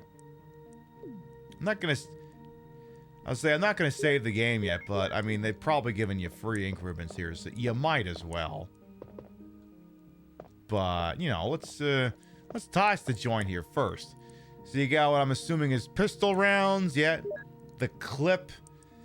I know, there's a couple firearms enthusiasts going, that's not a clip, that's a magazine. Yes, yes, yes, I know. Tomato, tomato. I'm sorry, Pib, what'd you say? Tomato, tomato. That's not how that goes. Yeah, it is. Tomato, tomato, potato, potato. Pib, were you just stealing a Christopher Walken joke? Yes. Of course I'm stealing it. What am I supposed to do? Not steal a Christopher Walken joke?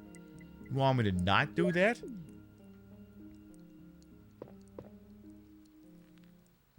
Tomato, tomato, potato, potato. Let's just call the whole thing off.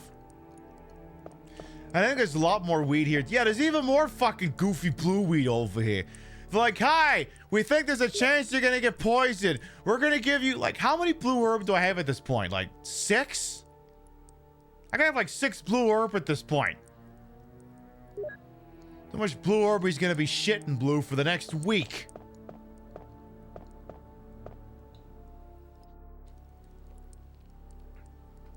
You almost thought that was a Rickyism? It has the potential to be a Rickyism. It certainly does. Too refined, though. Too classy for him, though.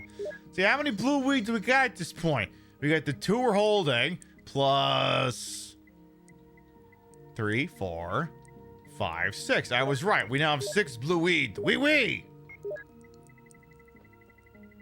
It's a very true statement. I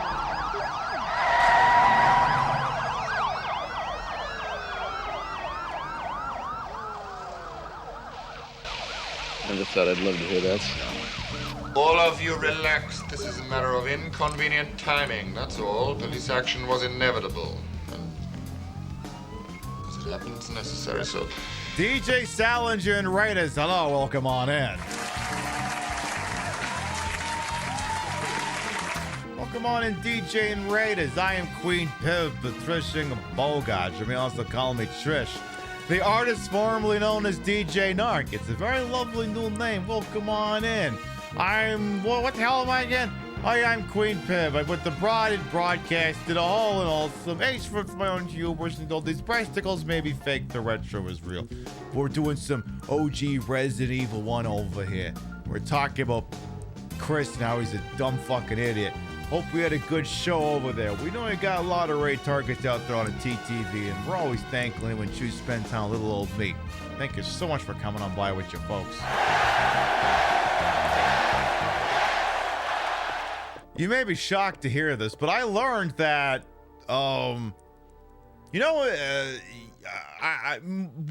would it be safe to assume you have a base level understanding of Resident Evil 1? Like, I mean, maybe not perfect recollection, but a pretty good outline of how the game works. Would that be a safe assumption? I'm gonna have to ask that question again.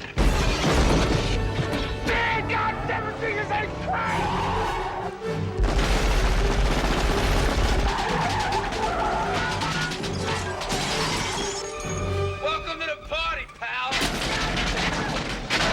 Well, if it ain't Chad and Raiders as well, welcome on in. Echoing Lori as well. Chad, Anastasia, welcome on in. Wait, no. Actually, hang on a minute. No, if Chad came in, we should be playing this instead. Welcome on in, Chad and Raiders. I am Queen Pib, Patricia, Inga, Bogart. You may also call me Trish. Queen of the retro, queen of the ways that he old, and your time on this channel, this fat lip, fat hip, fat boobid, and fat booty channels. Of course, this always well wasted. Welcome on in. Your song, it is a beautiful song. Chatty's been playing some Deadly Premonition over there. How's it going? Did you, save the deadliest of the premonitions? Did you do that? Did you do all the things? Did you save all the things? Did you drink all the coffee? Did you get the silly walkie-talkie? Did Dola bully you into doing all of this to go? Why am I even asking that? The answer is yes. Dola absolutely bullies you into doing all those things, and I'm sure it was iconic. We know you got a lot of raid targets out there on a TTV, and we're always thankful anyone chooses to spend time with little old me. Thank you so much for coming on by with you folks. Sigourney was missing today? Oh, well, I mean, sometimes you just need a break, I guess. I get it. Anyway, I was about to recall a story to DJ Salinger, who read it in here, so I'll tell it to you as well.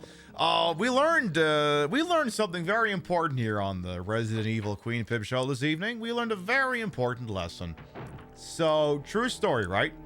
And again, Chad, you being hitched to deer at the hip, I'm assuming you have some idea of how this game works, and if not, just ask her. But yeah, we're playing as Chris here. Chris is, everyone loves Chris and what have you.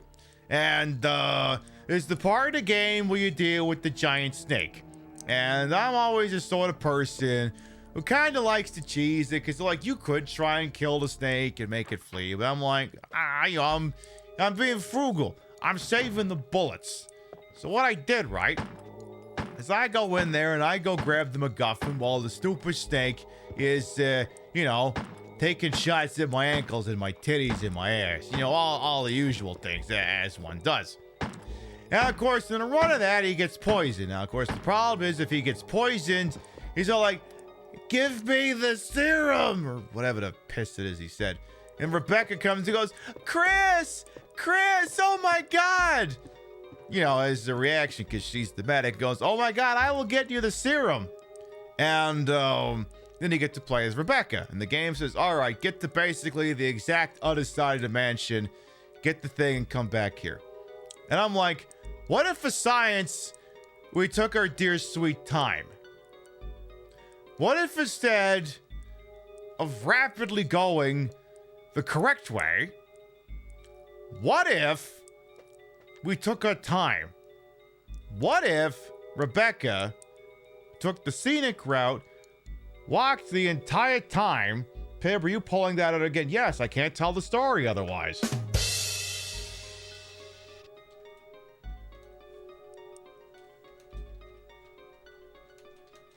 So there we are, right? He's apparently allegedly dying, and we're like, well, we gotta figure out for science what happens if we, you know, drag our heels. So then we just started listening to this.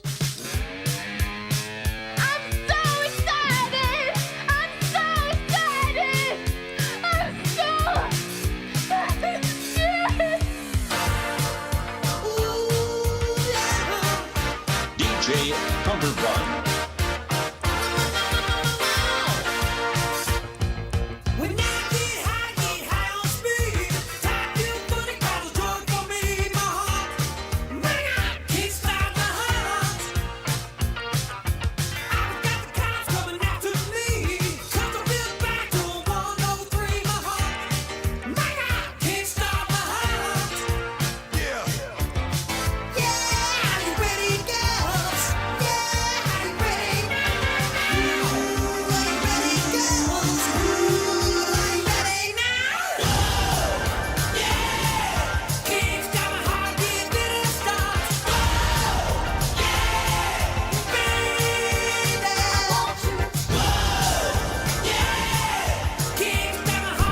Anyway, the point is, basically, it took us like 20 minutes to get from Chris, who was allegedly dying of snake poisoning, and given the caliber of writing in this game, I'm just going to say it was snake poisoning, and we get back there, right, with the serum. Remember, we walked both ways, taking the long route, and then she leans down, she finds Chris, and she leans down, and then she just starts screaming. I'm like, wait, what? And then the screen fades to white, and I'm like, oh my God.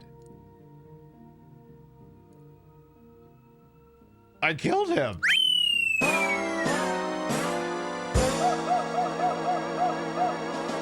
Mamma mia! I didn't know you could actually get Chris killed in that context.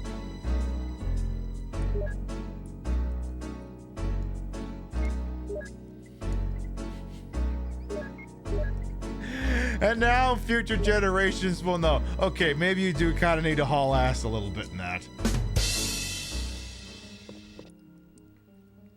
All right, I do need to issue a content warning for the next section. You know, some people don't like our eight-legged friends, and I can respect that. The next room contains giant spiders. They're gonna do the standard issue drill going through that door. I'm gonna go in. I'm going to plug both of them full of buckshot. I'm going to turn around to leave the room so the little friends don't spawn in. Then we can go back in and check the room safely. So if, you know, the eight-legged things ain't your friend, just, I don't know, avert your eyes and I'll tell you where you can look. Or just press your face against the screen and just look at these. Anyway, well, on the other side of that door, I will tell you when we're clear. All right, 3, 2, 1. We're going through the door now. Avert your gaze. This is gonna be like the dogs. No, I'm gonna actually pull it off and win. Alright, there's one. Oh, he's definitely poisoned now. Alright, right out of the room. You can come back.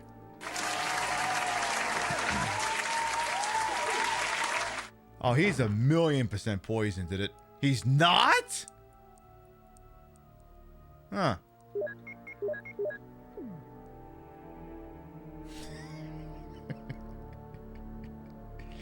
Yes, avert your gaze. No, not like that! Anyway, yes, as the chatbot's been pointing out, we're taking some shows off next week. Gonna relax, recharge the batteries. Oh, by the way, yeah, spiders are gone. So anyone who was like, I don't want to see spiders, you can look again. We'll come back all relaxed and recharged and rebedded and all of that stuff. So let's have a look what this room would have looked like without the big stupid spiders. Let's see, we got something on his barrel here. We got, Christ, they just keep leaving ammunition everywhere. What is this, an American school?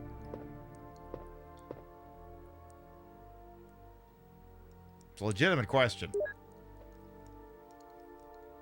Oh, I'm sorry. That was in poor taste. What I should have said is, what is this, an American office building? That makes more sense. Yeah, you're right. I apologize. I should have gone with that one instead. All right, well, what else we got shaking here? You got... This is the world's most depressing-looking bar.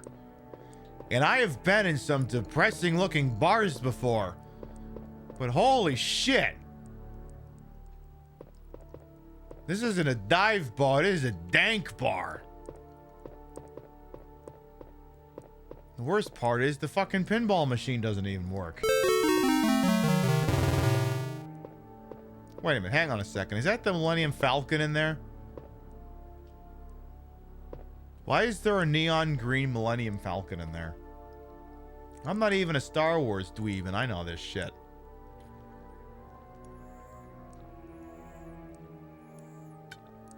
Is it an American school? The place looks too functional to be one since doing budget cuts. Hey, look, kids gotta learn about tech war at some point. Also, we have the billiard table here. We got a tree ball. And it looks like a clock dial. 1, 2, 3, 4. Ooh.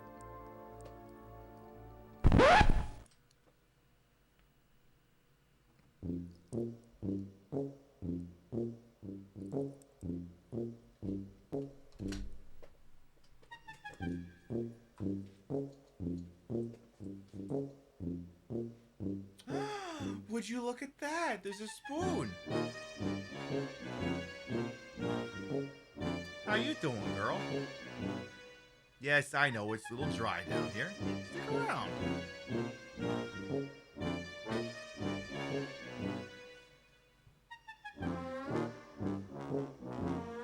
You can come back. Come on. Hey, get your fuzzy butt back up here. Get your fuzzy butt back up here. What am I, chopped live over here? I'm giving you the chair.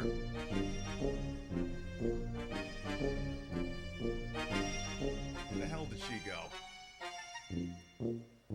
Spoon, get your ass back over here. I actually don't know where she went. Spoon, come back here. Hi. Come on, come here. Come here, you little turd. Come here. Come on. Come on. I'm encouraging it. No, don't. Oh. Usual tricks don't work on her anymore. She wants to eat the green screen foam. She's not allowed to eat the green screen foam. No, you can't go in the furnace room. Remember earlier in the show, like 4 hours ago, when I said she comes in here, the first thing she checks is the fucking furnace room? That's what she's doing right now. It's like, I want to get in there. No, you can't go in there. No, we talked about this like 800 zillion times. You can't go in there. Come on. Oh my god. Spoon. Spoon, you could come over here. Spoon. Spoon. I swear to fucking God, if you're... Hey, get up! You know what? Fine, I don't care. There's a humidifier on the other side of the room. She's got this weird fixation with water. Like, she doesn't like being wet, but she likes the idea of water. So she's hanging around the humidifier that's just, spewing water into the air, however the hell it's doing it. I'm not a science major, as you can doubtlessly tell. Anyway, apparently it's some kind of a code. A code that looks like it says 9 o'clock. She's hydro-curious. That would actually be a quite apt way of describing it. Is she still over there? I have no idea where she is now. There you go. Every once in a while, you get a spoon appearance. You don't usually get Tater, because Tater don't usually come in here, because he's a little shy boy. He's a little shy boy. You usually got to get a live from the bar stream to get those. Peb, why haven't you done live from the bar? Because it's fucking freezing down here? It's a basement, then, well, maybe one of the next projects is insulating the walls some more. But, expect that more in the spring and the summer. That format works better in those, timetables. Yeah, mandatory spooning session. No pun. Exactly. Did we? Oh, yeah, we got some ink ribbons. I guess we should save now. That might be the most prudent thing for us to do right now. They're not handing out freebies here, Blaney. They're not? Oh, that's a shame. How dare they not hand out freebies? I want my freebies, goddammit!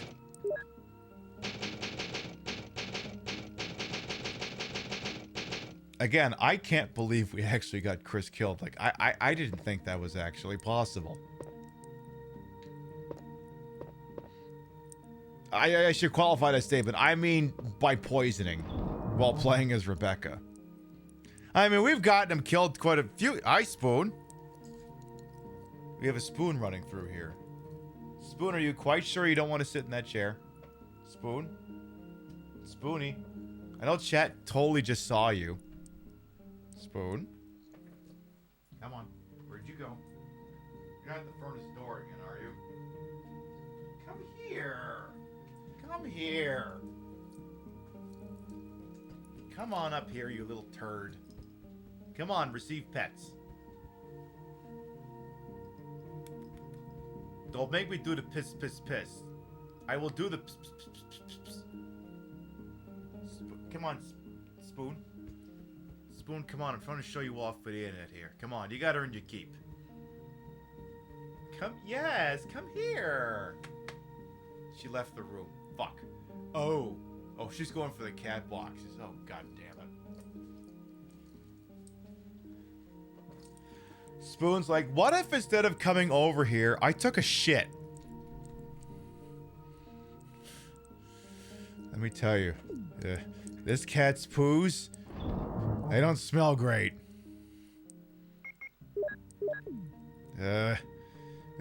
She might be like a year-old Lynx Point, but I mean, she shits like a champion. That's all I'm gonna say about that. Alright, well, I suppose we could, I mean, we just placed a save. I guess we could wander around and tease whatever the hell I play this game next. Let's, consolidate these bullets here and then look around a little while longer here. Do that. Because, yeah, we just did the safety save. That means we can do something for science. And I know just what we're gonna do. I know just what we're gonna do. For science, you see. I gotta get this thing out of the way here. We're about to do something for science here, but I gotta set the mood. I have to set the mood.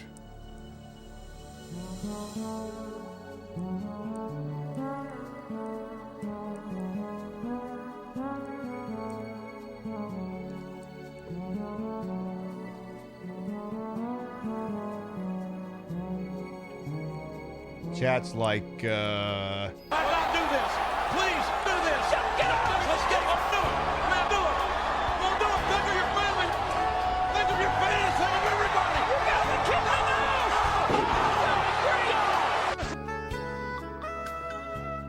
oh no, choke Chris harder. Oh no. Oh no, choke him harder. Why are you letting go? Choke him harder.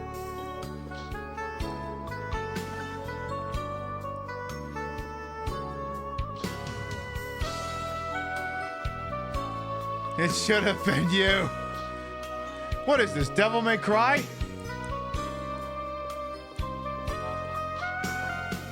You know, that's not the only place you can put that tentacle if you want.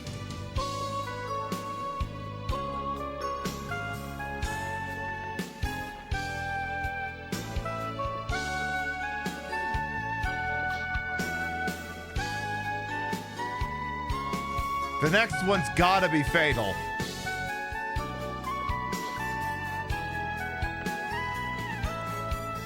Okay, the next one.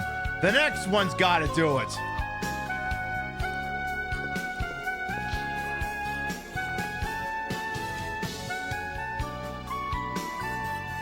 Come on, choke him a little harder. Come on!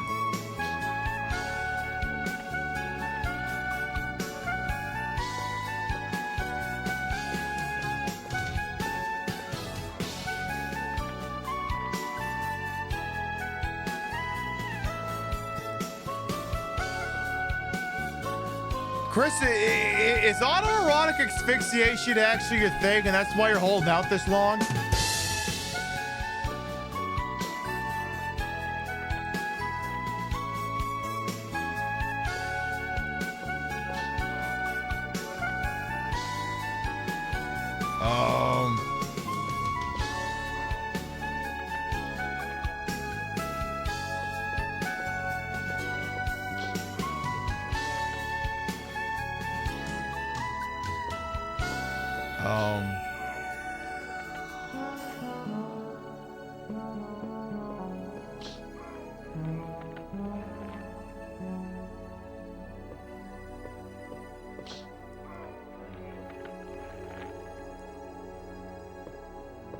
Okay, today we learned Chris Redfield's into choke play, because apparently this thing can't kill him.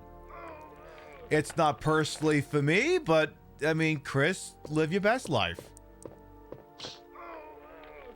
Little louder. Little louder for the folks in the back.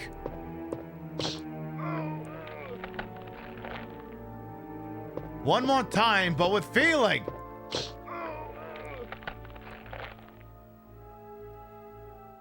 Yeah, this might be one of those bring it down to one tap but not kill you outright traps.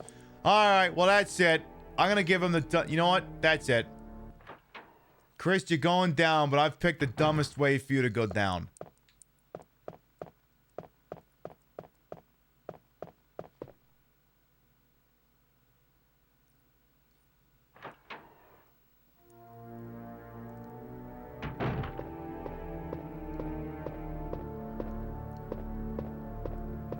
I want you to have the dumbest death you could possibly have.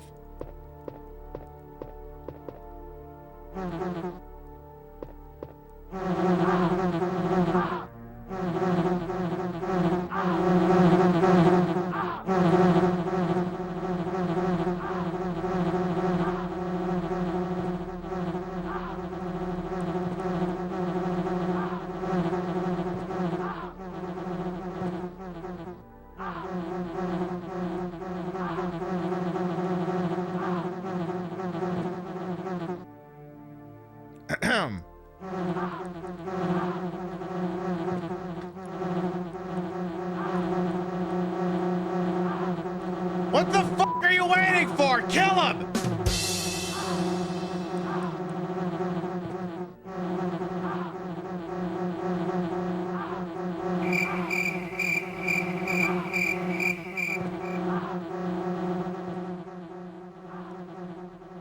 I mean, well, now I guess I have to do this.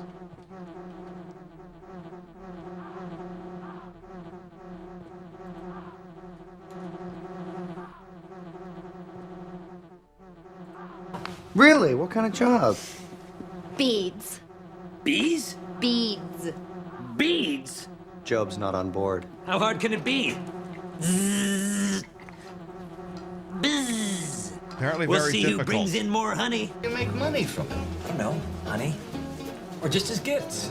Who'd want a bee as a gift? Well, but I kind of got my hands full with these babies. He's got bees! Oh, bees! Get it! They don't allow you to have bees in here. Wow. I wonder how this is going to affect my honey business. Don't you worry. It'll take a lot more than a heart attack to kill that old bear. Old bear. He likes the honey. He never got a chance to see my bee business take off. Job, are you okay?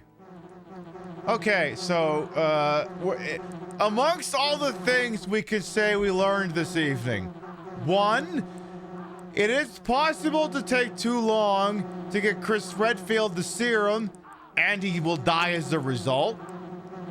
2, it is not possible for the plant to choke him to death. And 3, it is impossible for the bees to kill him.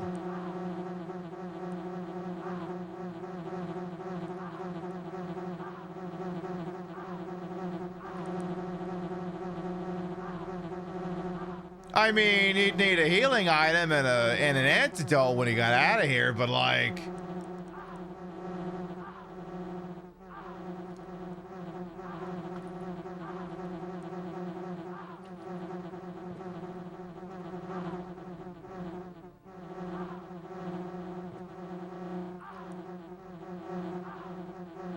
When Star sends its people, it is actually sending its best. Its best just isn't very good. So there you go. You can legally say you've learned a couple of things this evening about Resident Evil. All right, folks, here's what we are going to do. We have been live for 4.5 hours. You have been beautiful. You have been marvelous. However, it is getting late, and I do have to participate in capitalism tomorrow. So what we are gonna do is, as much as I would love to continue listening to the bees in this thing, I'm gonna go ahead and power this thing off.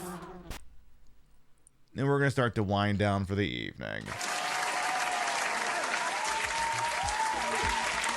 So there you go. An evening of revelations, to be sure. We learned about the multiple... Like, I'm gonna have to make that part of the pre-show playlist next time we play this. We're literally gonna have to do the dumb ways to die. So many dumb ways to die. We're literally gonna have to play that because we're finally learning all the dumb ways he can and cannot die, apparently. But again, it was a very educational experience, I think, had by most. And before, let's see what the final vote count was for tonight's matchup in Pip Madness. By a final vote of 23 to 10, Duke Nukem Forever has defeated Mortal Kombat 1 for the Switch to advance to the Elite 8. Duke Nukem will go on to face the third birthday. Ugh, I don't know which direction that one's gonna go. Anyone saying you know how that matchup is gonna go is lying through the teeth. All right. Before we figure out where we're going, let's read off the list of goodies. Your biddies, rates, subs, and tippies to this channel will never required, always appreciated. We love the shout at the end of the show. What kind of action do we have here tonight? Artifact, thank you for the resub. Ghost, thank you for the resub. Jeff Dead Noise, thank you for the resub. Sablewine for the resub. Malcaroni for the resub. NBC Wendy K for the resub. And DJ Salinger and Chatty both for the rage. Thank you, thank you, thank you. Alright, if you sub to the channel, you can grab the first one. If you ain't sub to the channel, you can grab the second one. We love to spread the love around, and not always at the same place in the face, but at the end of the day, drop you off somewhere where we think you're gonna have a good time. Let's see who's up to what with who's on this wide, wonderful world. We just so happy to call it Twitchy. Let's see who's doing some stuff. Checking you. Check in. Let's see. How about...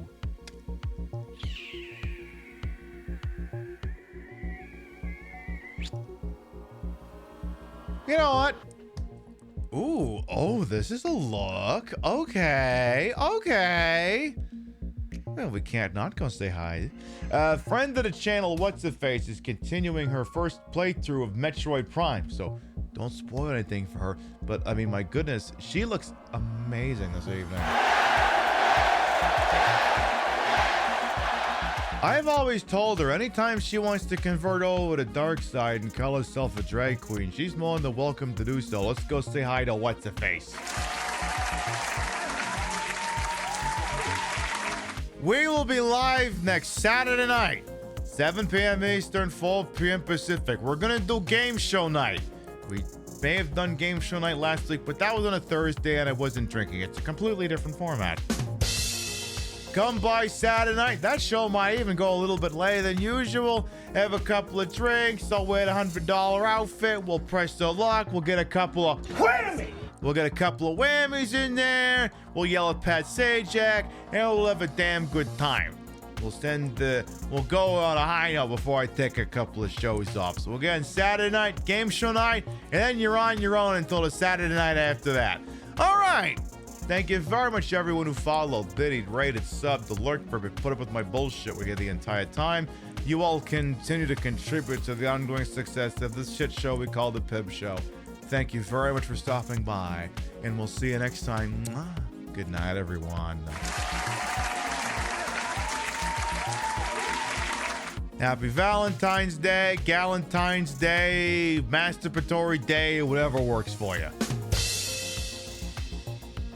You'll go get whatever it is that makes you happy tomorrow.